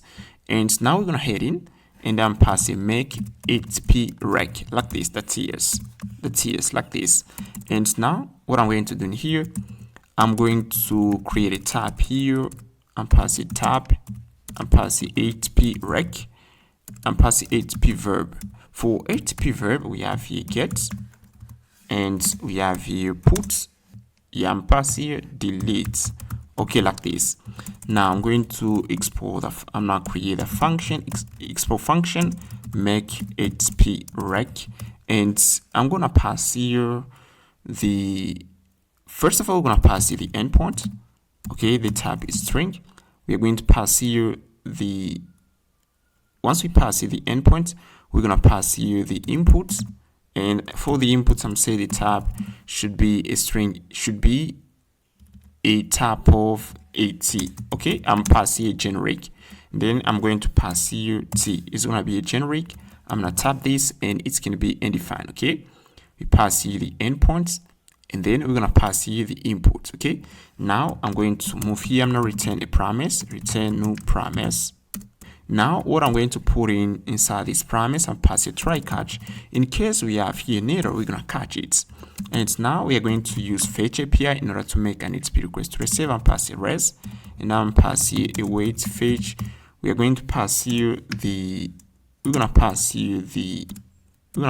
base euro, pass the process.env, and then you can see in here we have the next of euro, and pass it here, and we're gonna pass a /API/. We are going to pass here now the endpoint that we need to eat, and pass here endpoints like this. Okay, and here we should pass here a sync. Now here, what I'm going to do here, I'm going to check here if res that's okay. If we have an error, we are going to throw an error. Okay, if we failed making an HTTP request to receiver, we're going to throw this error. Pass here failed to process this request. Okay, like this. And then if this request is completed, we're gonna pass here cons data is equal to res, and pass here await res.json. Okay, like this. And then we're gonna pass here resolve, and we're gonna pass data. In case we have an error, we're gonna reject an error, and pass here the error like this. Okay, and now I'm pass here to the fetch function. We're gonna pass here an object. Okay, I'm pass this. Yeah, I'm going to pass here an object like this. We can pass here the headers. Okay, like this. And inside the header, we're gonna pass here accept, pass here application /JSON, and we're gonna pass here the content type like this. And for the body here, we're going to pass here JSON and pass here JSON.stringify. We're going to pass here the inputs like this. And also we need to pass here the method. We are going to pass here the HP verb. Okay. Yeah, we pass here the endpoint, but we forgot to pass here the HP verb. And pass here verb is equal to the type of HP verb. Okay. And then here I'm pass here the verb. Now we're going to head into the project model, and in here, guys, what I'm going to do, I'm going to pass here try catch, and then we're going to invoke the make_it_be_rect function. You can see it is a generate type, pass it the name, is string, and user ID. Okay. Now I'm going to head into in here. You can see we have here the project folder, and in here, what I'm going to do, I'm going to head in. And then I'm going to take the session. I'm going to pass it as a prop to the project model. I'm passing here, and then we're going to pass it the session. We're going to go back inside the project model, and then we're going to pass here the session as a prop. Okay, I'm pass here session like this, and then I'm going to pass here something like this. We can have here the ID, pass here string. We have here the email, pass here email, and pass here a string. Okay. And now I'm going to take here the session, and then we're going to pass it in here. Yeah, I'm going to pass this session, then I'll pass it the ID like this. Okay, everything is okay so far. Now what I'm going to do, I'm going to add here, I'm going to add the ID into the session. Okay, once the user sign in, we're going to retrieve the ID of the user inside the database, and then we're going to add it inside the session. Now what I'm going to do, we are going to head into now inside the API folder. You can see API folder, and in the auth folder. Okay. Now I'm going to add here something. Let me click here. Now I'm going to pass here something. You can see in here, guys. We have here with header handler function. Okay, we forgot to invoke the function. We should pass you this parenthesis, okay, in order to invoke it. You can see, let me zoom again a little bit. You can see we have here this parenthesis. We should pass that in order to invoke what we have inside. Okay, and also inside the project folder in this root, we should invoke it. Okay, and here we have a security issue. As we pass the old property, if we have many property, we're going to have an error. Now I'm going to extract only here the name. I'm going to extract only the name and user ID for security reason, and then I can pass it the body like this. Okay, like this. And now we can take here the name and user ID. We can pass it in here. Okay, like this. It's pretty good and pretty safe. Now let's go back inside the auth folder. And in here, now I'm going to pass here this inside the redirect function. We're going to pass here this. Once we log in, they're going to take us to the project page. And then in here, guys, we're going to pass here the user ID that we're going to extract from the database inside the session. And once we get the token in here, and then here we're going to get the user from the database. And if the user exists, we are going to pass the token that user ID is equal to dbuser ._ID to string. And now every time we're going to check the session, we are going to check here if the token that user ID exists. If it exists, we are going to pass a session that's user.id. Okay, we are going to add the user ID inside the session. And now we are going to head into the user service, and then we're going to pass here the function found by email, and then pass away user that found one. Pass here the email in order to return a single row. Okay, everything is okay in here. And now it's time to check this. Now I think everything is okay in here. Now I'm gonna try to check things inside the project model, and guys, we're gonna try this. Okay, now I'm gonna head into first the project model. I'm gonna check in here.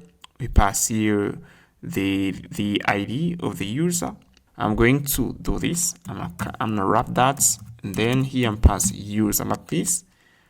Okay, and here I'm say this can be undefined. And now in order to get access to the ID, we're gonna need to pass the user like this. Now we're gonna head into the browser and we're gonna try this and see what we're gonna get. Now I'm going to move on the login page, and again we're gonna sign in. Okay, and see if we are going to create the user. I'm gonna sign in first. Okay, I'm gonna click here, continue. Okay, yeah, you can see actually we sign in and it takes us to the project page. Now, if we head into Mongo Compass, you can see we have here a new user. You can see here is the created user. Now I'm gonna click here, new workflow. We're gonna head into the console to see if we're gonna get an error. And I'm passing you the name of the workflow, email automation. I'm gonna click here, submit. And actually got an error, internal server error. Now we're gonna fix this. And here you can see no response is returned from the root handler. Now, in order to get the response, guys, we should pass this line outside of with error handler. Okay, we should pass it outside of this function. Now, I got a bright idea, guys. Instead of doing that, I'm going to pass here now with header handler. Okay, and then I'm putting the request, and then in here we're gonna pass here the response. Instead of doing this, instead of passing here a function, we just wrap that immediately inside with header handler function. Okay, this one is pretty clean. Now, also we are going to head into with header handler. In here, I'm going to pass here a next response. In case we got an error, we're gonna throw it. We're gonna return it. Okay, and now we're going to go back inside the browser and we're gonna try this again. And now click here again, submit. Okay, let's see what we're gonna get in here. Yeah, we got an error again. Now let me head into the console. Yeah, you can see overwrite model error. Cannot override project model once compiled. Yeah, I see why we got this error again, guys. Now I'm gonna head into the project schema. And inside the project schema, you can see we pass this. Now, when Nextjs is reloading, they defining multiple projects model, okay, project schema. So because of this behavior, we are getting an error. MongoDB throw an error. It says we already defined the project model. That's why we are getting the error here. You can see this says they cannot override project model. Okay, Nextjs is trying to recreate the project model. Now I'm gonna pass you this line. If we already defined this model, we are going to retrieve it from the cache. Okay, if we got it, we aren't gonna recreate it. We aren't gonna recreate it again. Okay, that's why we pass this. Now let's try it again. I'm gonna click here, email. I'm gonna click here again, submit, and then yeah, you can see actually we have here a response project created. Now what we're gonna do next in here, guys, we are going to head into now inside the app folder. I'm gonna move here app folder. You can see we have here the app folder. Now we're gonna create in another file, another folder where we're gonna put in clients APIs. Okay, now I'm passing you something like the folder client. You can see you have your folder client, and inside of it I'm passing API, and in here we're gonna pass a file project, and then we're gonna pass in an API like this. We're going to pass the get projects, and we're gonna pass it the page and the search. Okay, and here you can see make it work. We're gonna eat that endpoint in order to return a list of projects. Okay, great. Now we're going to head into the stores folder. You can see project slice, and then I'm gonna create here a func. Okay, in order to make an HTTP request to the server, create a sync func projects /func projects, and then here pass here get projects. Now I'm gonna pass here the project states, extends project server data. The project server data, it is the project array, and then here we're gonna pass here constant initial states of the projects. We have the project array, loading, and the error, and then we're gonna pass it to the initial states object. Okay, like this. Now I'm going to pass here accelerated users, and in here you can see we have here some conditions. In case we are making an HTTP request to the server, we are going to modify the value of loading property to true. And once we got there in here, we're going to modify the value to false. And in here, you can see pass here the project's data, but also the pagination. And in case we have here an error, we're going to modify the value to false. And we're going to pass here message failed to fetch projects. Now, what I'm going to do, I'm going to head into projects and then roots. Now we're going to pass in an endpoint. We're going to use it in order to retrieve projects. Yeah, we pass here get, and then here we are going to extract this parameter, pass your search params like get search, and here we get access to the page and limits. Okay, and now we pass here project service like get instance to create a single instance, and then here we pass a project service like get all projects, and here you pass this search, the page, and limits. And then you're going to return here a list of projects. Now if you head into the browser and we hit that endpoint in here, you can see we have here a list of projects. Okay, you can see here's a list of projects, and also we have here the pagination property. You can see we got it in here. Now we're going to head into the project page, and then we're going to hit that endpoint. Okay, now I'm going to head into private folder, projects, page, and in here I'm going to pass you I'm going to extract the projects array using the use selector hook, and you can see in here pass your data projects, and then we're gonna get access to the array. Okay, you can see we have access to all properties inside the project slice. We have the model, loading, project array, but also the pagination. Now I'm gonna pass you some state, the page, search, and total page, and then here we are going to pass here fetch project with debounce. Now we use debounce so that when we're gonna be typing inside the input, we aren't gonna make a lot of HTTP requests to the server. And then we pass here use effects, and inside of it we pass a fetch project with debounce, we pass the page and search. Okay. Now I'm gonna pass a function search projects. I'm going to copy it, and then we're gonna bind it to the input. Okay. And in here, we're going to pass here on change events. On change events, we're going to call the function search projects, and I'm passing the value is equal to search like this. And we fix that error. Okay, like this, guys. Now I'm going to pass here to the workflows props and pass the projects like this. Okay, like this. And then we're gonna get rid of the error. Now let's head into the browser and see what we can here. Okay, yeah, we have here an error, and here I'm passing here this. You can see we have here projects, and the project is an object, and inside of it we have here an array. I'm past this projects, and now I'm going to move here and see why we got this error. You can see can array properties of undefined reading map, and in here we have here an error. Now I'm going to pass here something like this. I can just pass here projects, and then we're gonna head into the project list component, and we're gonna pass there an array of projects. You can see we have here workflows. I'm passing here this, and here I'm gonna pass here option chaining. In case the project array is undefined, we aren't gonna throw an error. Even here too, I'm going to pass the option chaining, and for the trigger option chaining, and here for the update option chaining. Okay, like this. Now let's see what we got here. Yeah, you can see actually works. And now we are going to format the date in here. I'm going to head into the URL file, and then we're going to pass a function format updated add function. And I'm going to copy the function we are going to put in here.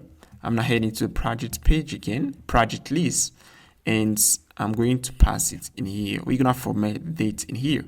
I'm gonna pass it in here, format updated age like this. Okay, like this, and now we're gonna import a function. I'm gonna import a function from the URL file, and we're gonna have something like this. Okay, yeah, you can see. Yeah, we have here the format. Yeah, you can see in here we have the formatted date. Okay, it works pretty well.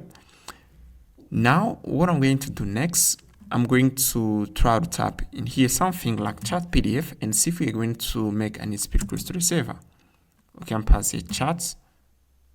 Okay, yeah, we don't send the value. I'm going to head into the console and see what we can here. Network tab. I'm gonna head into the network tab. Okay, we're gonna head into network tab. And if I pass something like chat, let's see what we can here. You can see pass the page, and for the search we pass here CNH, okay, and I'm passing charts PDF. Okay, let's see if we got the value. I'm going to click in here, and you can see actually we don't have here the value. If I click here, open a new tab, you can see for the page here we pass here one and search chart PDF, but actually we don't return data. Okay, I'm gonna fix this. We should return here data. Now what I'm going to do, I'm gonna head into the project's endpoints and I'm gonna fix the error. I'm going to head into again inside the API folder, and I'm gonna head into projects routes, and in here I'm going to check if we got the value in here for the search parameter. Okay, now I'm gonna pass here console.log, I'm passing search, and then I'm passing search like this. And now we are going to see what we're gonna get inside the console. Now I'm gonna add that endpoint again and see if we are going to get the value. Okay, I'm gonna add that, and yeah, actually you can see we got here the value. Now it's time to pass it in here. Now I'm going to move here. I'm gonna click here, get all projects. We're gonna click here, and then we are going to head into the project service to fix that error. And now in here we pass here the search, and here we pass the title. We should pass here the name like this. And now I'm gonna hit that, and yeah, you can see we have here right now chat PDF, and in here too, if I pass here something like chat, we're gonna have here the workflow chat PDF. Okay, it works pretty well. Alright guys, now let's work on the pagination. The first thing, we're gonna head out to Shadcn.com in order to get the pagination components. You're gonna type this command in order to get it: npx Shadcn alias add pagination. Once done, we are going to head into the component folder, and in here you can see that actually I've already added these components. In here you can see we have a pagination, and now we are going to head into in here, guys. You can see we have the general folder. Inside the component folder, I'm passing another component, which is the pagination, and in here I'm now passing handle pagination. You can see we pass it the set page, total pages, and the page, and in here we have two functions. One, it allows us to move to the next page, to the previous page, and we have here another one that allows us to move to the next page. Now I'm gonna pass here the Shadcn components, and now we are going to head into the project page in here, and then we're gonna import that component and we're gonna pass it in here, and we pass here the set page and the total pages and the page. Okay, now if we head into the browser, you're gonna see we have it in here. I'm gonna move here, and actually we don't show the components. Maybe if I refresh the page, we're gonna see we have a pagination. It doesn't appear in here, guys. Now in order to show these components, I'm going to head into the API folder, and I'm gonna head into projects, and here I'm going to change here the limit for the projects. I can pass here maybe even 2 right now and see what we're gonna get. And I'm going to refresh the page again, and here you can see actually we show the pagination. And if I click here on the second page, on the third page, let me check. Yeah, you can see it's working. And yeah, if I click on the next page, we're gonna move to the next page. Okay, you can see it's working pretty well, guys. Now we are done with this one. Now what I'm going to do next, we're gonna work on the edit button in here. Now what I'm going to do in here, guys, once I click on the edit button, I'm going to pop up this model, and then we're gonna pop up the model with the value of the workflow. Okay, we're gonna have the value of chat PDF, and then we can modify the value. Now what I'm going to do, I'm going to head into first the project slice, okay, in here. Now what I'm going to do in here, I'm going to define here now the prop current projects, pass here the ID, the name, and the edit property. And if the value of the edit property is equal to true, we are going to hit the put HTTP verb in order to update the project. If is equal to false, we are going to hit the pause HTTP verb in order to create a project. Now what I'm going to do in here, I'm going to pass here set current project. And once we call that function, we're going to pass the value to the current projects. And now I'm gonna export it so that we can get access to it. Now we are going to head into the projects list in here, project list components. And then we're going to pass it the dispatch hook in order to get access to the function that we're going to pass it in here. Okay, set current projects. Okay, and once we call the function, we are going to pop up the model. You can see in here, if I click here, I'm going to click here again. You can see in here, once we pass to the current projects property, you pass the value, we are going to pop up to the model. Okay, now we are going to head into the project model. And in here, what I'm going to do, I'm going to pass here first current projects. I'm going to extract it, and then I'm passing use effects. We are going to listen to changes occurred inside the current projects. We're going to pass a set value and reset. Okay. Now what I'm going to do in here, I'm going to check now. If we click here on the edit button, we're going to pop up the model. Let's see if I click here. You can see we have here email automation. It works pretty well. If I click here too, yeah, it works. Now what I'm going to do now, I'm going to pass here condition. You can see here we have here current projects that edit. If the value is equal to edit, we're going to pass here the value. Now I'm going to copy it, and then we're going to move in here where you can see pass here submit. And here, if the value here is equal to true, I'm going to pass here. If the value is equal to true, I'm pass here. If the value is equal to true, we are going to pass here update, and pass this. We're going to pass here update. Okay, like this. Else we're going to pass here submit. Okay, we can pass here create. Okay, like this. And yeah, I'm going to pass here this to remove that error. Okay, I'm gonna remove this. I'm going to cap this, and now I'm pass it inside React fragments like this in order to get rid of the error. Now if I click here again, edit, you can see actually we have here updates. Okay, now let me click here. Yeah, okay, we are going to pass here too. Once we click on the create button, we're gonna pass here true. Okay, we're gonna pass here false instead. Okay, now I'm going to head into the project slice, and I'm going to copy here. I'm gonna copy this, and I'm going to pass here the function. I'm gonna pass here projects that edit. We are going to pass here false like this. Okay, okay, let me pass here false like this. And in here, actually we have here an error, and I can just copy this, and then I'm gonna pass it in here like this. I'm gonna get rid of the payload like this, guys. Now if you head into the browser and click here, you can see in here actually we have here update, and I'm passing false now. Okay, and if I click here, you can see we have here now create. Okay, and if the value is equal to create, we are going to eat the post HTTP verb. Now what I'm going to do next, we are going to go back inside the project model, and in here what I'm going to do, I'm gonna add here a little condition and pass here if. We're gonna pass if the current project that edit, if the value is equal to true, we are going to update and pass this here, and here we're gonna pass here put as HTTP verb, and we're going to pass here the ID. Okay, we're gonna pass here the ID and pass here project / and pass here current project. Yeah, I'm gonna pass here the current projects that ID.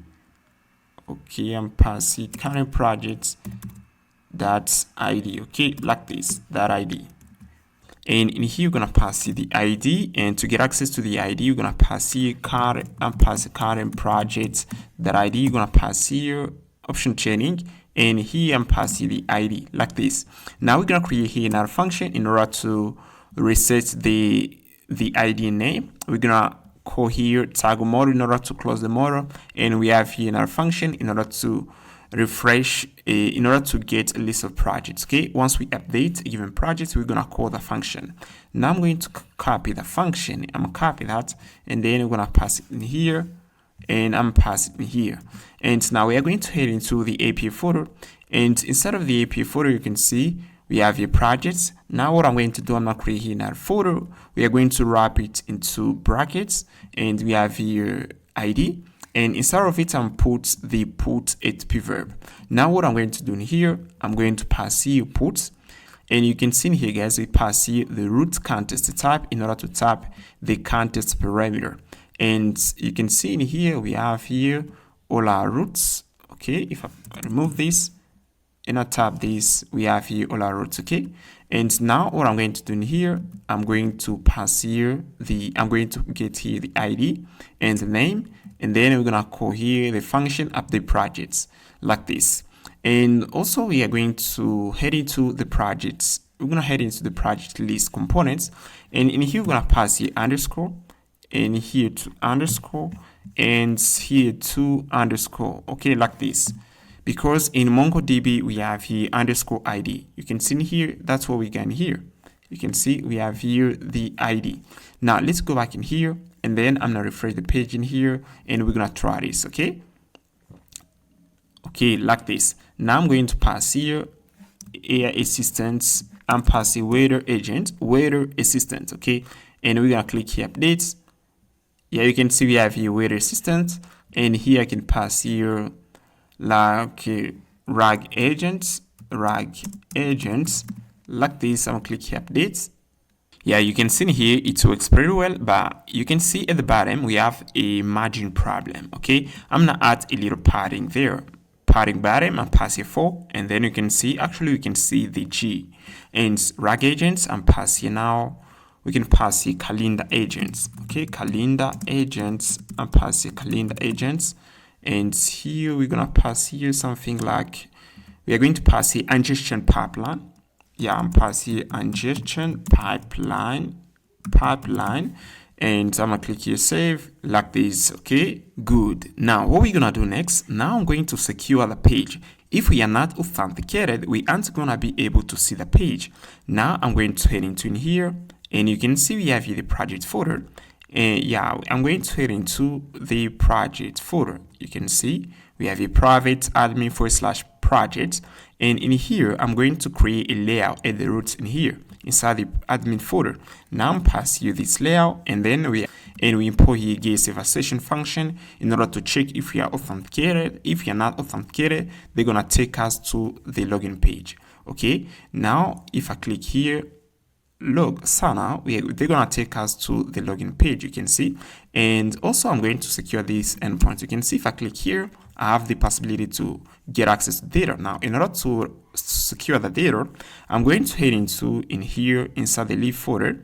You can see we have leaf folder, and in here, guys, I'm going to head into inside MongoDB. You can see we have here with header handler. Okay, now I'm passing another function I'm passing with auth, okay, like this, the TS, and then I'm passing this code. You can see actually now I just pass here this, I pass here the connection, and then I pass here get save a session, and then I'm checking if here we have the session. If we don't have the session, we are going to send this error to the user unauthorized. Okay, now I'm going to import here the DB connection like this, and now I'm going to head into the API folder, and then we're going to wrap this, we're going to wrap that endpoint with auth middleware. Okay, now I'm going to head into inside the API folder, and then we're going to use here this function with auth, okay, in order to protect our endpoint. Okay, we're going to head into inside the API folder, and you can see here we have here these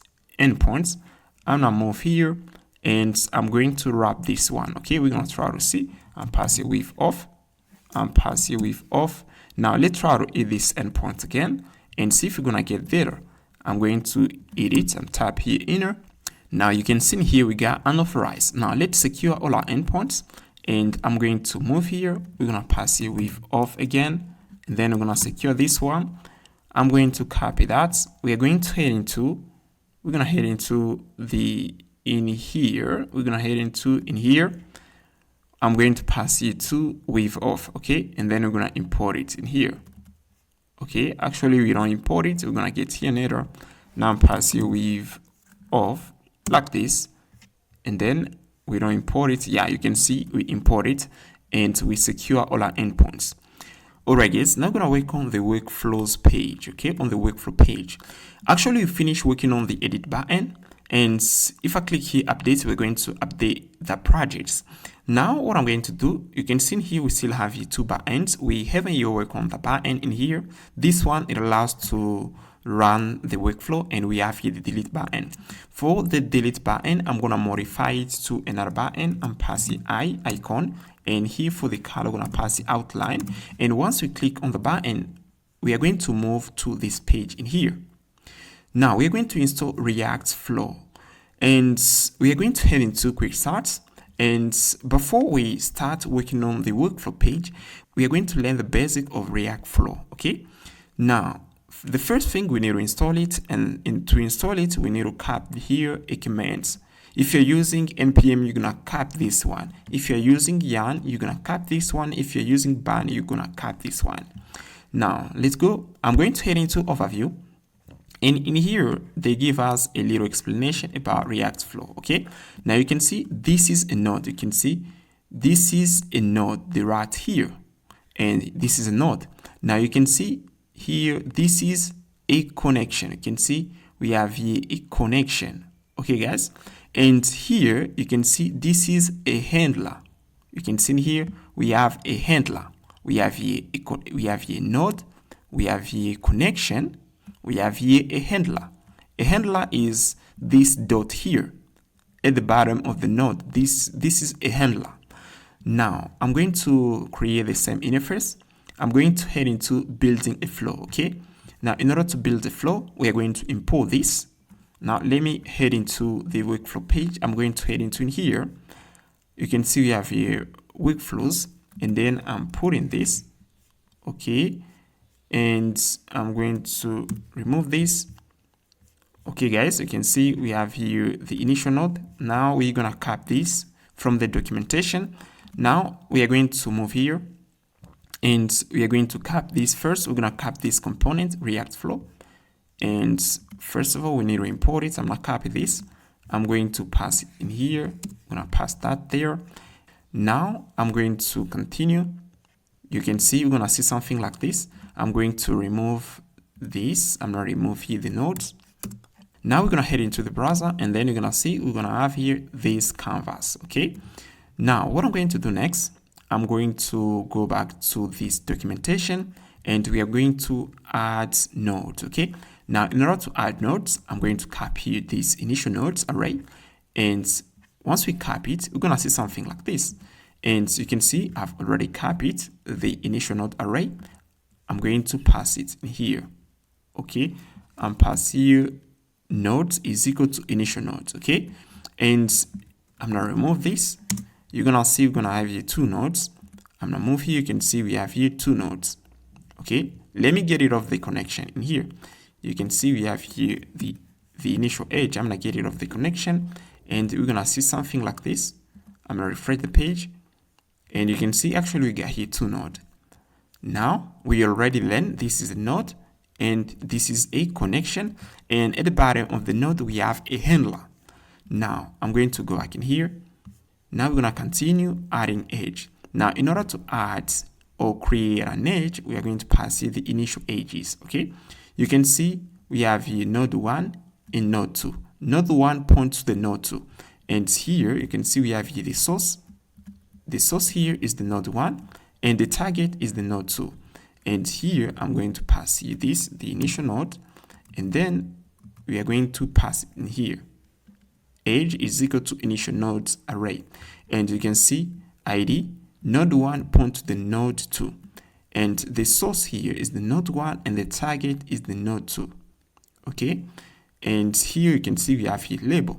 Now if we head into the browser again, you can see we have here node 1, which is the source, and the target is the node 2. Now we're gonna go back to the documentation again. Now we're going to head into now adding interactivity. I'm gonna move here, and then in order to add interactivity, I'm going to scroll a little bit, and then we're going to copy this. Okay, I'm going to copy this, and then I'm gonna copy that. I'm going to pass it in here like this, and then we're gonna import here use states. We're gonna import here use states. I'm gonna import it, and here at the top right now I'm gonna pass here use clients to use clients like this. to make it a client component. And now we're going to copy these two. I'm gonna copy this and we're gonna pass it in here like this. Okay, and we're going to import also the apply node changes function. We're gonna import it. We're gonna import here the use callback. I'm gonna import it. Okay, we're gonna import also the apply age change. We're gonna import it too in here like this, and then we're gonna add the interactivity. Now, in order to add the interactivity, we are going to copy these two lines in here. We're gonna pass it to the React Flow component. I'm gonna copy that and I'm pass it in here like this. Now, if we head into the browser, you're gonna see, yeah, we have here the connection. Okay, you can see we have here node 1 and node 2. Okay, it works pretty well, guys, and yeah, it works pretty well. Now, what I'm going to do next here, we are going to continue. We're gonna go back to the doc here, and you can see now we're gonna add here handling connections. Okay, now in order to add connections, we are going to copy this line on connect.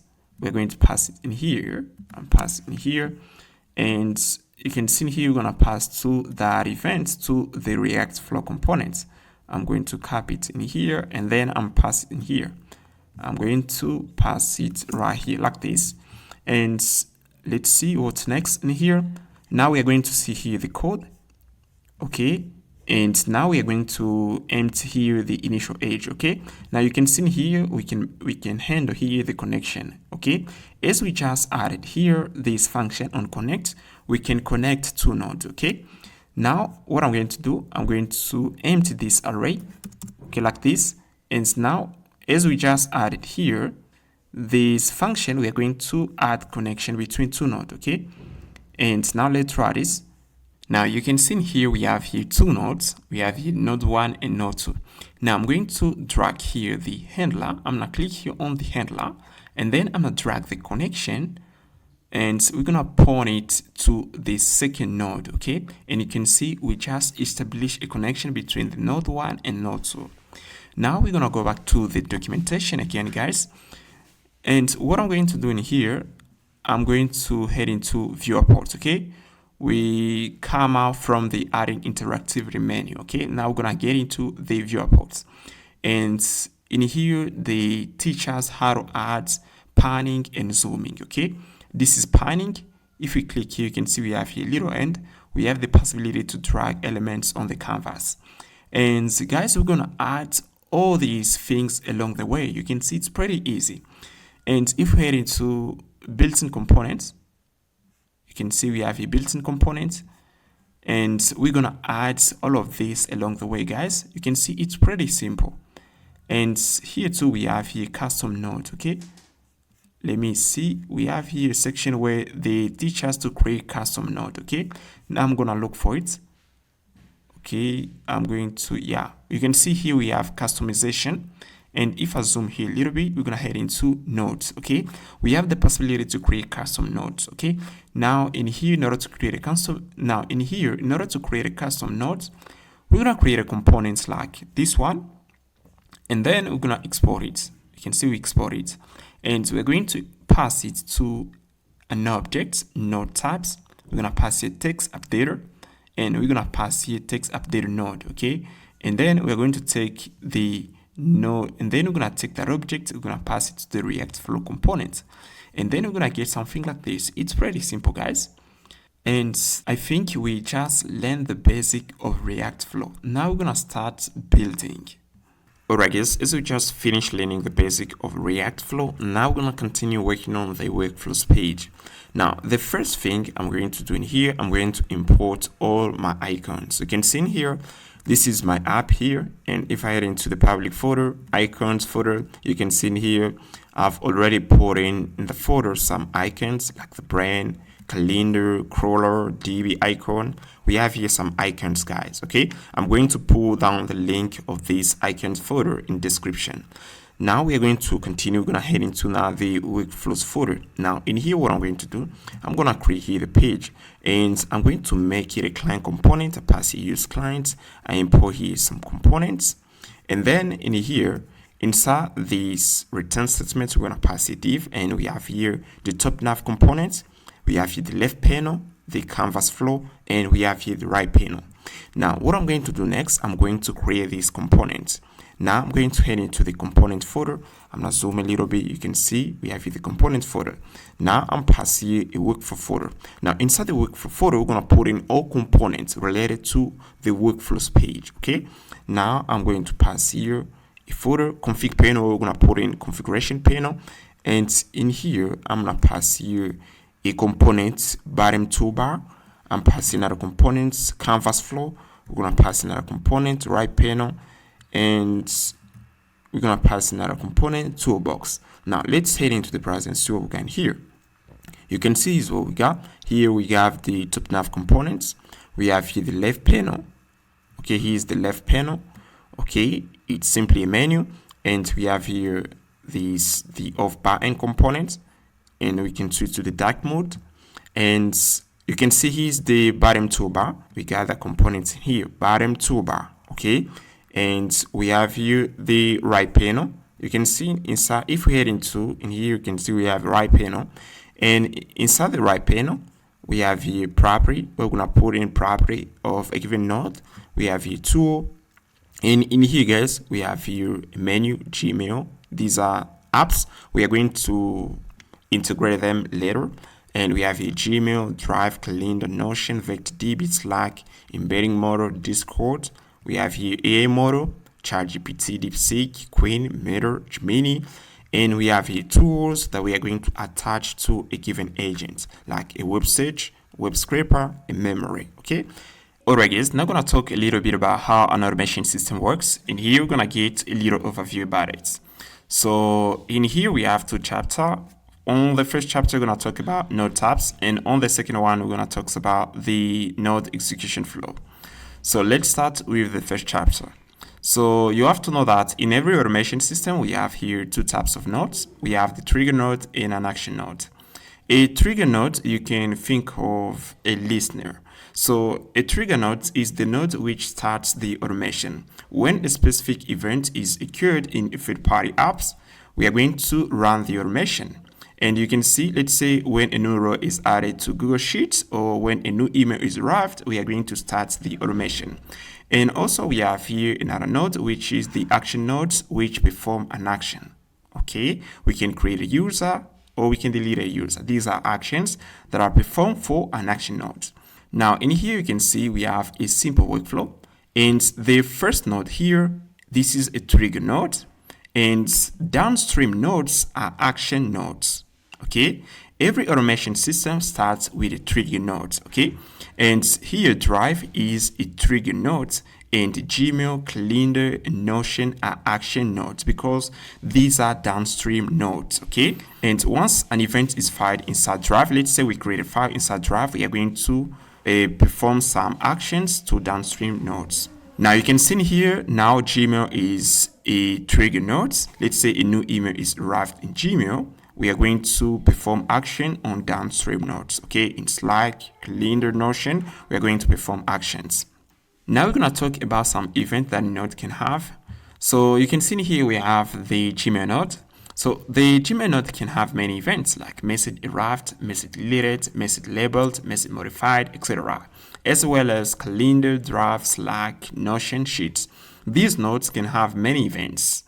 So for time managing, I'm not going to listen to all of them. I'm going to listen to 1 or 3 events for each node because of time, guys. We need to move fast. And also, you have to know that, as I said before, in every automation system, we have 2 types of nodes. We have a trigger node and an action node.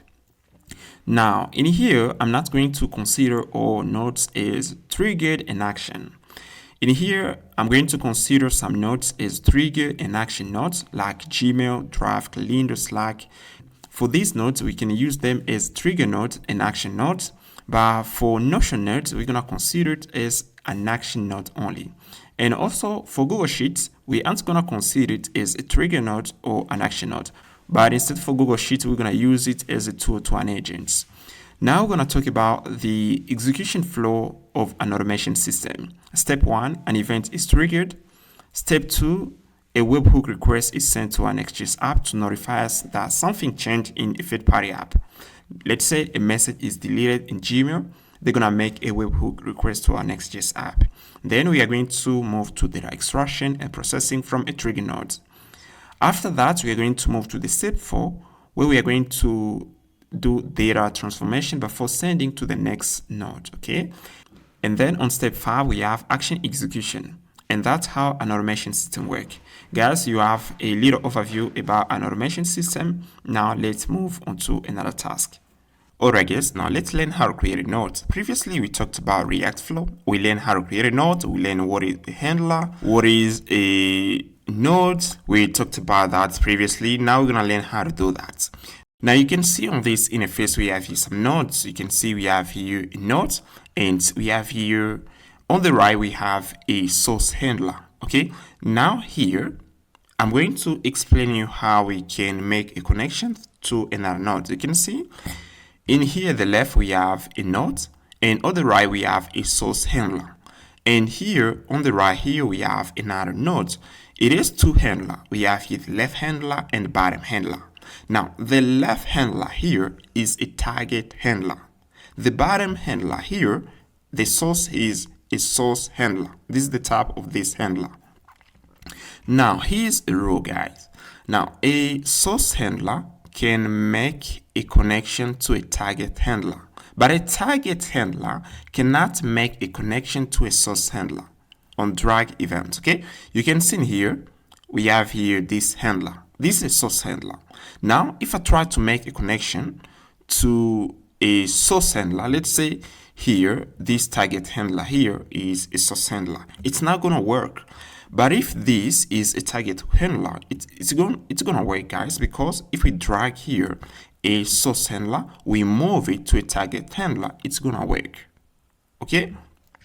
Now, this is the rule that we're going to use in our app. You can see here, if I click here, we have a Gmail node, and this Gmail node has two handlers. It has the left handler and the right handler. Okay, now the left handler here is a target handler. The right handler here is a source handler. It means it can make a connection to another node. Let's see how it works in action. Now I'm going to create here a Notion node. You can see the Notion node has only one handler. This is the left handler. Now, this left handler here is a target handler. It means it can accept a connection from a source handler. Now, as the right handle of the Gmail is a source handler, if I drag it on Notion, you can see actually we have a connection. Let me switch to the live mode here. You can see the connection pass. But if here, this is a source handler, it's not gonna work, guys. Okay? Now I'm gonna go back in here. Now you can see this is the rule that we use in order to create nodes. And here you can see Gmail and Notion nodes are custom nodes. Now you can see in here we have the nodes array, and this is the format of a given node. You can see we can have here an object, we have the ID, position of the node, data, and inside the data we can have the name, label, icon. And now you can see, now in order to create a custom node, we need to create a component as they said on the documentation. And then we're going to initialize here an array. We are going to pass here node types. We're going to pass it text updater, and then we're going to pass it that component. And we're going to take that component, we're going to pass it to the React Flow component. And then we're going to have something like this. Okay, this is a custom component. Okay, now in our case in here, Gmail is a custom component, Notion is a custom component. Okay, now I'm gonna head into the code. Now I'm gonna explain you how I create these nodes. Okay, now let me zoom a little bit. Now you can see in here we have here the component folder inside the component. We have here now you can see in here inside the component folder we have here the workflow folder.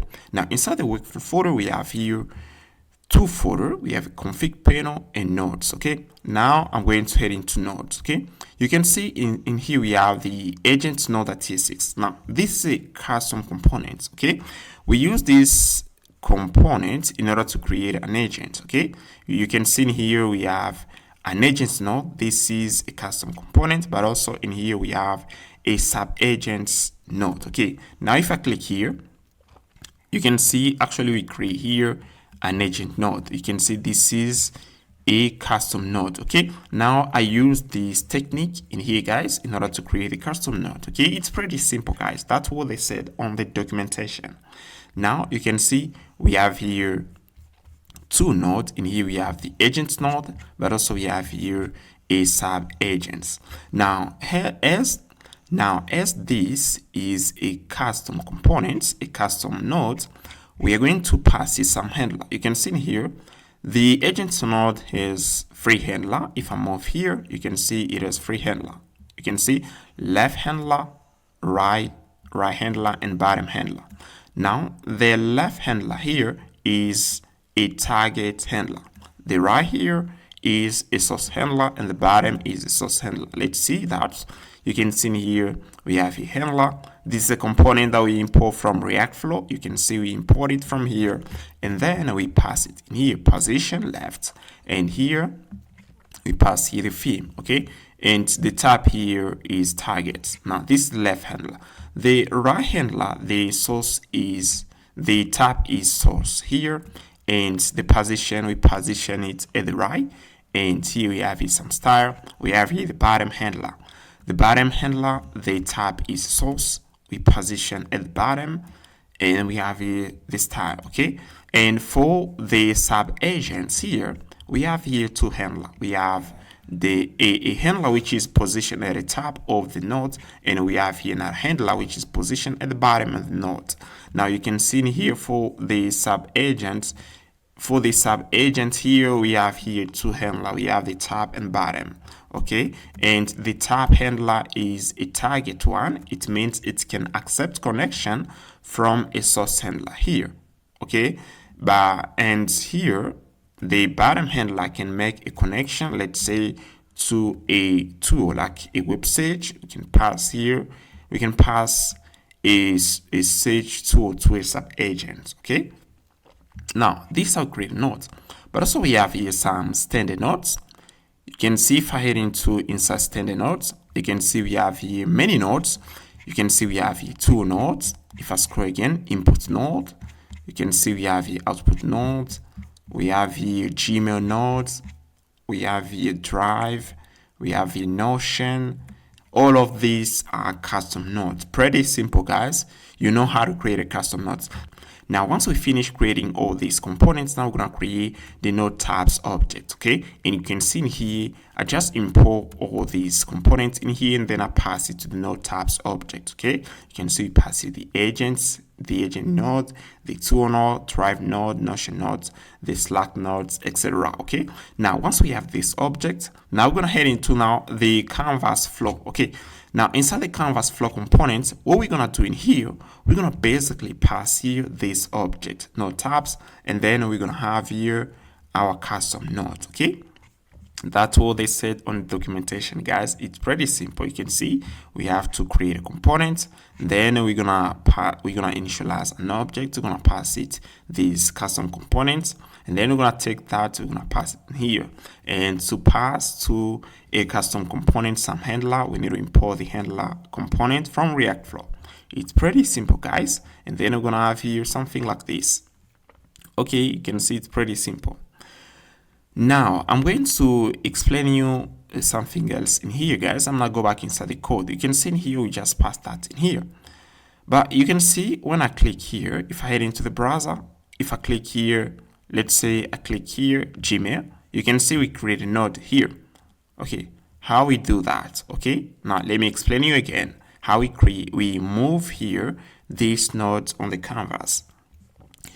Now, first of all, I'm going to explain you the structure of a node. You can see in here we have here Gmail node config.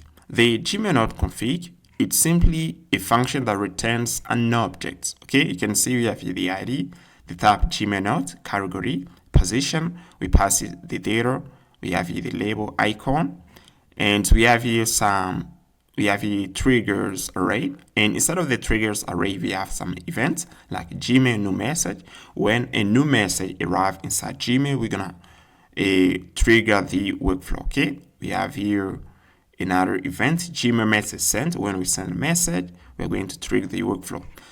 And now also we have here a constraint object. Okay, I'm not explaining what is the constraint object later. We use the constraint object in order to make a connection from one node to another. Okay, first of all, I'm not heading to inside the store folder. You can see we have here the store folder at the bottom here.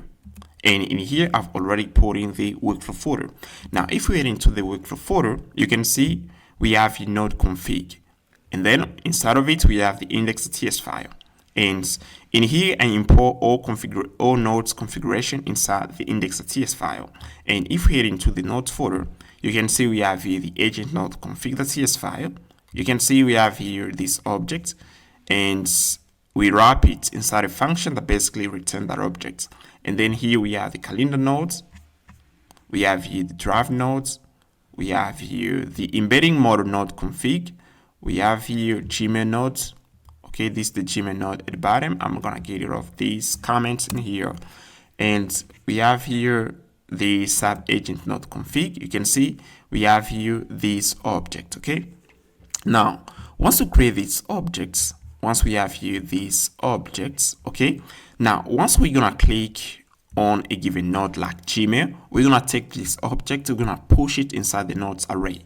And then once we have this object inside the nodes array, now we're gonna create now the node. You can see in here, if we head into the canvas flow.tsx file, you can see in here we pass here the nodes array. Now once we have that object inside the nodes array, now we're gonna display the nodes on the canvas. Now let's go back in here. You can see if we head into now the store folder, I've already explained you this folder. You can see node config, and inside of this folder we basically put in configurations of a given nodes. Okay, this is an object. Now we're gonna take that object, we're gonna import it in here, and then if we head into the workflow slice.tsx, and if we head into the workflow slice.ts, you can see in here I just import all these configurations in here. You can see we have here these configurations. Now we're going to take these configurations, we are going to push them inside the nodes array, so that we are going to display these nodes on the canvas. You can see we have here the nodes array and the edge array. And we have here add a property. I'm going to explain you what is the ID count, the selected node, and the execution tree later. Okay, I'm not explaining you that later. But we're gonna focus on the nodes array and the edge array.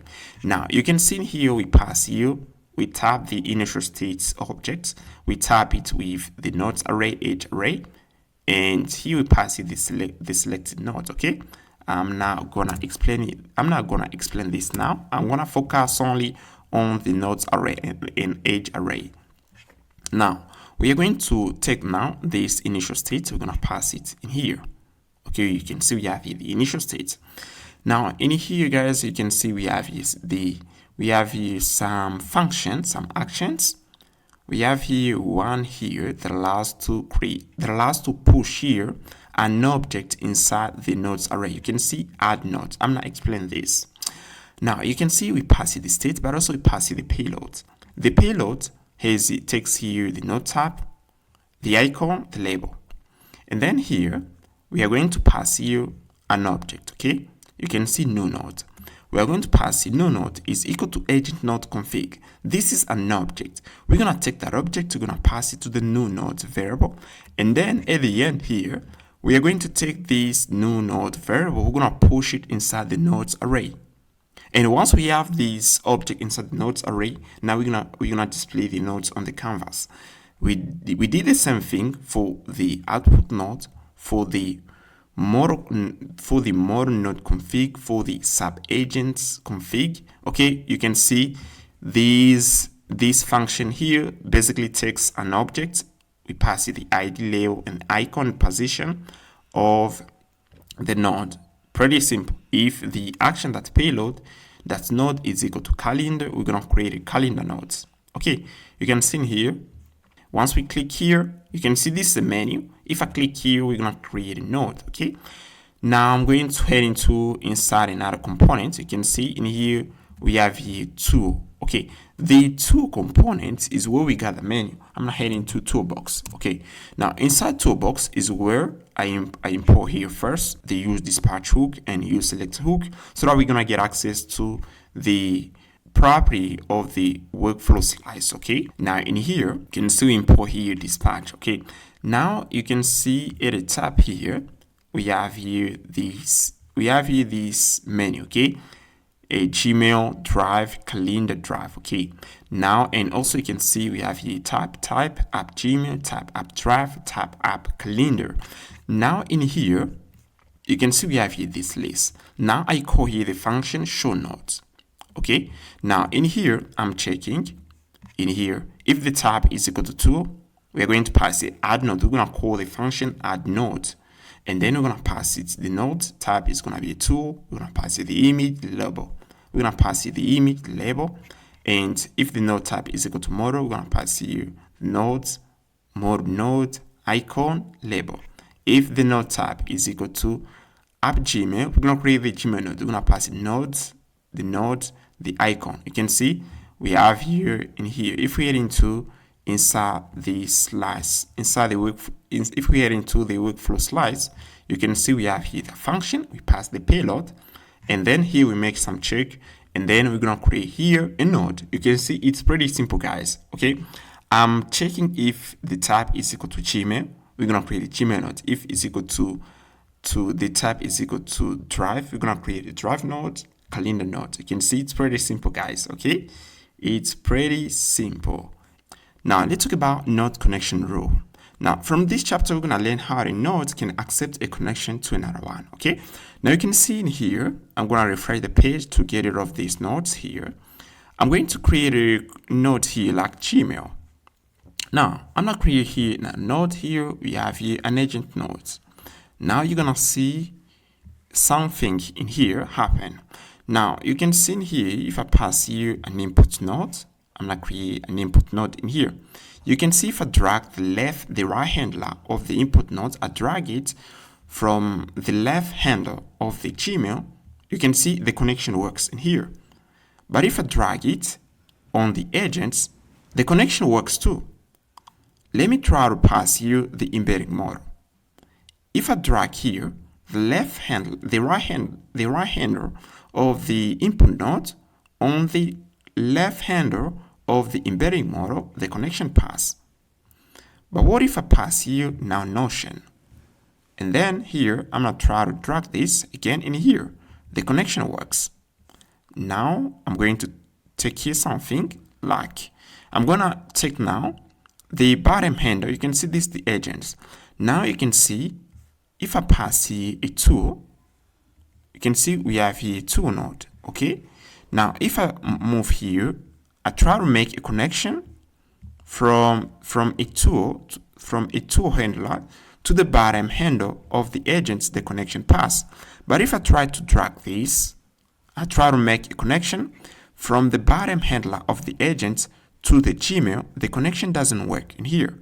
You can see it's refused. If I drag it, I try to move it to Notion, it doesn't work. But if I pass here to a node, I move it in here, it works.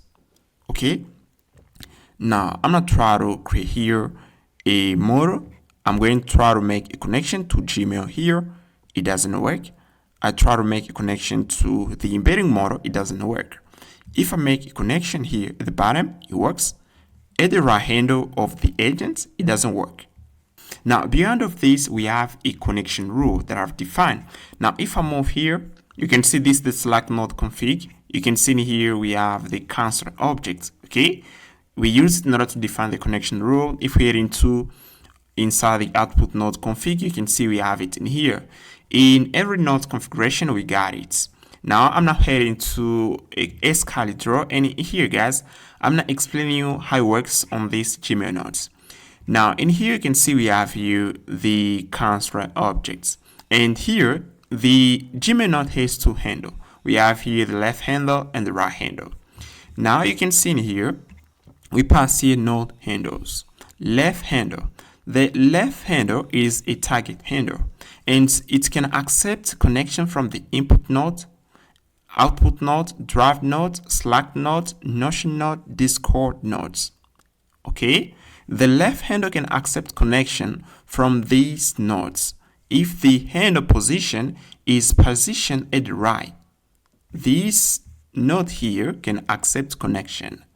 Okay, now you can see here, pass here, the left handle of the Gmail nodes here, this left handle can accept connection from an input node if the handle position of the node is at the right. Now you can see here, we have here this Gmail node.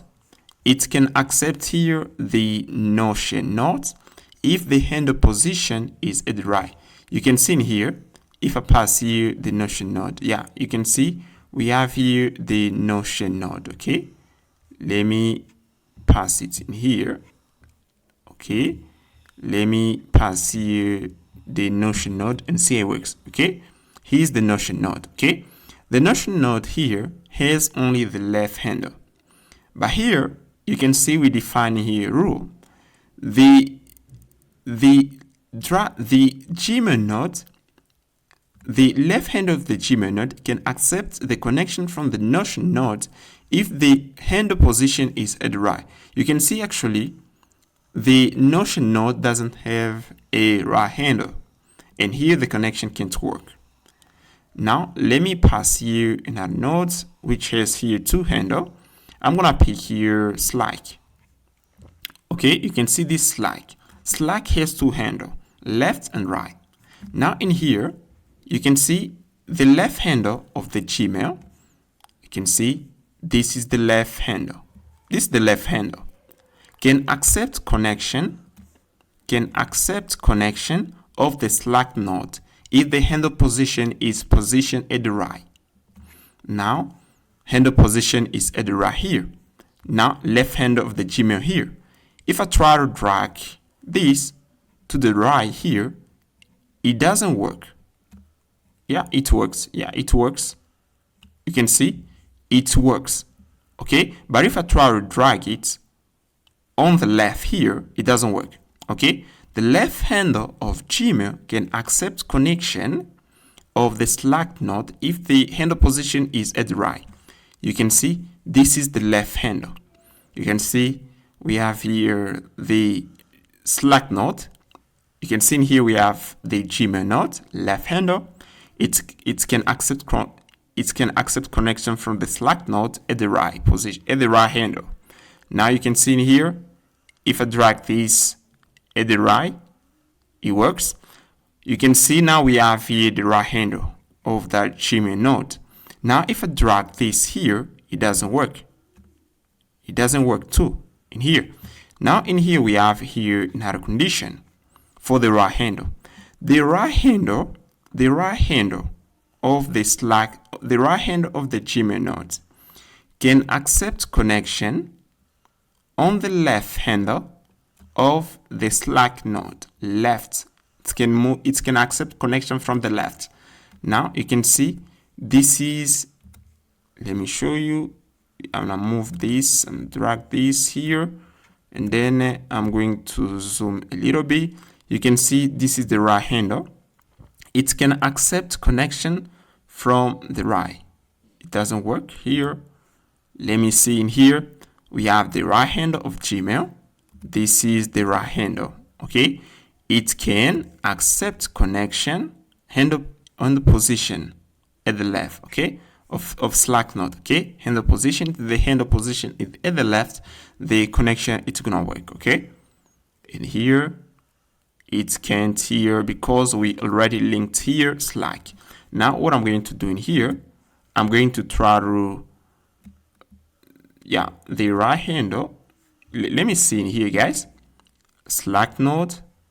Okay, right handle, it's gonna go to the Slack node if the handle position is at the left. Slack node, handle position is at the left here. Yeah, like this, it works. Yeah, it doesn't work. Okay, because we already linked here Slack. Now I'm going to get rid of Slack here. I'm gonna remove that node here, and then I'm gonna try to create it again and pass the Slack. Now I'm going to take this right handle and then I move here. You can see this is the right handle. It can accept connection from a Slack node at the left. Okay, right handle, it can accept connection. It can accept connection from the Slack node if handle position is at the left. Now, guys, you're gonna try to practice. You have to know this is the rule that I use. Okay, this is the importance of the constraint object. We use it in order to define connection from a node to another one. Okay, and each node has a constraint object. Okay, inside of it, you can see if I head into inside here, I'm not heading to the tool node config. Inside the tool node config here, you can see the tool node config has here only the top handle. Okay, this is the tool node. Okay, if I head into here and here come here, I create here the memory. You can see it has only one handle.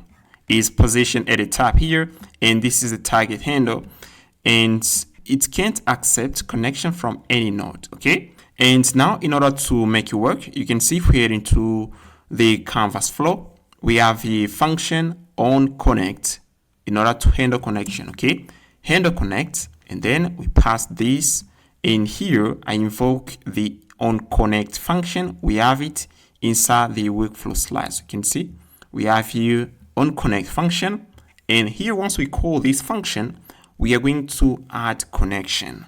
I think you get the idea. You get the idea, girls. You can't understand right now, but you have to practice in order to understand pretty well. You have to practice. Try to create a canvas and create two nodes or three, and then try to make a connection between them. Okay, try to make a connection between them to see if it's gonna work. Alright, guys, now let's talk about the configuration panel. So you can see this is a workflow, and on this workflow you can see we have many nodes. You can see in here we have many nodes, guys. So each node in here has a configuration panel, and this is a configuration panel. You can see we have your properties, and you can see if I drag here the Gmail node, you can see we have here this section here. That's what I call a configuration panel.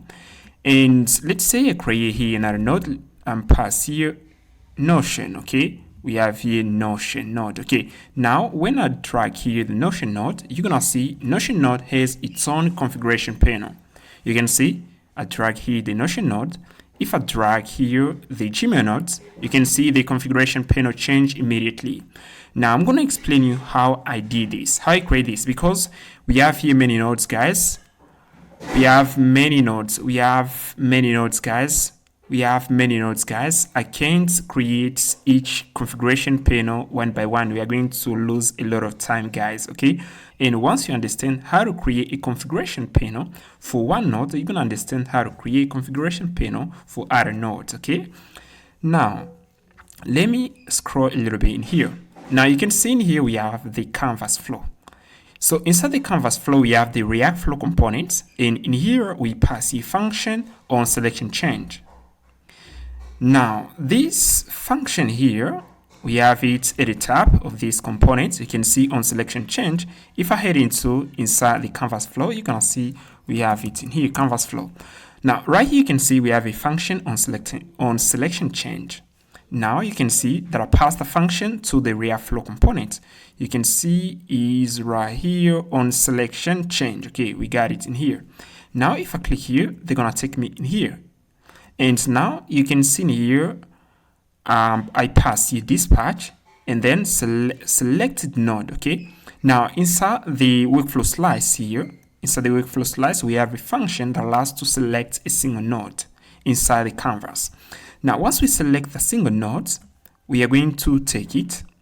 We select it, we're gonna take it, and then we're gonna store the selected node in a property, in a state. Okay, you can see in here we have here state selected node. Okay, I'm gonna move here, selected node.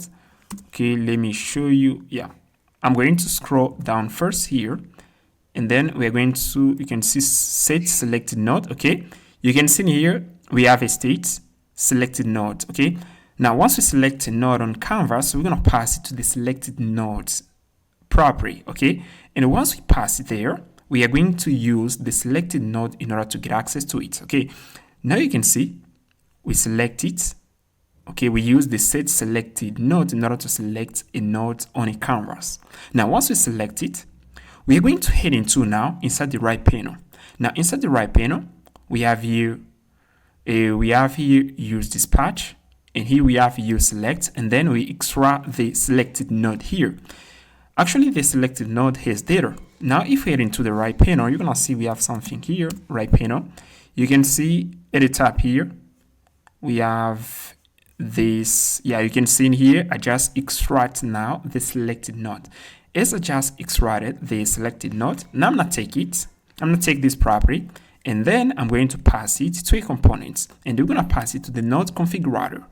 So the node configurator's components right here. And in here, I import all configuration panel for each node. And then here, I'm checking if the selected node is equal to agent node, we're going to return the configuration panel for the agent node. You can see in here, if I head into in here, and I select here Notion, we are going to pass here the configuration panel of Notion. If I select here Gmail, we're going to return the configuration panel of Gmail. Now, if I create here an agent, you're going to see we have here an agent.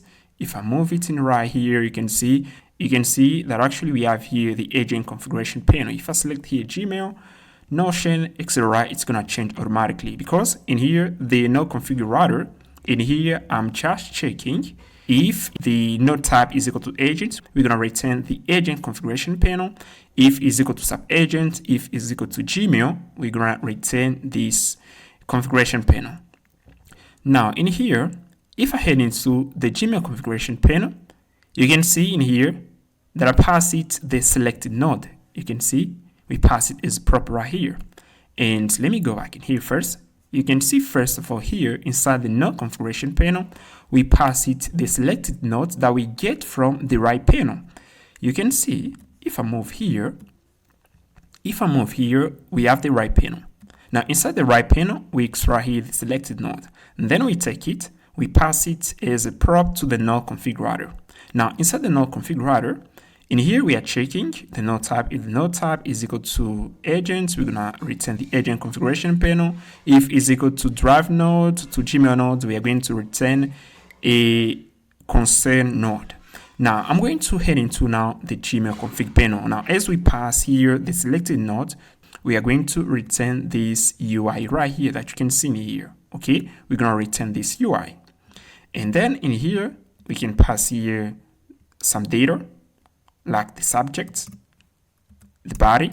And then once we pass here this data, and if I click here on save, we are going to see the data in here. Let me show you. I'm going to head into the right panel. You can see in here, we have logs tab here. You can see we have here logs.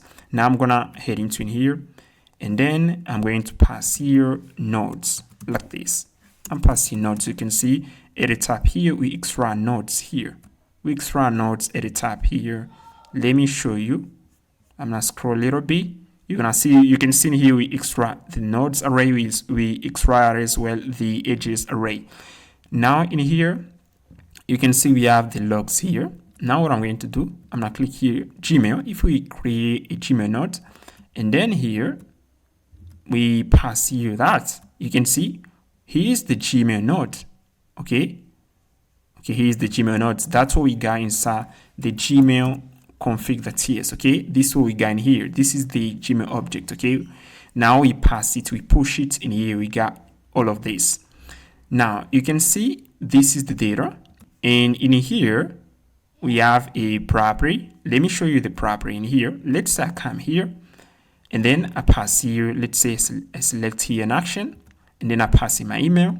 I pass here the subject, hello, and then for the body I pass here hello world. Okay, now if I click here save, you're gonna see we're gonna have here another property. Okay, if I scroll a little bit, you can see we have here the body property, and you can see in here we have hello world. Okay, and this is the property that we're gonna send to the server in order to perform an action. Now here's how we pass the data to the Gmail node. Now I'm gonna head into in here, I'm gonna go back inside the Gmail config panel and pass the Gmail config panel.tsx, okay, in here. And then I'm gonna scroll a little bit. And in here, guys, you can see we have here dispatch, okay? And again, inside the workflow slice, we have another function, update node data.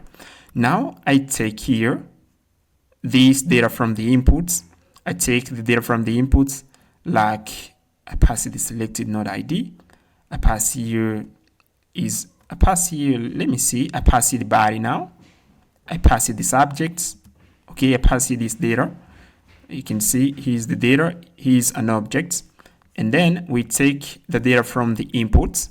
We take it and then we pass it in here. We pass it to update node data. Now, if we head in the workflow slice, you can see in here we have another function, update node data. Now, this function, we essentially pass it the selected node. And here, what I'm doing here, I'm checking if we have these nodes in the nodes array. And then if we got it, we are going to update it. Okay, that's how it works. It's pretty simple, guys. It's pretty simple.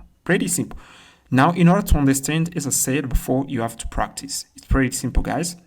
I'm not gonna create all of these nodes one by one. We are going to it's gonna take us a lot of time, guys. If I start creating node by node, it's gonna take us a lot of time, guys. Okay, now I consider everybody in here knows how to save data. Okay, you can see here's the Gmail panel. Once we return the panel, we can pass it some data, and then if we click save, we are going to take the data from the input. We're gonna pass it to these nodes right here. Okay, you can see that actually it's pretty simple. And you can see we have here the agent node. If I select this, it changed again. And it changed again because we just check here, because of the node configurator, we just check the node type is equal to agents, and then we change it. Okay, and in here we can pass here the name of the agent, but also we can pass here the prompt. Okay, and when I'm gonna close this, we're gonna have here data. And if we head into the logs tab here, you can see at the bottom here, we have here for the agents, we have here some data. Yeah, like you can see in here, we have a agents. Now I'm gonna go back in here again. I'm gonna try to modify things. If I modify things, I pass here like you are a waiter agent. Okay, and in here I can pass you waiter agent. It's gonna change. And here we head into the logs here. You can see if I scroll at the bottom here, you're gonna see something in here.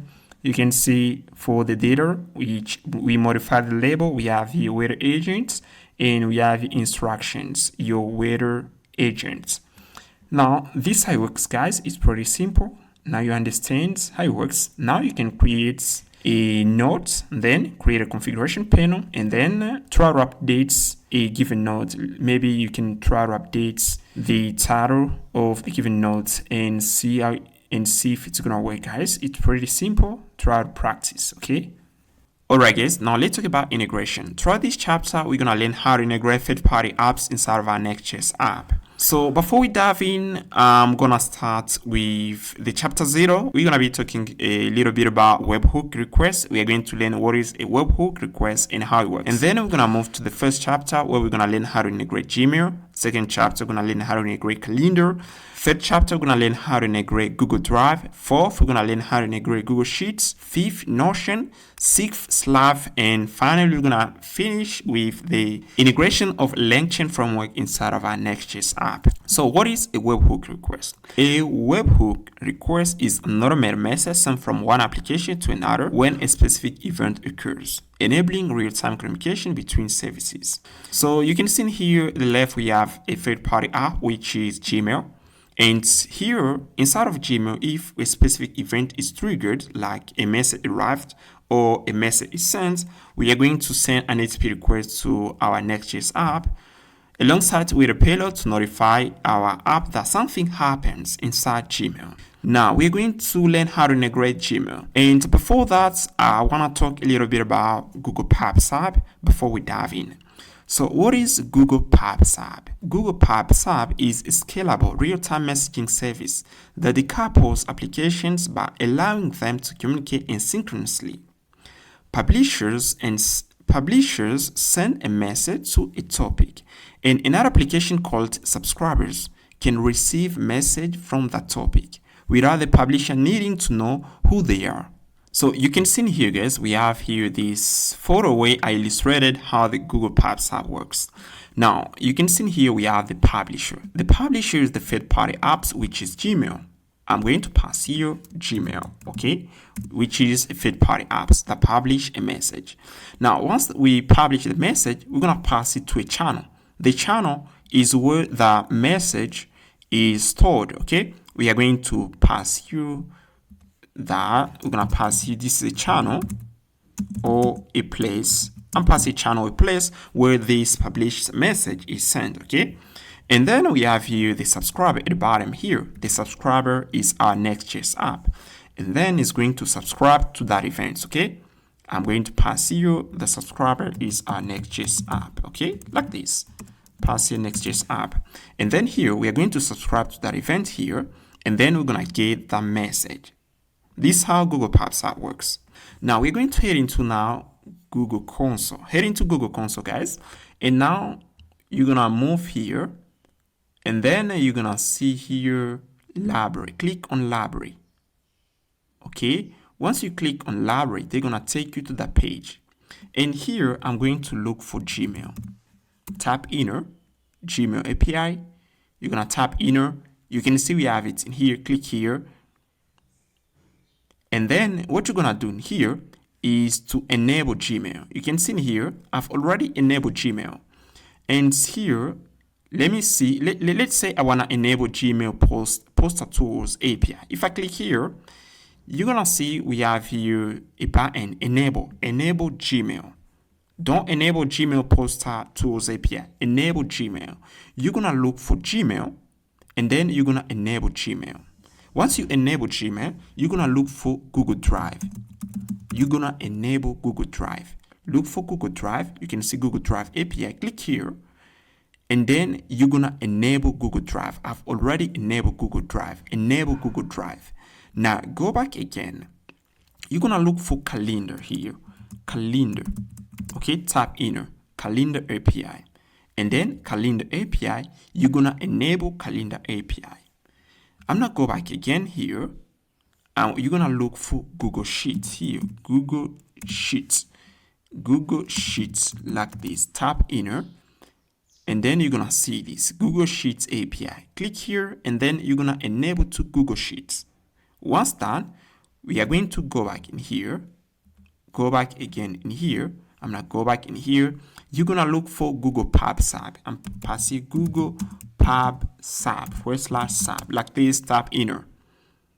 You're going to see this Google Pubs app LAD API. Click here and then you're going to enable this. Click here. Enable. Okay. Yeah, I've already enabled here. I think I've already enabled Google Pubs app. Let me see what we should enable. I'm going to go back in here. Let's wait a bit. Okay. Instead, you're gonna enable. Don't enable Pubs app LAD API, but instead enable Cloud Pubs app API. Enable the second one. Enable Cloud Pubs app API. Enable this one. And once done, you're gonna click here back, and then you're gonna head into in here. Now you're gonna head into OAuth consent screen. Click here. Okay. Once you click here, they're gonna take you to this interface. We are going to head into in here. You can see we have here data access. Click here. And once they take you to this interface, guys, data access, you're going to click here, add or remove scopes. You can see here, I've already added here some scope like Drive, Calendar. We have here Gmail, spreadsheets. Okay. Now, in order to add this scope, you're going to head into the auth folder. You can see root.ts. And then we are going to pass here scope property. This is red, and then we're going to pass it a join. Okay. Now, once done, you're going to head into, again, inside the data access page. And then in order to add, let's say you want to add spreadsheet, you need to read and write on a spreadsheet. Now you're going to copy this line, copy that, and then you're going to head in here and you're going to paste that here. You're going to click here, add to table. And then once you click add to table, you're going to add it. And once you add it, you're gonna click here update like this. Now you're gonna do that for Drive, for Calendar, for Gmail, but also for the spreadsheet. You're gonna do that in order to get access to the scope. Okay. Now once done, we are going to install Google APIs. Okay. Now we are going to install this package npm install Google APIs. I've already installed it. You're gonna install it. And also you're gonna install here another package which is Locotano. So we're gonna use Locotano in order to create a public URL available on the internet. Okay. Now in order to create the public URL, let me show you how you're gonna do it. Now I'm going to head into we're gonna head into the package.json file. You can see here in order to create a public URL, I pass here some commands. I pass here lt-ports 8000 subdomain my next webhook. Okay. Now if I type here npm run dev tano, we're gonna create a public URL. Okay. Now if you wanna copy this command, if you wanna write it, this is the command. You can tap pause and then you're gonna copy it. Okay. Now I'm gonna head into the command prompt and I'm passing npm run dev, and here I'm passing tano like this. And once I tap this, I'm gonna create a public URL. You're gonna see, and in here I'm pass here these commands npm run dev, I'm passing run dev that's tano like this, and then you're gonna see, yeah, you can see actually we have here an error. Okay, I don't know why. Okay, concurrently is not recognized as internal. Okay, also we need to install this package concurrently. Okay. Now I'm going to go at npm.com. Okay, I'm going to type here npm, and then we're gonna install this package. Okay, concurrently. Okay, you're gonna tap npm concurrently. Okay, tap this, and once they take you in here, guys, you're gonna copy this command in order to install concurrently. Now I'm gonna copy that and pass here npm install concurrently. Now what I'm going to do now, I'm gonna tap this command npm run dev. We're gonna pass the npm run dev tano, and then you're gonna tap inner. Yeah, we're gonna tap this command npm install npm run dev current tano. Okay, like this, and then you're gonna tap inner. And once you tap inner, you're gonna create a public URL. Yeah, also we need to install cross-auth. Yeah, you're gonna tap here these commands and pass the npm install cross-auth. Tap in again. I'm tap now npm run dev current tano, and then you're gonna see that actually you can see, yeah, actually we have here a webhook URL. This public URL is available on the internet. Now I'm gonna try to visit. Okay, if I type here, we're gonna visit that, and in here you can see they tell us to provide the password. Now in order to get a password, you're gonna type this command in order to get a password. Can do that. You're gonna type here CRUD. Let me zoom a little bit, CRUD, and then you're gonna pass here this https local.tlt my channel password. Tap in, or you're gonna get your password in here. Okay, you're gonna copy this, guys, and then head into the browser, and then you're gonna pass it in here, and then click here submit. Let's wait a bit again. Yeah, it's ready to use, guys. You can see actually if I pass here this public URL / and pass here workflows, you're gonna see you're gonna land on the workflows page. Okay, that's good. Okay, now I'm gonna close this. Okay, now we're going to go back in here, and you're gonna type here pub/sub. Yeah, you can see we have here pub/sub. Okay, now once you tap here pub/sub, now we're gonna create a topic. Okay. Now I'm gonna click here.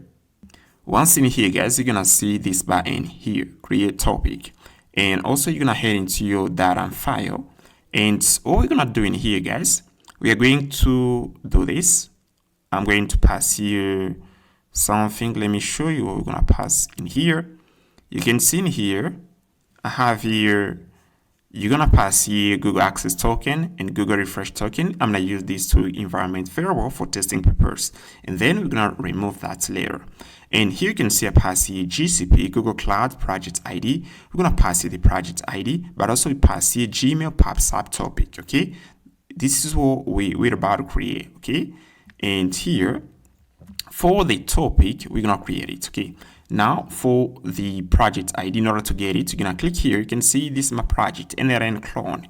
And here you're gonna copy the project ID, copy that, and then pass it in here. GCP project ID, pass in here. And also we are going to pass here Gmail PubSub topic, okay? And in order to create it, you're gonna click here, create topic. And once in here, guys, you're gonna pass here the project ID. You can see the pass here topic ID, pass here project ID, okay? Let's say I wanna create a topic for another project. I can copy this ID in here, and then I'm passing in here, okay? And then we're gonna scroll a little bit. We are going to pass, I'm gonna click here, create, okay, like this. Okay, like this. Okay, they create a topic for these projects that I've passed there. And once you create a topic, you're gonna see topic name. You're gonna copy the string, copy that, and then this is the string that you're gonna pass to the Gmail PubSub topic. Okay, you're gonna pass it in here, and the name of the topic, you can name it Gmail events. You can see I've named the name of the topic Gmail events. Okay, now you can see at the right we have here permissions. Now I'm gonna click here add permission. Okay, add permission. Yeah, we're gonna click here add principal. Let me close this again. You can see in here at the right we have permissions tab. Click here add principal. Once you click there, for the permission in here, guys, you're gonna look for all users, select that, and here for the row you're gonna pass here pub/sub/publisher, like this. You're gonna see that here, publish message to a topic. Select this, and then you're gonna click here save. Now, once done, we're going to create a subscription. Now, we're going to head into the subscriptions menu in here at the left. And then you can see in here, I've already created a subscription. Now, I'm going to show you how you're going to do it. Now, click here, create subscription. Okay, click here. And once in here, they're going to take you to this interface. You're going to pass here the project ID. And then here, you're going to select a topic. You're gonna pass here the name of the topic you already created. Pass here topic, and then you're gonna select here push. And once you select here push, you're gonna pass here a webhook URL. Okay, and now for the webhook URL, we're gonna create it. Okay, now in order to get the webhook URL, you're gonna do this. I'm going to head into here and pass here this. I'm copy this, and I'm going to pass here this webhook URL. I'm going to pass API / and we're going to pass here webhooks / Gmail, and we're going to create this endpoint later. And if we modify something inside Gmail, an event is triggered, they're going to make an HTTP request to this endpoint that we just provided in here. And once done, you're going to scroll a little bit. You're going to click here create. Now, once you create a subscription, they're going to take you to this interface, guys. And then you can see we have here the state is active. The subscription ID is Gmail event tab, and make sure the delivery tab is equal to push. Okay, now we are going to head into inside the leave folder. Okay, now inside the leave folder, create a folder here, Gmail.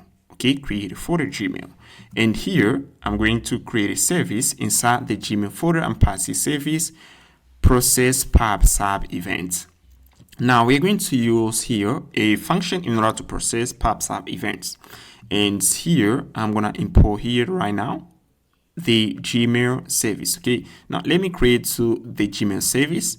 I'm gonna pass in here Gmail service. Okay, we got it in here. And in here, I'm gonna put in some events, some actions that we can perform inside Gmail. Like we can send a message. We can get a list of email inside Gmail. We can read a Gmail message. We can delete it. And now I'm pass here class Google Gmail service, and pass here Gmail of node name. We are going to pass for the node name. We're gonna pass here Gmail node, and now I'm gonna pass here the constructor. And guys, make sure you already install Google APIs.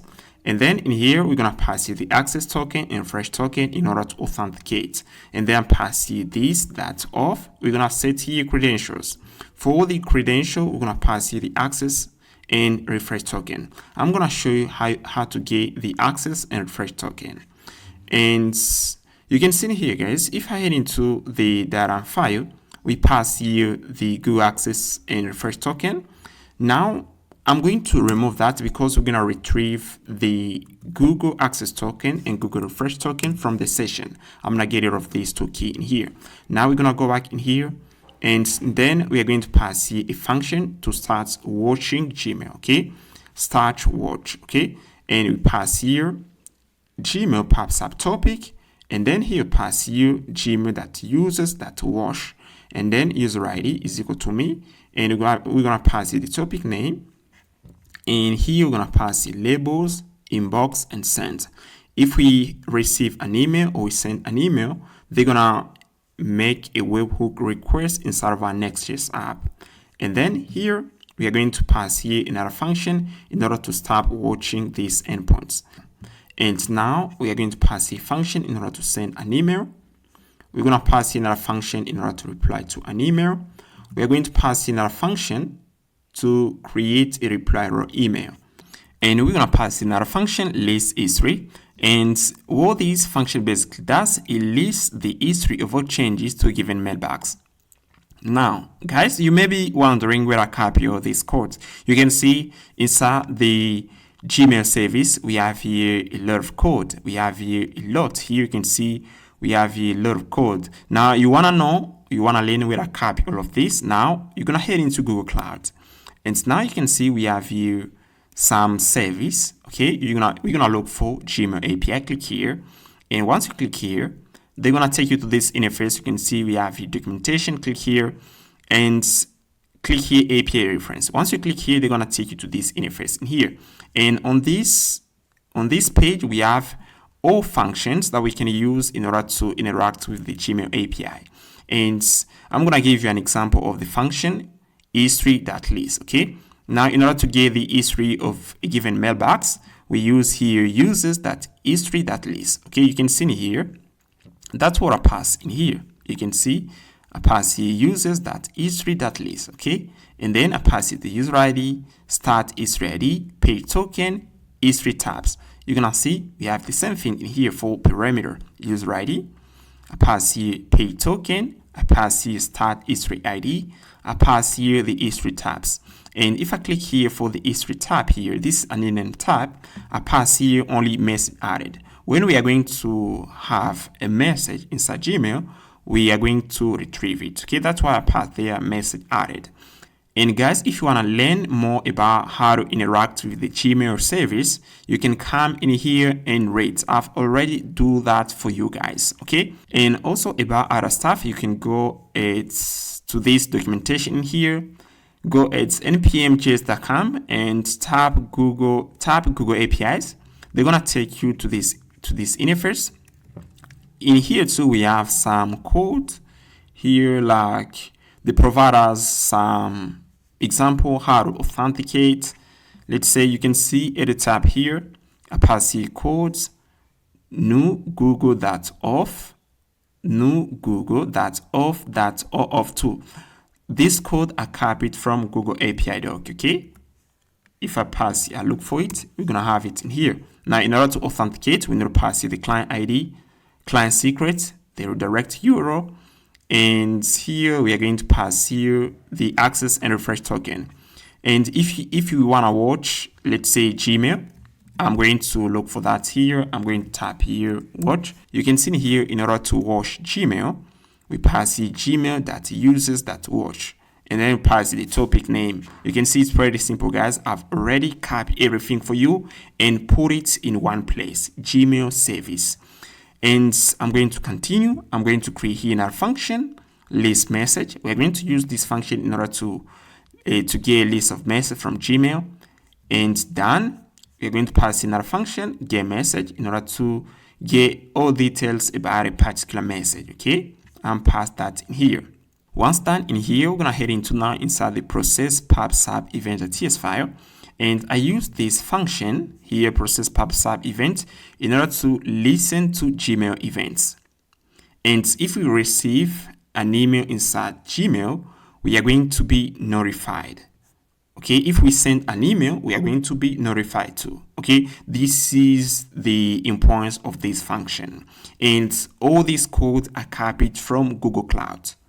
Now we're gonna head into the API folder. You can see here's the API folder, and what I'm going to do in here, I'm going to create here folder admin, and inside the folder admin, I'm passing another folder Gmail, and inside Gmail, I'm going to pass here a root. Okay, this is an endpoint, and I'm going to use here this endpoint in order to test the Google Gmail service. Okay, and in here you can see we are going to pass here the access and refresh token, and then here we are going to pass here some condition like case send email. We are going to test if the send email function it's gonna work, and here we have here in our function list email. If the action here is equal to list email, and we are going to return a list of email, and I'm passing our function get message. We are going to, if the action is equal to get message, and we pass here the method ID, we are going to receive all details about a particular message. And here we pass here list history in order to get the history of a given mailbox. Okay, now I'm going to create here in our folder, I'm gonna name it webhooks. Okay, we're gonna put in all webhooks. Now you can see we have in our folder webhooks, and in here I'm going to pass here in our folder Gmail, and here inside Gmail I'm gonna pass here in our endpoint root.ts. Now we're gonna import the process PubSub event, and also we're gonna import next response, and then in here we are going to pass here credentials. Now in order to get these credentials, we are going to head into again inside Google Cloud. Okay, head into Google Cloud again, guys, and then here you're gonna tap here IAM, and then you're gonna see service account. Click here. Once you click here, guys, they're gonna take you to this interface. Now we're gonna create a service account. Okay, click here, create service accounts. Once in here, guys, you're gonna pass here a service account like Gmail PubSub2 here. This is the service account, and then here you're gonna pass here the project ID. And for the project ID, you're gonna click here, and then you can copy here the project ID. I'm gonna copy this.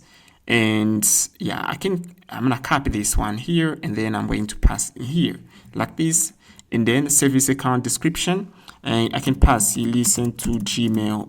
I'm passing listen to Gmail events like this, and then we're gonna click here create account, create and continue. And once we click on create and continue, in here we are going to select error, and here you're gonna select PubSub publish. Okay, select this one, and then click again continue. Once you click again continue, now we are going to click here down. We are going to let this field here empty. Okay, and I'm gonna click here down. Once you click down, guys, they're gonna take you to this interface, and then you can see that I actually have here to service account, and this is what I'm using actually. And now how you gonna get this object right here? Now in order to get this object, you're gonna scroll a little bit, you're gonna click here, and then you're gonna click here manage keys. Once you click here manage keys, they're gonna take you to this interface, and here you're gonna click here add key, and then you're gonna click here create new key. Click here, and then key type JSON, and then here click create. Once you click create, you're gonna see it in here. You can see they download it immediately, and then here I'm going to head into in here. I'm gonna head into download folder. And inside the download folder, I'm going to drag it in here inside my subject text, and then here's the key. And then you're gonna use the key in order to listen to Gmail events. Okay, now pass it in here, and then here I'm gonna pass you the endpoints. Now once Gmail sends an HTTP request to our app, we are going to extract here the message. Pass here message, that's message. We're gonna extract the message, and then we are going to decode this message. We pass the JSON parts, and then we're gonna pass a buffer that from. We're gonna pass a PubSub message that data, and in order to decode this message, because it's encoded in base 64 string, okay, we're gonna decode it, and then we're gonna get here the decoded events, and then here we pass here process PubSub event, we pass here the decoded event, and then here if we have here a message, if we send a message inside Gmail, we are going to get here something, we're going to perform an action, and here if we receive a message from Gmail inside Gmail, we are going to perform an action too, and then we're going to return this response. Okay, that's great. Now what I'm going to do in here, guys, I'm going to head into Gmail service, and here you can see we have here the access token, we have here the key Google Access token, and we have here Google Refresh token. Now we are going to head into the data and file, and then I'm pass here these two key, okay? Google Access token and Google Refresh token. Right now we're gonna use this environment variable for testing purposes, and later we are going to remove them, okay? Because it's not better to store inside the environment variable the Google Access token and Google Refresh token. You can see in here, guys, if we head into in this folder in here inside of this folder, and in here you can see when we are going to authenticate, we are going to get here the access and refresh token, and then we are going to store that, and then we store that inside the database. Now for testing purposes, I'm gonna pass here right now, I'm passing console.log, I'm passing accounts only, and then in order to get the access and refresh token, we're gonna try to test if it's gonna work. And later we are going to take the access and refresh token, we are going to store that inside the session, okay? Now I'm going to do this. I'm gonna head into in here, I'm typing npm run dev here, yeah, I'm passing npm run dev tunnel, and then we're gonna have a public URL like this. Okay, we're gonna have a public URL, and this is the public URL. I'm going to test if it works. Okay, I'm gonna click there, and then they're gonna take you to this interface. Okay, you can see again they ask us the password. I'm gonna move here, and then I'm type here this command in order to get the password, and then I'm going to copy the password, and then I'm pass here this. Okay, click submit, and once we click submit here, now our public URL is gonna be available on the internet. And now what I'm going to do, I'm going to head into Gmail, and then I'm going to send a message, okay? Now let's move here, and yeah, you can see actually it works. It starts working. You can see actually if they send me a message, you can see actually I'm getting an email in here. You can see actually it works. And here you can see we are getting an error in here. We have here an error. We're gonna fix it. You can see error, no access and refresh token, API key or refresh handler, callback is set. Okay, we have here an error. Now, in order to get rid of this error, but actually we have the possibility to listen to Gmail event. You can see pops up events, email address. This is my email address. And now what I'm going to do, guys, I'm going to move here, and then I'm going to head on the login page, and then I'm passing localhost port 8000/login, and then we're gonna click here, continue with Google. And here, guys, if we use the webhook URL, we aren't gonna be authenticated, okay? And I prefer to use this one in order to be authenticated, okay? I prefer to use the localhost address. This is what we set inside Google. I use this /login in order to get the access and refresh token. And then I'm click here sign in with Google. And once we click sign in with Google, I'm gonna click here continue.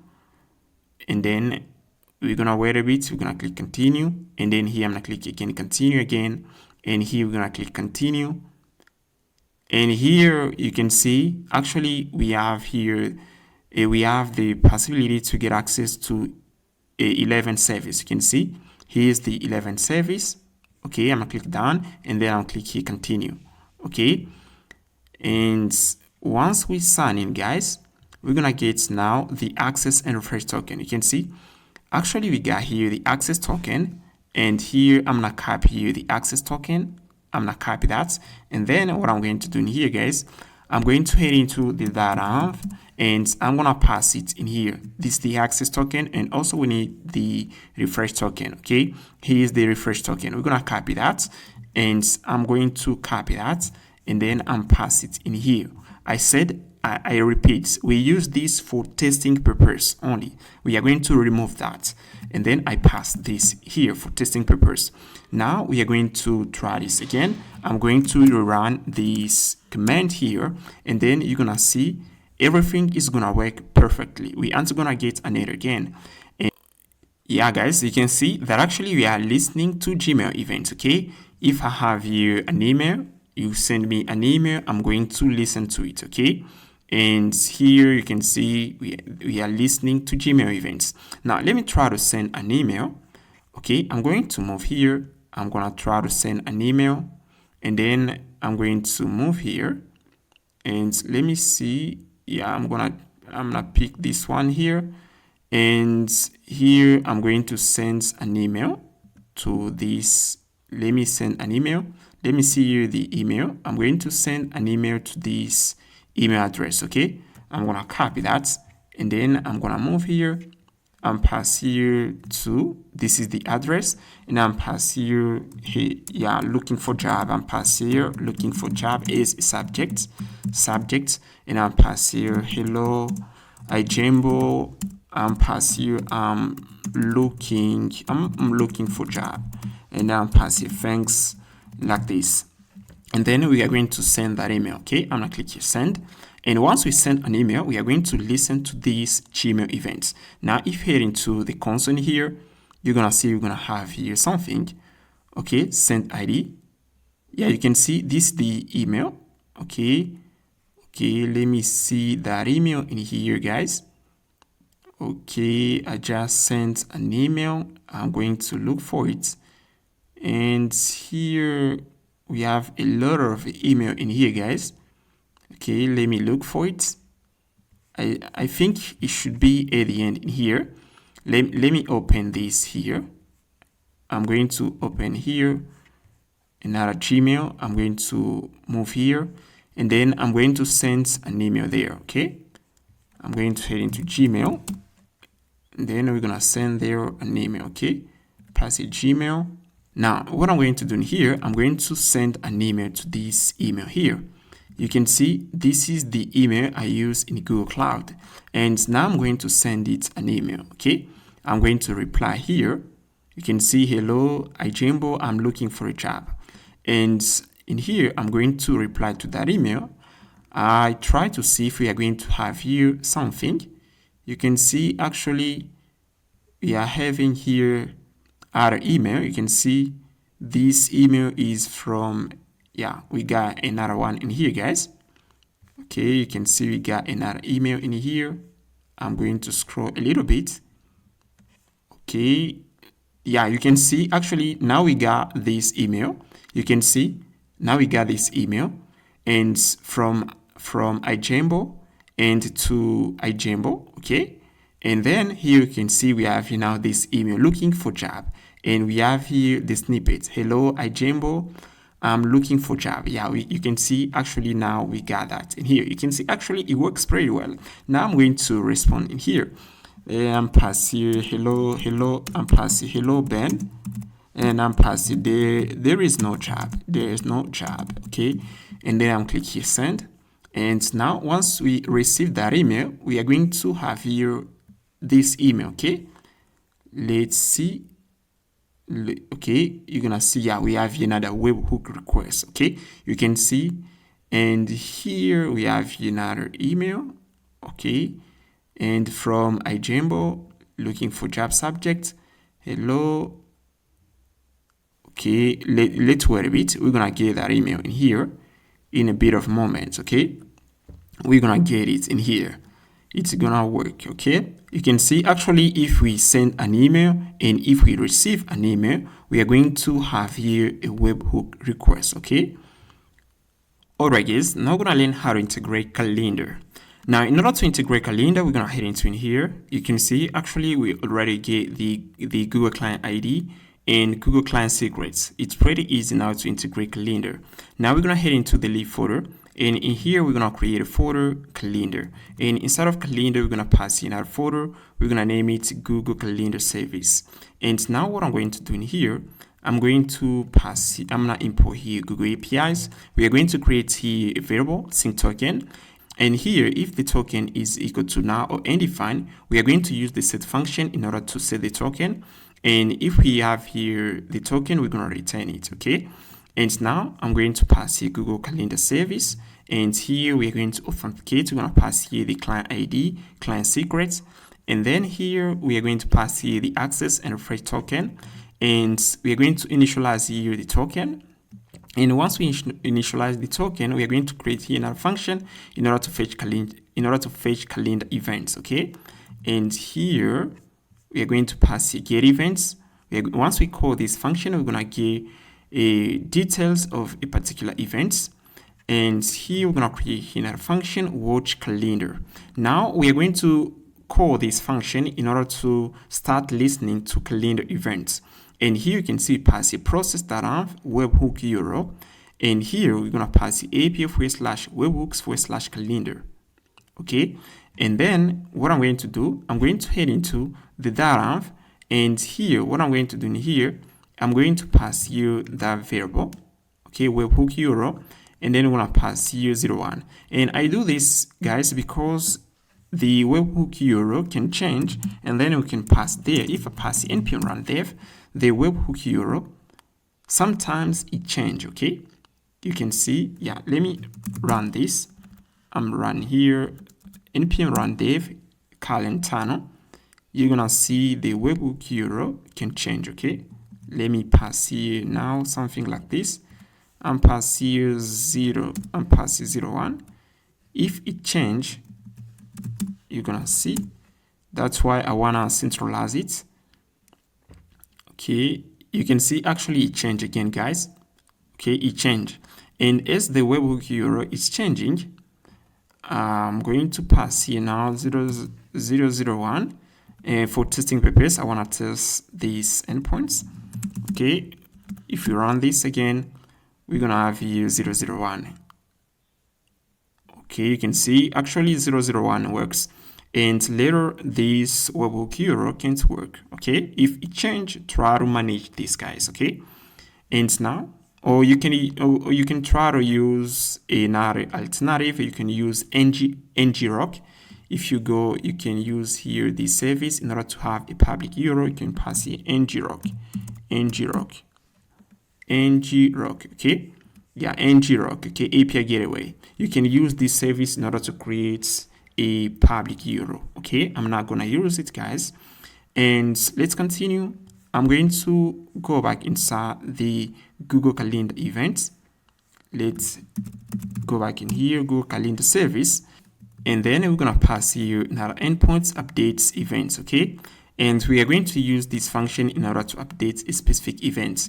And guys, if you want to learn more about this code, you want to know where it come from, now you're gonna head into Google Cloud, guys, and then you're gonna look for calendar API, and then click here documentation, click here API reference, and then they're gonna take you to this interface. And in here we have everything from here. Okay, I've already done that for you guys. We don't have to come here to cut code, go back there. We are going to lose time, guys. And yeah, now as we just create here the Google Calendar service, what I'm going to do, I'm going to head into in here now. We are going to head into the API folder. I'm gonna pass here calendar folder. Okay, I'm passing calendar. And then inside calendar, I'm going to pass here another folder, watch. I'm passing watch. We are going to pass here an endpoint, pass here routes.ts like this. And then here, I'm going to copy this code. We're going to copy this, and then we're going to pass it in here. And I'm going to import Google Calendar service in here. And then once we add this endpoint, we're going to start watching calendar events. And now I'm going to import that in here. Okay, great. And now I'm going to run this. I'm going to expose here public URL. I'm tap this, and then you're gonna see what we're gonna get. 001 is a webhook URL. Let me see in here. I'm going to copy this, and then I'm going to pass it inside the data file. Okay, pass it in here. Okay, like this. Okay, like this, guys. Okay, everything is working pretty well. Okay, let me run this again. And run this again, and then you can see we have a public URL. We're gonna head into the browser. You can see again they ask us the password of the tunnel, and now in order to get the password, we need to do this again. We are going to cure these endpoints. I'm gonna cure it again, and then we're gonna have here this API address. We're gonna copy that. We're gonna pass it in here. I'm going to tap inner, and now in order to check this, I'm going to copy this endpoint. I'm passing here, I'm passing API, /admin/calendar/watch, like this. And then we're going to tap enter. You can see, guys, that actually we are listening to calendar events. Okay, you can see we have here a oak status. Okay, and actually we are listening to calendar events. Now we are going to head into in here. We are going to head into inside the webhook folder. You can see we have here the webhook folder, and I'm gonna zoom a little bit. And inside the webhook folder, I'm going to put in another folder. I'm gonna name it calendar. And here we're gonna pass in another endpoint. And if inside Google Calendar we have an event which is triggered, they're gonna hit that endpoint. Okay. Now I'm going to pass here. I'm gonna import here calendar store, and I'm gonna import Google Calendar service. And in here we're gonna create an endpoint, and then we're going to extract here the Google result state, and then here we are going to have here an initial state. And then here we're going to detect for events like create, update, delete. If we delete an event inside Google Calendar, we are going to be notified. And then here, I'm passing here if the state exists. And then here, we are going to pass here this. We are going to pass here this. I'm going to iterate through the events array. And then here, if we have an event which is triggered inside Google Calendar, we are going to be notified. Okay. Now in here, I'm going to head into Google Calendar, and then I'm going to try to create here an event. Okay. And I'm going to pass here visit John. Okay. And here I'm going to pass here a little summary, and I'm passing here talk about AI. Yeah, this is the description. We're going to talk about AI. Okay. Like this, visit John, talk about AI in modern society. Okay, this is the description of this event. And now I'm gonna click here save here, and once we click save, we are going to receive here a webhook request. Okay, you're gonna see, yeah, you can see Google Calendar push exists, no sync token found, initializing. Okay, API /webhooks calendar. You can see actually this endpoint is working. You can see actually we have here a webhook request from Google Calendar, but actually we don't got here anything. We should have here the events. Okay, let me try to delete that event. Let me try to delete something in here. I'm going to try to delete something. Let me delete that event and see what we're gonna get in here. Okay, Google Calendar. Yeah, you can see it works. You can see actually we have here a deleted event. Okay, you can see we have here the state here should be delete. Okay, yeah, you can see the status is cancelled. If the status is cancelled, it means the event was deleted. Now I'm gonna create here another event. Let me create here another event, and here I'm passing now visit John and Isaac. And for the description, we're gonna be talking about artificial intelligence in modern society. Okay, society, like this. And now we're gonna create here that event. And now let's see what we're gonna get in here. Yeah, you can see we have here another webhook request. And now let's check here. Okay, yeah, you can see, yeah, status. Yeah, you can see we have here the status is confirmed. Okay, you can see visit John and Isaac. This is the summary. Okay, it works pretty well, guys. Alright, guys, now we're gonna learn how to integrate Google Drive. Now, in order to integrate Google Drive, we are going to head into again inside the lib folder. You can see we have here the lib folder. Now I'm gonna create here another folder. I'm gonna name it Drive. Okay, and inside the Drive folder, I'm going to pass here a file Google Drive service. Okay, we're gonna head in and we're gonna create a class Google Drive service, and we're gonna get access to the access token. And here we are going to pass a get of header. We are going to send the access token in the header, and then we're gonna pass a function start watch. Okay, once we are going to invoke this function, we're gonna start watching Google Drive API. Okay, if we create a file, we modify a file, we delete a file, we are going to be notified. And here you can see pass here get start pay token. I'm going to pass here the function. This function allows to, it is a marker in Google Drive that represents the current state of a user's drive at a specific moment. And here we are going to create here another function, get file info, in order to get file detail. We're going to create here another function and pass here download file. And we're going to create here another function, get changes. And we're going to pass here the pay token in order to get changes inside a file. If we modify the content of a given file, we are going to be notified. And now, as we just finished creating the Google Drive service, now we are going to head into the AP folder. And inside the AP folder, I'm going to pass in that folder. I'm going to head into inside the webhook folder. And here we're going to pass the drive. And we're going to pass in our roots here. I'm passing roots.ts like this. Then in here we're going to import the Google Drive service, and then we are going to create here an object Drive token store. So you can see here inside the Drive token store we have here two functions. The first one is get. We use this one in order to retrieve the Google Drive token inside the database, and we have here another function set in order to store the Google Drive token inside the database. And we pass here the collection. The name of the collection is KV. Okay, you can see this one, we use this one in order to retrieve the token, and we have here this one in order to store the token. If it doesn't exist inside this table, we are going to add it. And then here we're going to pass here the endpoints, and then we are going to extract here two headers, xgoog resource state and xgoog resource ID.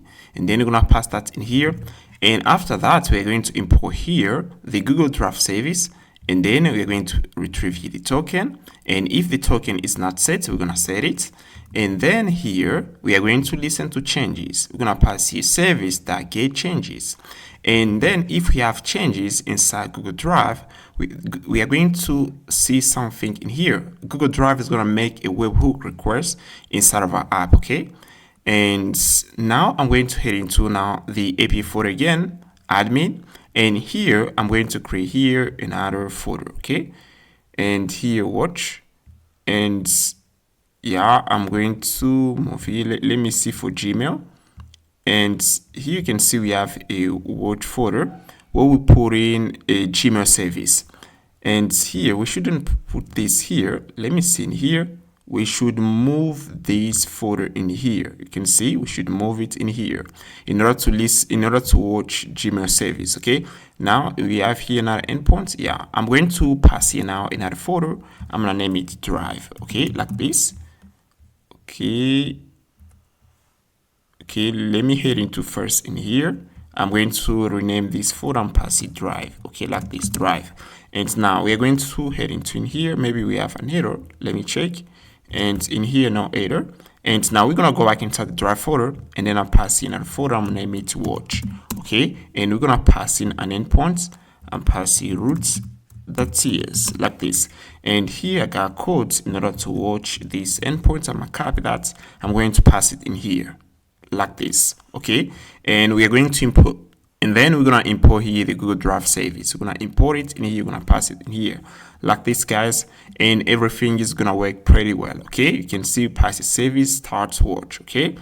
And now let's head into the browser and see what we got in here.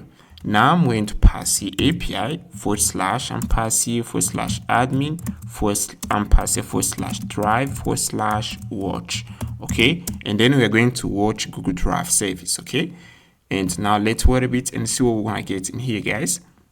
You can see, guys, that actually we are watching Google Drive service. Okay, you can see actually we are watching Google Drive service. And now what I'm going to do, I'm going to head into Google Drive here. And what I'm going to do in here, guys, I'm going to modify the name of this file. And then we are going to see if Drive is going to make a webhook request to our app. Okay, and if we head into Drive, you can see this is the webhook request. They're going to forward here a request, okay? API /webhooks /drive. Now let me modify the name of the file.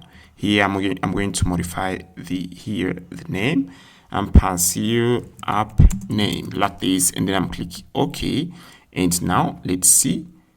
Yeah, you can see actually it's working pretty well. You can see here's a webhook request. Okay, we got here a webhook request. Okay, you can see that something changed inside Drive. You can see something changed in here, file created or file updated. Okay, yeah, you can see something changed here. Okay, file created or updated. Okay, and here let me see here. I'm going to look for another file here, and let me try to, okay, I'm going to create here a file. I'll click here, and then I'll pass here Google. I'm going to create here a file, okay, and then we're gonna see what we're gonna get in here. Okay, let's wait a bit, and then I'll pass here hello. We're going to pass here hello world. Okay, hello world, like this, and then I'm going to modify here the name of the folder and pass hello world, and then we're going to save this. And if you head into Drive, you're gonna see we have here a new file. Okay, let's go back in here. Okay, we just created this file, and then if you head into inside the console here, you're gonna see we just created the file here. You can see this is what we passed there. This is the file that we modify. We pass the app name. And as we just created here another file, we are going to see here hello world. Okay, now let me go back in here. I think we just created the file in here. Yeah, you can see, guys, there was a connection problem. Okay, now I'm gonna fix this. You can see that actually everything is working pretty well. I'm going to rerun this. I'm gonna rerun this, guys, and then you're gonna see once we create a file or we delete a file, we create a file, modify the content of a file, Drive is gonna make a webhook request to our app, okay, to notify us that something changed inside Drive. Okay, and here, let me try to delete here something. I'm going to, let me see here. Yeah, okay, I got something to delete in here, guys. I'm going to delete this here. Okay, I'm gonna delete this file. Okay, I'm gonna move it to trash. Okay, I'm gonna delete it, and then as I delete the file, you're gonna see we are going to have here something. You can see, okay, you can see actually we got this webhook request. You can see this is the file we created, hello worlds. Okay, this was the name of the file, and here you can see we have here another webhook request, file trash. Everything is working pretty well. Okay, now we're going to move on to another chapter. Alright, guys, now we're going to learn how to integrate Google Sheets. Now, we are going to use Google Sheets as a tool for AI. But for Google Sheets, we aren't going to create a webhook request for it. We aren't going to listen for events for that. For this one, we are going to create only some methods to write and read the Google Sheet, but we aren't gonna listen for events for this one, guys. And for Google Sheet, we're gonna use it as a tool for the AI. Okay, I've already said that. Now I'm going to head into in here, guys, and we're going to head into again inside the leave folder as usual. And inside the leave folder, what I'm going to do in here, I'm going to create here another folder. I'm gonna name it Google Sheet. You can see we got Google Sheet there. And then inside Google Sheets, we're going to pass here Google Sheet Service.ts. And in here, I'm going to create a class Google Sheet Service. We're going to pass here the constructor. We're going to pass it the spreadsheet. We're going to pass it the spreadsheet ID, the sheet name, the column, access token, refresh token. And here we're going to pass here methods in order to ensure that headers of the sheets exist. And we have here another function in order to insert a data inside the sheet. You can see in here, guys, I've already created a sheet in here. The name of the sheet is leads. And then here, the sheet here, you can see we have here leads. Okay, we can create here another sheet. Then we're going to pass another function, column letters. And this function converts column index into letters. Okay, now we are going to head into now inside the API folder. And you can see here's the API folder. And in here, I'm going to head into admin and pass here Google Sheets like this. And then we're going to pass here an endpoint and pass here root.ts. Okay, root.ts and pass here root.ts like this. And then I'm going to pass here an endpoint. I'm going to copy that and pass it in here. Okay, like this. And you can see in here, we are going to import, first of all, we're going to import the Google Sheet service.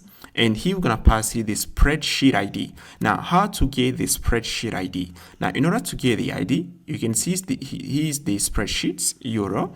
And then if I copy it, and then I'm going to pass it in here. Okay, and now in order to get the ID, we are going to copy here the string. This is the spreadsheet ID. Okay, copy this, and then we're gonna pass it in here. Now you're gonna paste the sheet name. You're gonna pass this here and pass here leads, or you can pass here sheet 2. It's gonna work. And then I'm going to add this endpoint, and then you're gonna see we are going to create here a new lead inside this spreadsheet. Okay, now I'm going to head into the browser, and then what I'm going to do, I'm pass here localhost, and then pass here API forward slash admin forward slash, we're gonna pass here Google Sheets, which is the name of the folder where we pull the endpoints. Okay, you can see here we should pass here Google Sheets like this, and then I'm going to pass here, yeah, let me cap that here. I'm going to pass it in here, and then I'm pass here Google Sheets, yeah, Google Sheet like this, and then I'm tap inner, and then you're gonna see we're going to create here a new customer. Okay, let's wait a bit. Okay, you can see through we just created a new customer. If we head into in here, you can see leads. If I head into leads, you can see we have a new customer. Okay, all right guys, now let's learn how to integrate Notion. Now the first thing we need to do is to get the Notion API key. Actually, I've already get my API key. Now I'm gonna show you how you're gonna get yours. Now in here, you're gonna head into the page here. You're gonna type developers.notion.com, and once you tap that, they're gonna take you to this interface in here. Okay, let me move here, and once you see that interface, you're gonna see at the top right corner here you have a button, view my integration. Let me zoom a little bit. View my integration. Click here, they're gonna take you to this page, and in here you need to create an account in order to see the page. I've already created an account in here, guys. Create to an account. Now you can see at the left bottom corner here we have another button, integration. Click here, and then you're gonna click here, new integration. Okay, and here I'm gonna pass it the name of my integration, pass it Ben2, and then I'm gonna select here and then I'm gonna select a workspace. Select this one, tap internal, and then I'm gonna click here save. Okay, and once you click save, you're gonna create a new integration. Okay, great. And then they're gonna take you to this interface. Now you can see here configuration. Now you can see here's the name of the integration. Now we need to copy here the secret key. You can click here show, and then you're gonna copy it. Okay, like this. Copy that, and then you're gonna scroll again, and now you're gonna head into inside the access tab. And in here, I'm going to click here, edit. And then you can see in here, I have here some pages. Okay, now I'm going to select some pages that I want to read and write. Okay, I can select even this one here or this one here. And then I'm click here, save. And I'm going to go back here because I've already created here an integration. This is the first one here. And if I head into access, you can see in here, I've selected here 2 pages.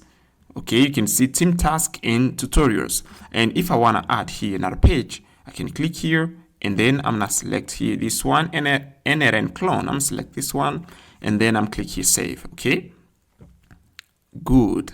And let's head into basic information. Okay, in here nothing. Webhooks, we aren't gonna use here a webhook, guys, in order to subscribe to real-time events. As I said before, we're gonna use Notion as an action node. We aren't gonna listen to events. Okay, we need to speed up. Now, once done, we are going to head into now in here, guys. We are going to move here, and you can see we have here the leaf folder. Now, what I'm going to do in here, we are going to create here a Notion folder. Now, inside the Notion folder, I'm going to pass in the Notion service.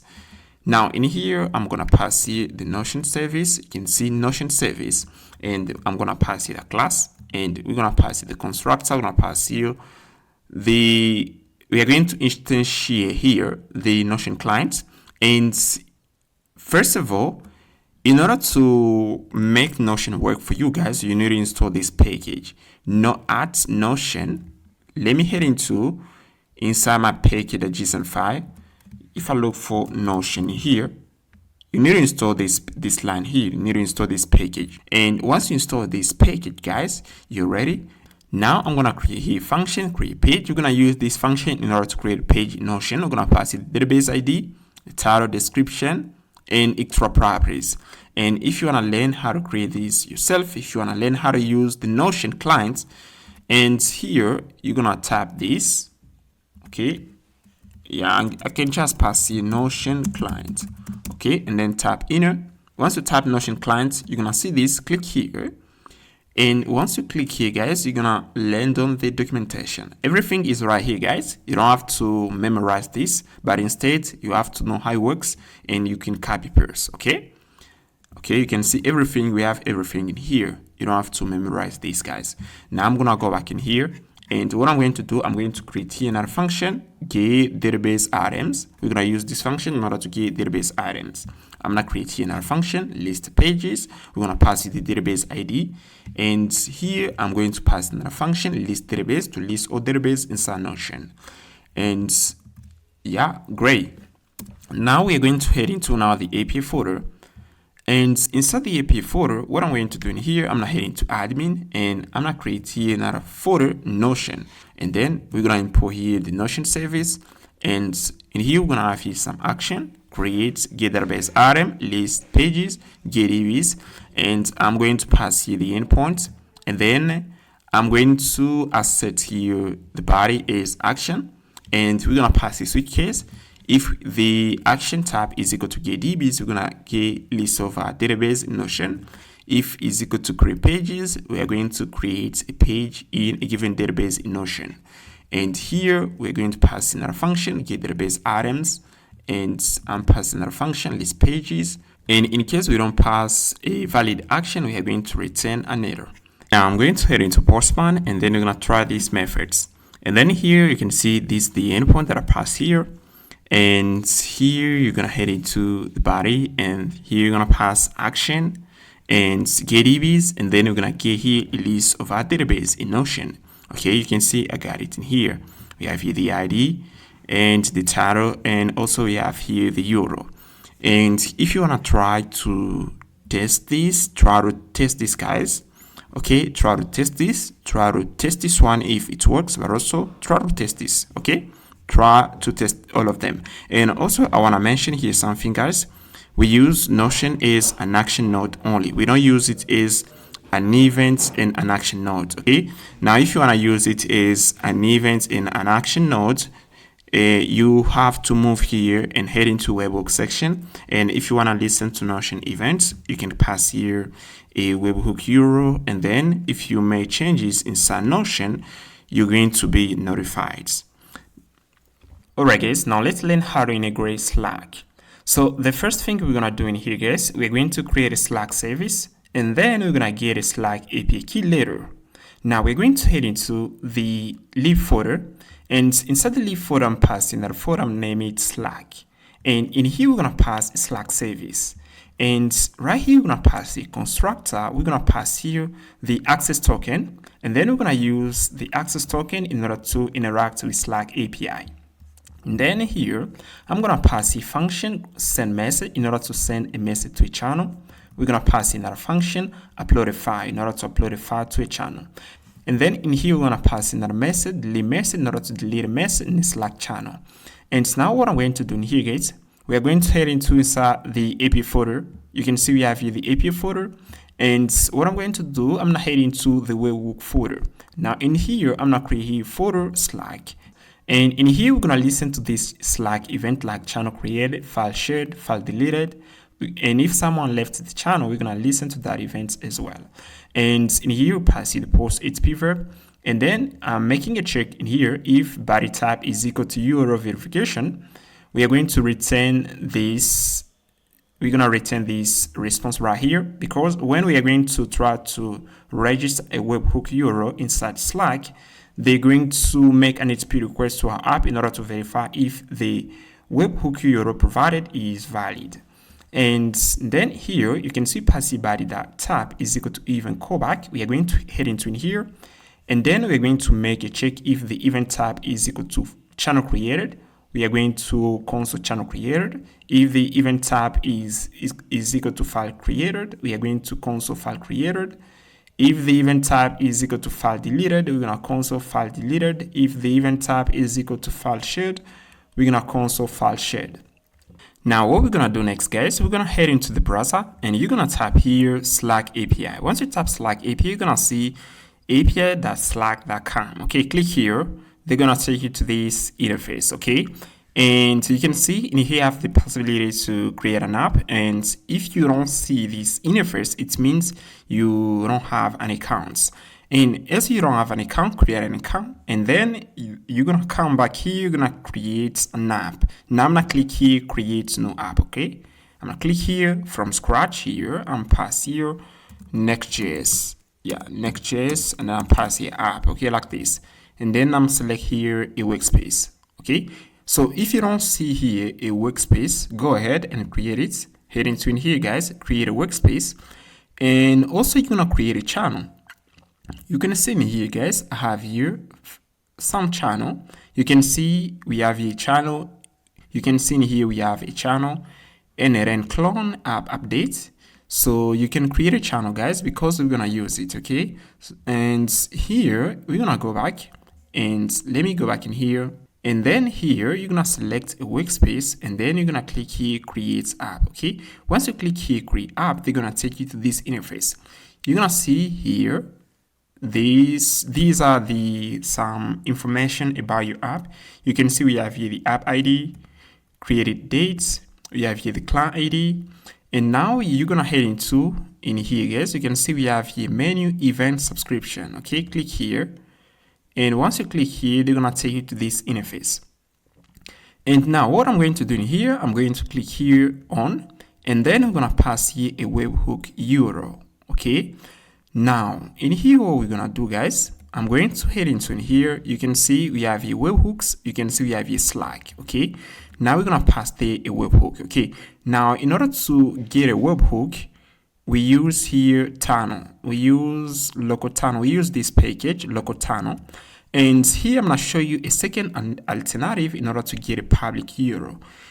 For the second alternative to get a public URL, we can use Cloudflare. Okay, you're gonna type here npm install Cloudflare, and you can see here's what I've done in here. You can see in this window here, I run here npm run dev, and inside another window here, I type npx Cloudflare tunnel -- URL, and then I pass here the base URL, of my Nextjs app. And in here you can see they're gonna generate here a webhook URL that you can use, guys. Okay, now you can copy it, and then you're gonna head into your data file, head into in here, and then you can pass it in here, and then it's gonna work. Okay, now you're gonna copy here this public URL. You're gonna copy this, and then what I'm going to do, I'm gonna head into in here. Let me go back in here. Now I'm passing here, and here we're gonna pass here API /, and here I'm passing here admin. Yeah, you can see we're gonna pass here the webhook URL. Let me see what we're gonna pass there.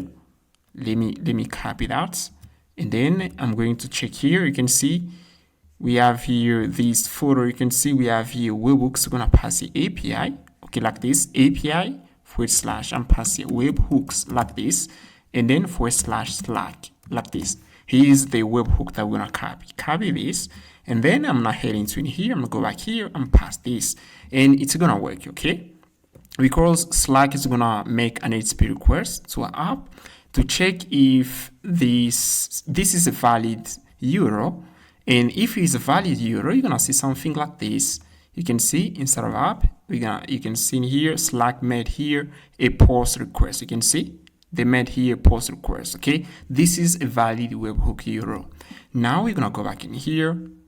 You're gonna pass it here. Okay, and then you're gonna click here save. Okay, yeah, we don't have here the possibility to save, guys.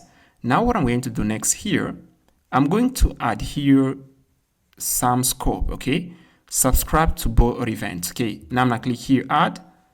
I'm going to add here an event. Let me click here. Let me try to add here channel created. Let's say we can add these events, and then you can see actually we have the possibility to save here. Now here's the scope that you're gonna enable. Okay, I'm gonna move here. I have here another app. I'm gonna move here, and then I'm going to head into in here. I'm not heading to inside events subscription, okay? And then in here you can see subscribe to both events, okay? Now click here, and then you're gonna see the button here, add both user events, okay? And then here's some events that you're gonna select. You're gonna select channel created, we're gonna listen to it, channel deleted, channel history change, file change, file created, file shared, member left channel, messaging, okay? If a member left a channel, they're gonna make a webhook request to our Next.js app, okay? Now add these events in here, and then you're gonna see subscribe to events on behalf of users. Yeah, you can select here channel left, file created, file deleted, message, calling group. You can select file deleted, message, that's groups. Add these events here, and then you're gonna click here save, okay? Once you click on save, guys, now we're gonna head into in here, we're gonna head into in here. Let me go back in here. Once you click save, you just added all these events there, guys. We're gonna go back in here. And so you can see we have here another menu. Let me look for it here. I'm gonna look for another menu in here. Now you can see in here we have incoming webhooks, okay? Once you click there, they're gonna take you in here, guys, okay? And once they take you in here, you're gonna scroll a little bit. You can see we have here add new webhook button, okay? Click here. Now once they take you to this interface, guys, you're gonna select here a channel, okay? Now I'm gonna select here channel where my app is gonna send a message, okay? Now I'm gonna select here N8N clone app update, okay? If you haven't already created a channel, go ahead and create a channel, guys.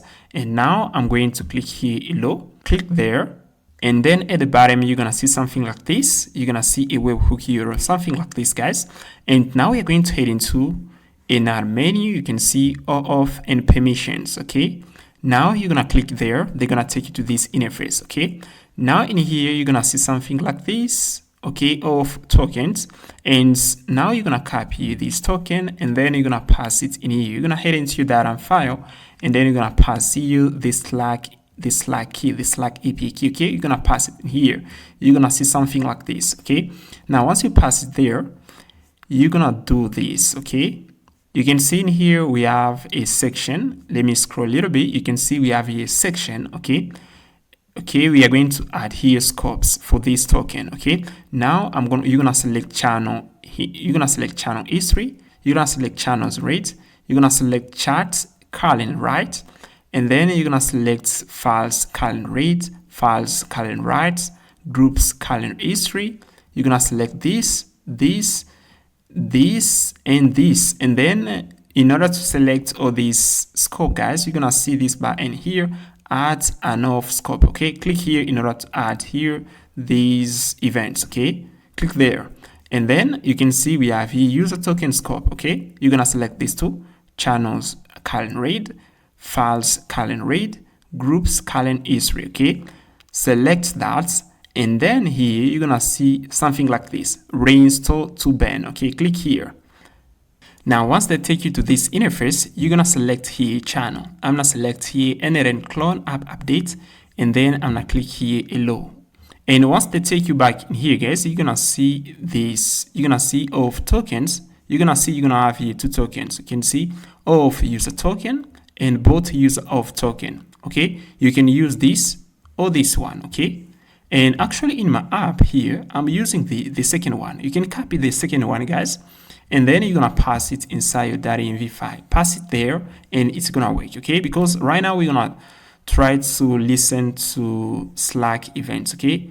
That's what we're gonna do right now, okay? Once done, let's now listen to Slack events. Now, what I'm going to do in here, I'm going to go ahead and here, guys, and I'm going to do this. You can see this is the selected channel. N8N clone app update. This will select there, guys. And what I'm going to do in here, guys, I'm going to send here a message, okay? I'm passing a message. Let me first create here channel. If I create here channel, they're gonna make a webhook request to our Nextjs app, okay? I'm pass here another channel. Yeah, I'm pass here channel 2, okay, like this. If I pass it channel 2, you're gonna see we're gonna have here a webhook request, okay? Now I'm going to click here next, and then I'm selecting public. And then once I save it, you're gonna see we're gonna have here a webhook request. You can see we have here a webhook request. You can see channel created. Yeah, you can see it works. Channel created. Yeah, guys, try to do that. Try to create a channel, and then you're gonna see something like this. Channel created. Okay. Now, if I head in this endpoints in here, you can see if the channel is created, we're gonna see something like this. And here, if you upload a file inside a channel, you're gonna see this message, file created. Okay, now I'm gonna try to upload a file here. Okay, I'm going to head into downloads. I'm gonna select the file, and then let me move it right here. Okay, like this. And then you're gonna see something in here again. They're gonna make another webhook URL in here, guys. Yeah, this was the previous event. Yeah, you can see we have another event, file created. Okay, you can see actually everything works fine. And guys, you just learn how to integrate Slack into your Next.js app. Okay, try to practice in order to understand how it works. Okay, try to practice. Alright, guys, now let's learn how to install Langchain inside a Next.js app. We are going to head up to Langchain.com, and in order to install Langchain, we need to head into the installation menu here, and we need to type this command here. And if you want to do the installation quickly, because we need to install a lot of package, you can see we need to install Cerebras, Cohere, we need to install Exa, Pinecone. Now, in order to get all this package, you need to work through the Langchain documentation, and you're gonna lose time. Now, in order to do it real quickly, you can just head into this folder, Langchain N8N, and these are the projects we used previously when we were learning the basic of Langchain. Now, you can head into the package.json file, and you can copy this, all of this here, and paste it in here and check that. Then copy this. You're gonna head into now inside your Next.js app, okay? And then paste it in here, and you're gonna type npm install in order to get all this package. Also, we need to get keys of chat models, embedding model. Now I'm gonna go back in here again, and we're gonna head into again inside that file, and we're gonna copy all of this. And once you copy all of this, you're gonna paste it in here. If I head into my data.env file, you can see I've already passed there all my API key. You can see in here we have here Modal Providers, Fireworks API key. I pass here Cerebras API key. If you use chat Fireworks or Cerebras, you can pass here one API key. And here we have here a API key for set providers. And here I got two key here, Tavali API key.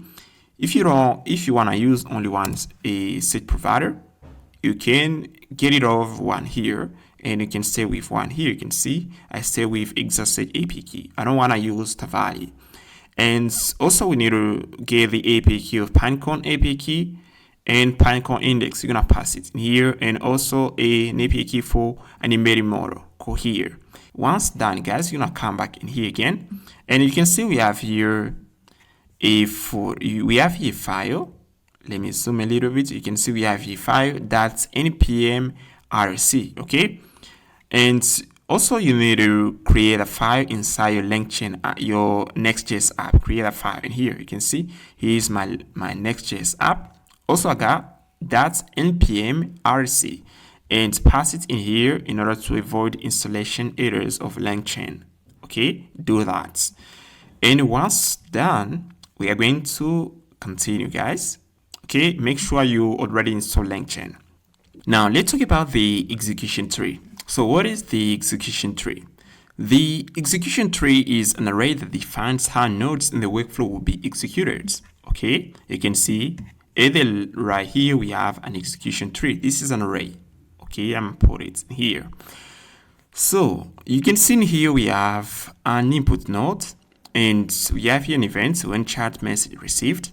We are going to forward it to the agent node, and here the agent node is here to node. Okay, we have here web search, but also we have here crawler.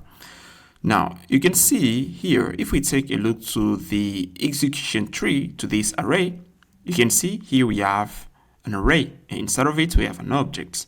Now we have here the node name is equal to the input node. And here we have a children array. Now here, you can see here, the inputs node here has children here. You can see the agent node here is a child node of the input node.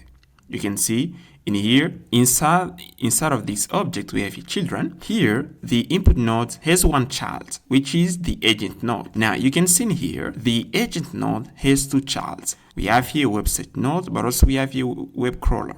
These are child node of the agent node. You can see in here, agent node, and agent node has here children, has two children. We have here the website, but also we have here a crawler. Also, the website node can have here children. And here, if a node doesn't have children, we have here an empty array. Okay, you can see here we can have here an empty array. Now, we can set this. The input node has only one child. And the agent node has two childs in here. You can see has two children in here. 1, 2, website and crawler. Let's say I want to add here another node, and let me try to extend this. I want to add here another node. Let's say in here we have here another node. I'm going to pass in here. Pass this. I'm going to create here another node, and then I'm going to pass here. Let's say this here is going to be the output node. I'm pass here output node. Now we can set this. The input node has two children, the agent node, but also the output node, okay? Because we are going to have here another object. And this is how it's gonna work, guys. We are going to use the execution tree in order to run the workflow in step, okay? First of all, we're gonna start with the input node. Once we finish with the input node, we are going to move to children node. We are going to start with agents, and then we can run a website node, or we can run a crawler node, and then finally we're gonna finish with the output node. Now let's see it in action and see how it works. You can see in here, I'm going to move here logs. Now here, I'm going to create here an agent. I'm gonna create here an input node here. Now I'm going to move that here. You can see we have here an object. Node name here is the input node. Now we have here some configuration of the input node, okay? And if I scroll a little bit, you can see we have here the children array. And inside of it, we have here an object. The node name is agent. Now we take here the agent node as a child of the input node. Now if I come here again, I want to create here, let's say I want to add here something like a website. And then if I pass here website, we are going to consider the website as a child node of the agent. You can see we have here something. You can see this the agent node, and here we have the children array. You can see the agent node has only one child, which is the website. Now I want to add here another child here, and I'm not heading to again tools, and tools and pass a web crawler. And if I pass in here, you're gonna see we are going to have here something, and the agent node has two children in here. This is the first one and the second one. We have here two. The label here, you can see website, and we can see here we have here another label, which is the web scraper.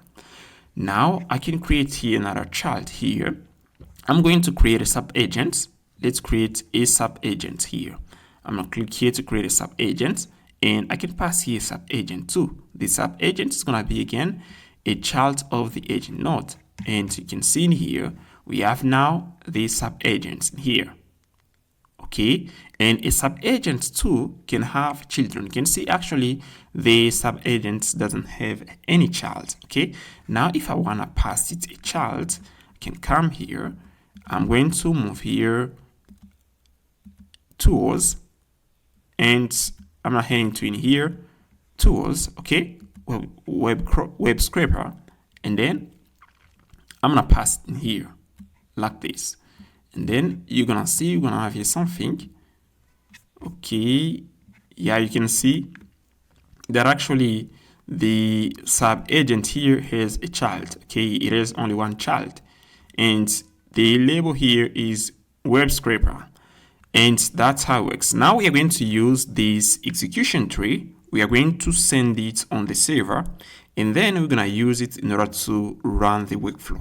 Okay, guys, we are going to start with the input node. Once we run the input node, we are going to move to the agent node. And then here, the agent node can run here a web search, web crawler, or can call here a sub-agent. And the sub-agent can decide if it can call a web crawler.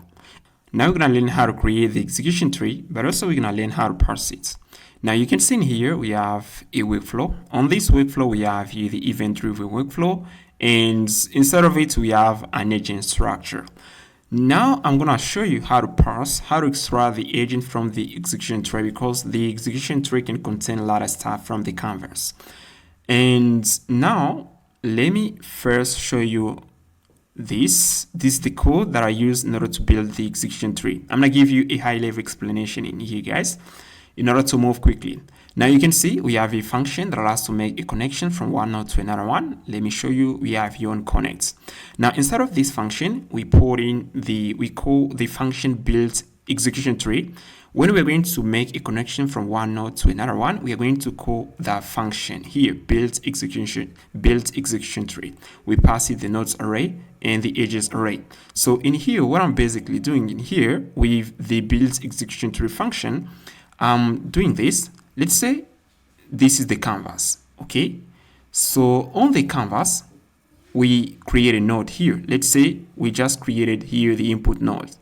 Now, if I try to create here another node, let's say I can create here the agent node.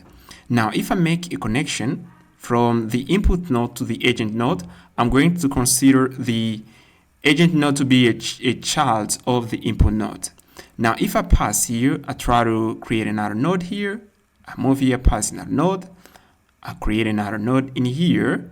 And then I make a connection from the agent's node here to the two nodes. We are going to take these two nodes here at the bottom. We're going to consider it as children of the agent nodes, and so on. That's how this function right here works. Build execution tree function. Now, let's see how to parse it in order to extract the agents. You can see here, as I said, we have here the event-driven workflow, and here we have the agents. Now we're going to extract first the agents. Now, let's see. You can see in here, guys, we have this huge execution tree, and then here we got a function in here that allows to extract the agent structure. And what I'm basically doing in here, I'm checking first if the agents inside the execution tree, we have the input node. So if we have the input node, we are going to check again if we have the agent node. And then I'm going to extract the agent configuration. For the agent configuration, we can have something like the tool, we can have something like the model. We're going to extract it. And then we're going to have something like this. You can see when I run this code, it's going to produce something like this. You can see we have here the an object, okay? And this is the object that we're going to use in order to create an agent. We can refer to this object. And from this object, we can extract the agent instructions. And in here, you can see this is the agent. And here we have a prompt. Now we have here agent tools. Now inside the agent tools array, we have here, you can see we have here the model, we have here the memory tool, we have here the pie charts. We're gonna create that tool later. And then we can say these are the two or the main agents, okay? You can see in here, let me show you something in here, guys. You can see this is the main agents, and we have here sub agents. Okay, now we can extract first the tools of the main agents, and then we're gonna take this. We are going to pass it to the main agents. Now we're gonna build here another array of sub agents, because a main agent can have many sub agents. And here we have the sub agent instructions. Okay, and you can see we have here the sub agent instructions. You can see we have here another sub agent. Okay, in here you can see we have here two sub agents, email sender agents and waiter agents.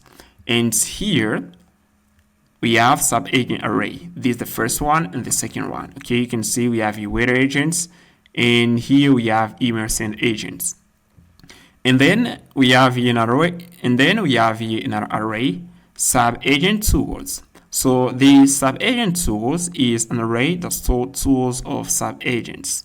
Now in here, you can see for the agents on the index 0, you can see it is to tool. A tool that allows it to send an email, and we pass it a model, Works. And for the second sub agents, we pass it a web search, and we pass the model. You can see on this image, as it is right here, you can see the email sender has here the sender tool, and here, yeah, it is here a model, okay, a GPT OSS, okay. And here the sub agents, the second sub agent, which is the weather agent, has here added tool, okay. It is here, let's say, yeah, it is the website tool, but also you can see in here we have here the model, okay. These are the tool that we can pass to the sub agent, okay. And now we're gonna use this object in order to create agents. You can see once we have the execution tree on the server, we're gonna retrieve it from the database. And then once we retrieve it from the database, we can call this function extract agent structure in order to extract the structure of an agent. And then we are going to use here, we can use now what we learned previously in order to get data, in order to pass data from an agent. And that's how it works, guys. You're gonna understand it along the way. It's pretty simple, guys. You're gonna understand it. I guarantee that you're gonna understand it along the way as we continue learning and building. Now I'm gonna show you how to create an agent from this execution tree. Because you can see in here, this execution tree can have a lot of stuff, guys. You can see we have here the input node, and the input node has Slack as a child node. The agent has a child node. Now I'm going to show you first how to create the agent from this execution tree, okay? That's what we're gonna do. I'm going to create a function in order to extract only the agents, okay? We're gonna use the function in order to create only the agents. And then I'm going to show you later how to automate the rest here, okay? Now I'm going to head into the code now. We are going to parse the execution tree, and then we are going to use it in order to create an agent. Now I'm going to zoom a little bit in here. I'm going to head into the lib folder. You can see we have the lib folder. We're going to create here another folder. We're going to name it agents. And inside the agent folder, we're going to pass in parser. Okay. Now in here, we are going to pass here another folder, which is the model. I'm going to pass here another folder, which is multi-agents. We're going to pass here another folder, which is tool registry. And I'm pass here another folder, which is tools. You can see we have a folder, tools folder. So inside the tools folder, I've already put in some tools that we're going to use here. We have the write to sheet tool. So the agent can use this tool in order to write in Google Sheets. Okay, the agent can provide here the spreadsheet ID, the sheet name, but also the columns, and then the agent can insert in a new row. Okay, we have here another tool that allows the agent to extract the data from a web page. We can provide the agents a web page URL, and then the agent can scrape the page. We have here another tool that allows the agent in order to perform a web search. And in here, we pass here the query as inputs. And then the agent is going to pass that input to the exact search. Okay. And then we're going to get here data. We are going to return a JSON string. We have here another tool that allows the agent to retrieve data from a vector database. You can see we pass here the retrieving pipeline, query vector DB. And in here, we pass here the query. Then we're going to take the query, we're going to pass it to the Cohere embedding model to embed it, and then we're going to perform similarity search inside the vector database. And then we're going to get data here. We have here another tool. We have here the memory.ts file. In here, we have two tools. The first tool, it allows the agent to write in the memory, and we have here another tool that allows the agent to read the memory. And here you can see at the top here, first we get the current working directory. Then here we create a folder, child history, and then we're going to check if the folder exists. If it doesn't exist, we're going to create it. And then inside of the folder, we're going to pass in child history.json file is where we're going to store the conversation between the AI and human. Now you can see in here too, we have the model folder. So in here we have a class model factory. This class allows to return a selected model that is going to be used by a given agent. You can see in here, if I move right here, I'm going to show you something. Let me show you something here at the bottom, okay? I'm going to zoom a little bit. You can see in here, guys, we have here the main agents. Here at the top, we have the main agents. And the main agent here use Chat's OpenAI. You see ChatGPT is model. But the sub agent here use DeepSeek, okay? Now we're gonna use this function in order to return a model which is going to be used by a given agent. Now we pass the model config, and here we pass the model provider, the name of the model, and then here we are going to check if the model provider is equal to chat-fireworks. We're going to return the chat-fireworks class. We pass the model name, and here we pass the API key. If the model provider is equal to Cerebrus, we're going to return here chat Cerebrus. If the model provider is equal to Google, we're going to return chat Google Generative AI. And yeah, now in order to install the chat Google Generative AI, you can go at Langchain, you're going to head into integration, and then in order to install it, you're going to cap this command in here, cap this, and then you're going to pass this. We are going to use main here. And in order to get the API key, you're going to click here Google AI, and then they're going to take you to this interface. Move to your dashboard and create an API key. You're going to pass it there. Okay, once done, you're going to come back here, and then you're going to pass it inside that env file. Now I'm going to continue. Now you can see in here we have here folder tool registry. Now inside the tool registry folder is where I import all the tool. You can see we have here this object right here, and here passes the set tool, web scraper tool, retrieval tool, write memory tool, read memory tool, and we pass the model factory, write to sheet tool, and later I'm gonna pass another tool that allows the agent to construct chat data. And actually I haven't already created a tool. I'm going to comment this, and let me comment this because I haven't already created a tool. Okay, you can see this is the chat, this is the tool registry. And here, guys, we pass here all our available tools. And if an agent has, let's say, a set tool, we're gonna pick it in here. Now let's head into the build agent tool.ts. Now in here, I'm gonna create a function resolve tool. So the purpose of this function is to extract a tool from here. You can see we have here no registry. Okay, and we can return here a set tool, we can return a web script tool or a retrieval tool. Now here you can see inside the execution tree, we have here this is the execution tree. I've already explained how it works. And inside the agent process tiers, we have here the extra agent structure function. I've already explained you to how this function works. And once we parse here once we parse the execution tree, we got this object right here that are named agent instructions. We got these objects. Now we are going to take that, we are going to iterate through that object, and then here we are going to extract tools. You can see in here we have the agent. Okay, this agent here has a tool which is a set tool. Here the agent has here another tool which is the model, and here I pass here no registry is equal to model. Now we are going to iterate through that object, and then we're going to extract a tool here. Now you can see in here I pass this. We're going to pass here something like this kind of object. Let me copy it in here. I'm not copy it in here. Let me copy it in here. Yeah, I'm going to copy this object right here.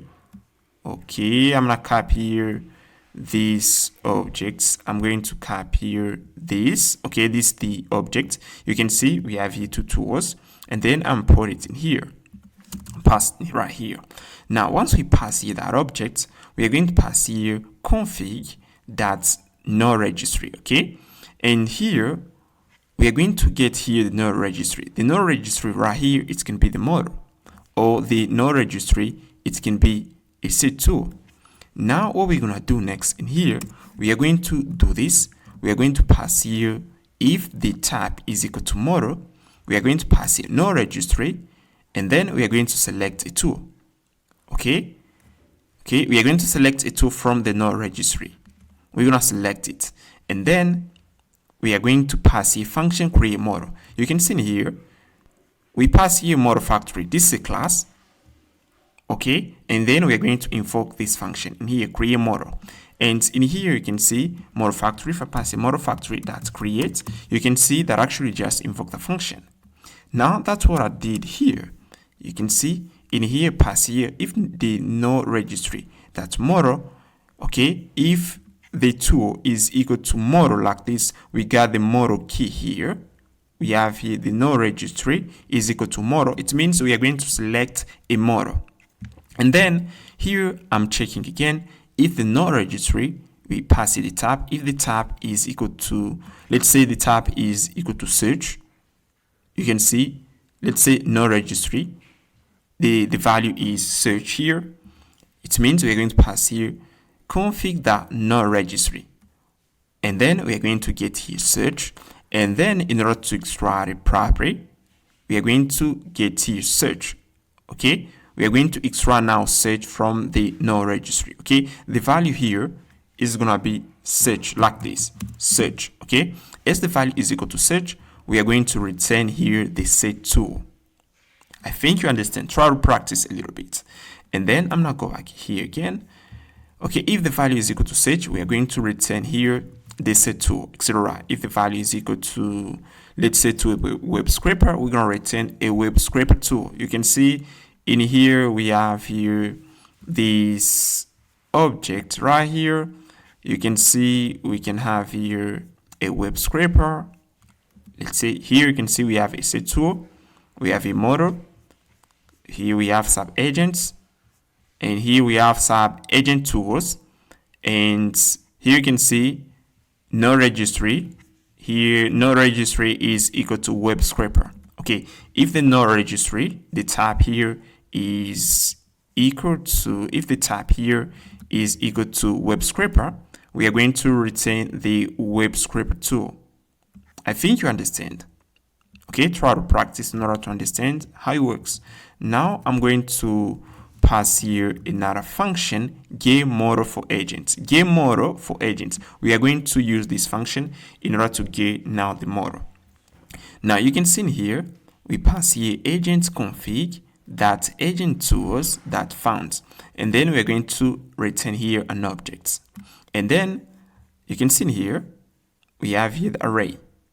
And then once we run this, we are going to extract only the model, and then we're going to get this object. And inside of this object, you can see we have here the no registry right here is equal to model. And then s is equal to model. Now we're going to pass here that object resolve tool, and then we're going to return a model. Okay, try to practice in order to understand. It's pretty easy guys. And then I'm going to create here another function, get model for sub agents. So the get model for sub agents here, if I head into in here, you can see sub agents, get model for sub agents. Now in here you can see we have here an array. We are going to iterate through the array here, and then we are going to select only the model. You can see this is the model. We're gonna select only the model, and once we select only the model object, in order to return the model, we are going to get this. We are going to call again the resolve tool. Okay, again in here you can see pass a resolve tool in order to select here a model. Okay, now I'm going to create here another function, get tool for agents. Now in here I'm checking here, I pass here again agent config that agent tools. You can see if I head into in here again, you can see agents, pass here agents.agentsconfig. You can see this is what I pass here. Let me go back in here. Agents config, that's agent tools in array. Now you can see we have here agent tools, and now I'm going to pick here. Now I'm going to check for the no registry type if the no registry type is different from the model. Okay, if it's different from the model, we are going to return now a real tool. If the no registry type is different from the model, it means we aren't going to return the model, but instead we can return one of these tools in here. Now I'm going to go back in here. Okay, I'm not going back in here. And then here we're going to get here tools for agents. And then here we're going to pass another function, get tools for sub agents. And then we check here again. If the no registry is equal to model, we are going to skip this. We're going to skip this. Skip the model. We're going to skip that object. And then we're going to pass here resolve tool. Okay. And yeah, I think you understand, guys. Try to practice in order to understand. Okay. Try to practice. Now I'm going to head into the build multi-agent.ts file, and then we're going to use this function there. Okay. We're going to create a function here, build multi-agent system. And guys, if you're not familiar with multi-agent system, you don't know what is a multi-agent system and how it works, go check it out the section where I explain about multi-agent system. In this architecture, guys, we have something like this. We have here the controller agents, which control sub agents. Okay, now we're going to create this function in order to build this kind of system. Okay, I repeat again, if you are not familiar with multi-agent system, go check out the section where I explain how to create a multi-agent system.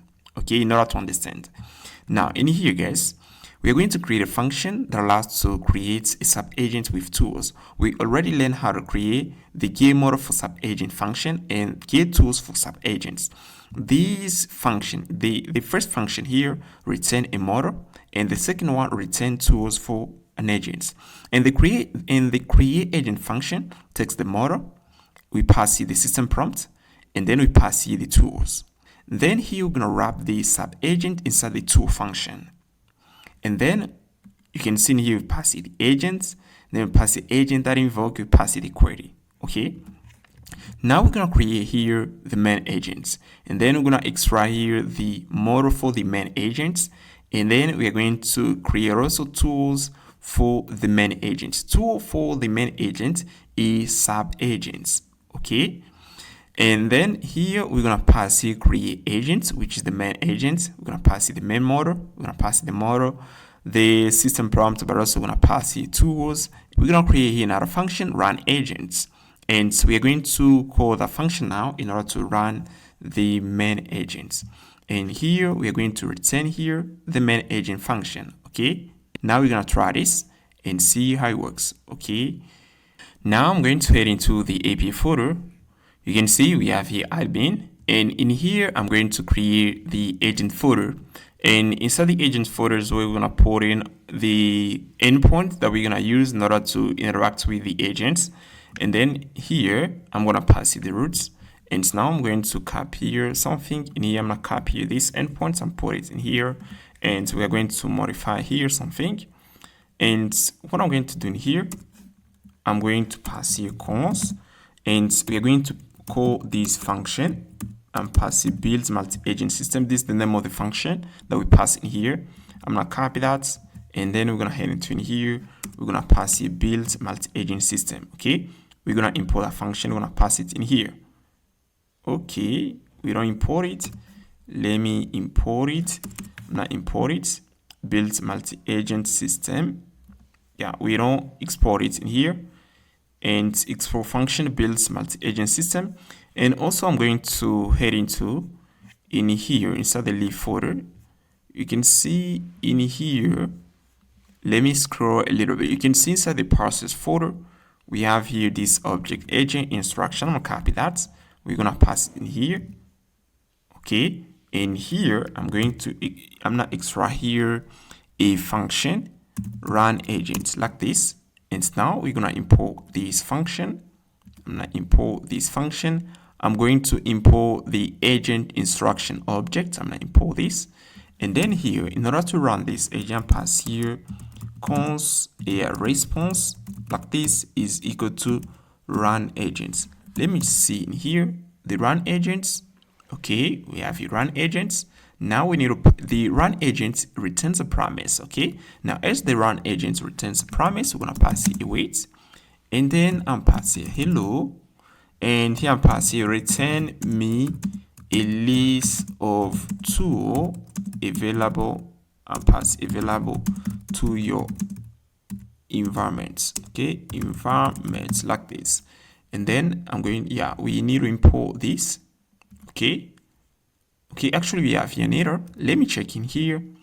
We pass here the agent instruction, and here, yeah, this is typing error.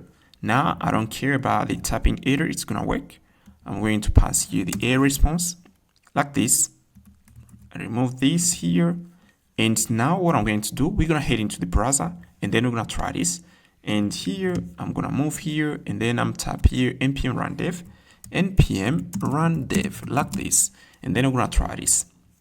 Okay, we're gonna wait a bit, and I'm gonna head into the browser, and here we're going to pass here localhost, and then I'm pass here, we're gonna pass here API/admin/agents like this, agents, and then we're gonna tap enter. Okay, yeah, you can see guys, we have here the AI response. Okay, you can see, hello, I am an AI assistant with access to several tools that help me provide you with information and assistance. Here are the tools available to my environments. Number one, we have here this set tool. Allows me to see the web for real-time information when you need current data or recent development. We have here sub-agent 0, a specialized sub-agents that can consult for specific types of queries. We have here tool number 3. We have here sub-agent 1 and another specialized sub-agent that can consult for different types of queries. Okay, yeah, you can see actually our multi-agent system works pretty well. Okay, now it's time to build the UI for this system. Alright guys, now let's learn how to save workflows data, guys. You can see actually we can create nodes, and so we can make a connection from one node to another, but actually we can't store, we haven't yet stored this data inside the database. Now what I'm going to do in here, guys, you can see we have here the project page, and once we click here on this button, they're gonna take you to this interface, and the URLs is gonna be like this. We're gonna have your workflows, and then we're gonna pass here the project ID. Now we're gonna take the project ID alongside with the user ID, and then we are going to store that in the database. That's what we're gonna do. Okay, we are going to save workflows data. And when we talk about workflows data, we have here nodes, edges, and execution tree. Now let's head into in here. And now what I'm going to do first, guys, I'm going to head into the API folder. You can see we have here the API folder. I'm going to create here another folder. I'm gonna head into admin and pass here folder workflows. So inside the workflows folder, I'm passing the roots, and then here I'm going to pass here the endpoint ports, and then here what I'm going to do, I'm going to extract here the project ID, user ID, workflows edges, workflow execution tree, workflow nodes, and then we're going to store that in the database. And here we are going to create a schema. We're going to name it workflows schema is where we're going to store the data. And here I'm going to create a service, workflow service, where we're going to create this function update or create workflow. Okay, we're going to pass the project ID, user ID, workflows edges, execution tree nodes. Okay, like this. And then here I'm going to create here another endpoints. I'm going to use these endpoints in order to retrieve data in the workflows table, okay? And here I'm going to send the project ID alongside with the user ID. And then I'm checking here if the project ID and user ID isn't undefined. If they're not undefined, we are going to retrieve data inside the database. Now, what I'm going to do next, I'm going to scroll a little bit. I'm going to head into in here. You can see we have here a folder. Models. Okay, now I'm gonna create here model. Okay, and pass here workflow schema. Okay, and then here you can see here is the model, and we pass here the project ID, user ID. We pass here this column workflow nodes, and here the tab is gonna be an array of objects, Ages, the same thing, but also for the execution tree, the tab here is going to be an array of objects, okay, like this. Now we are going to head into the service folder. You can see it's the service folder, and what I'm going to do here, I'm pass here folder workflow, and inside the workflow folder, I'm going to pass here the workflow service, okay, and you can see in here we use the singleton design pattern as we did for the user service. And then in here we have a function in order to save this data. And here we have another function in order to retrieve this data from the database. We pass the project ID and the user ID. Okay, done. Now I'm going to move inside the workflows folder inside of this page, guys. And then what I'm going to do in here, I'm going to create dynamic routes. Okay, I'm going to pass a folder, project ID, and then what I'm going to do, I'm going to take this page here, I'm gonna move it inside the project ID to make it a dynamic routes. Okay, now in here, guys, and then here what I'm going to do, I'm going to make this page a save aside component. And now I'm going to remove here use client, and then I'm passing a sync. I'm going to extract here the project ID, and then here I'm going to import here get session, and the get session function I import it from the leaf folder. You can see inside the leaf folder, we have here this function, get server session. We use this function in order to retrieve session from the server side. Okay. Now in here, you can see I import it in here in order to get access to the user ID. Now what I'm going to do next here, I'm going to head into client folder. You can see we have a client folder. Is where we put in HTTP request for a given service. Okay. Now in here, I'm going to create here another, I'm going to pass here another HTTP request for the workflow. And then in here, we have here function in order to retrieve data from the workflow table. And here, we're going to send here the project ID and user ID. Now, what I'm going to do here, guys, I'm going to head into now the project list. You can see here, guys, here's the project list. This is the project list, guys. And now what I'm going to do inside of this component, I'm going to import here use router. And then here, I'm going to pass here on click event. We are going to pass here router that push. We're going to pass here the page workflows /ID. Okay. And then once we click on the button, they're going to take us to the page. Okay. So that we can get access to the project ID. Now, what I'm going to do next here, I'm going to go back in here. I'm going to go back in here. I'm going to go back inside the project page here.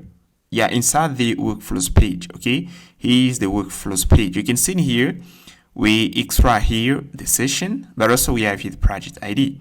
Now I'm going to pass to the canvas flow. I'm passing the project ID and I'm passing the user ID. Now let's head into the canvas flow. And then what I'm going to do inside of this component, I'm going to pass here the user ID and project ID. I'm going to tap these components because you can see in here, guys, I'm gonna move here. You can see the bottom here.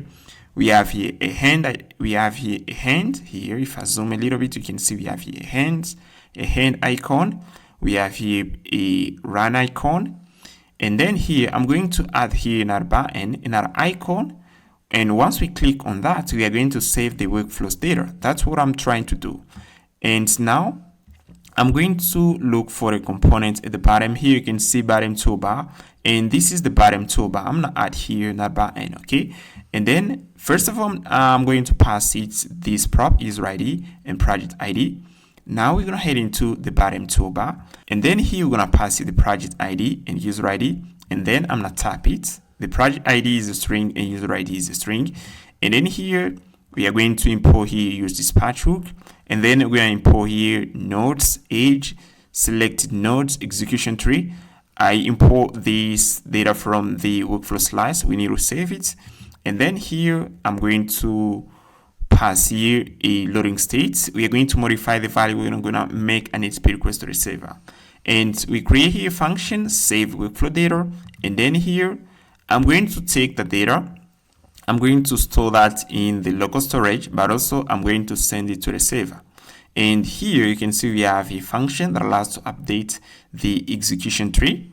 And then here, I'm going to take the project ID, user ID, ages, execution tree, nodes array, and then I'm going to send it to the server.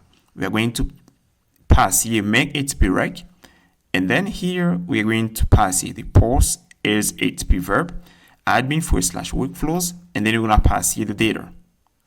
And once we save that data, we are going to get here a message, okay?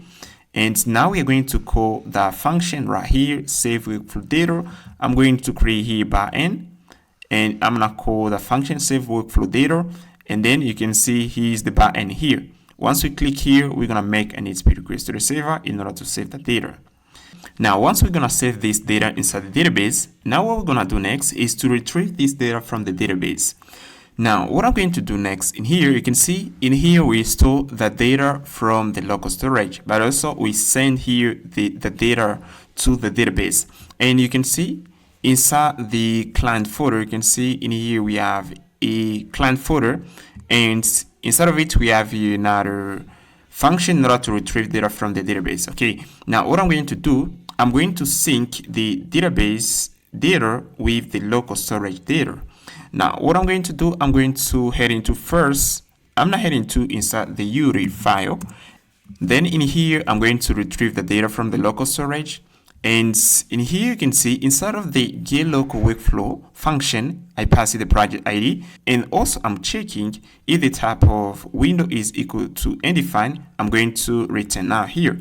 It means I'm not going to call the function on the server side, but instead I'm going to call the function only on the clients.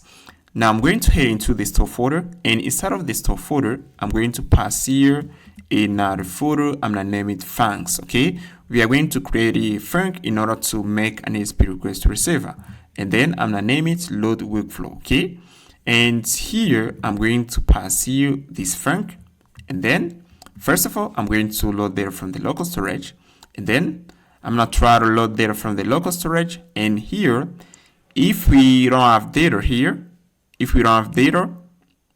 I'm going to retrieve data from the server. And then we are going to call the function get workflow data. We're going to pass it the project ID and user ID. Okay, and then we're going to get data. And once we have the data, we are going to return it. Now I'm going to head into the workflow slice, and then I'm going to import this func. I'm going to import it in here, and then I'm going to pass it extra reducers. We're going to pass it in here, okay, like this. Now, in order to display the nodes inside the canvas, I'm going to count the number of nodes that we got inside the nodes array, and then I'm going to assign it to the max ID state, like this, and then it's going to work. Now, what I'm going to do, guys, I'm going to head into the component folder, and then we are going to call this function right here. We're going to call here load workflow in order to retrieve data from the server. That's what we're going to do. We are going to call that function. Now, you can see inside the component folder, we have here folder workflow. So the workflow folder is where we put in all components related to the workflow page. And here's the workflow page in here, guys. Now you can see actually this component is a server-side component. It means it's rendered on the server side. Now here, if I pass here use effect, we are going to get an error because we use use effect inside a client-only component. Now what I'm going to do in order to fix that, in order to fix data, I'm going to wrap the canvas flow inside another component that we're gonna render only on the client side. Now in here, what I'm going to do, I'm going to go back inside the component folder. I'm gonna head into workflow, and here I'm going to create here another component. I'm gonna name it canvas flow wrapper. Okay, this is the component, and here the purpose of this component is to render it only on the clients, but not on server. You can see inside of this load workflow func here, you can see in here we call this function in order to retrieve data from the local storage. You can see we have here this function. Now, if we call this function on the server side, we are going to get an error. Now, I'm going to make sure we call the function only on the client side. And then in here, I'm going to pass here, I'm going to go back in here. I'm going to go back inside the canvas flow wrapper. And then in here, I pass here a ready state. I'm checking here if the ready state is equal to false here. I'm going to return now. Once we render the component first on the server, we are going to return now. But on the client, we are going to modify here the value of the ready state to true, and then we are going to render the canvas flow on the client. Okay, now here's the client component that I'm going to pass and then I'm going to import here canvas flow wrapper, and then I'm gonna get rid of these components. Now let's head into the browser and try this. And here I'm going to create here, I'm gonna head into the toolbox, and I'm going to pass here a note. I'm gonna refresh the page first here, and then I'm gonna head into in here. I'm gonna pass here a note, and I'm going to pass here an agent, and I'm passing an input node, and then I'm trying to do this. I'm trying to make connection here. Okay, great. And I can pass here, let me pass here an air motor. I can pass here even DeepSeek right here. Okay, like this.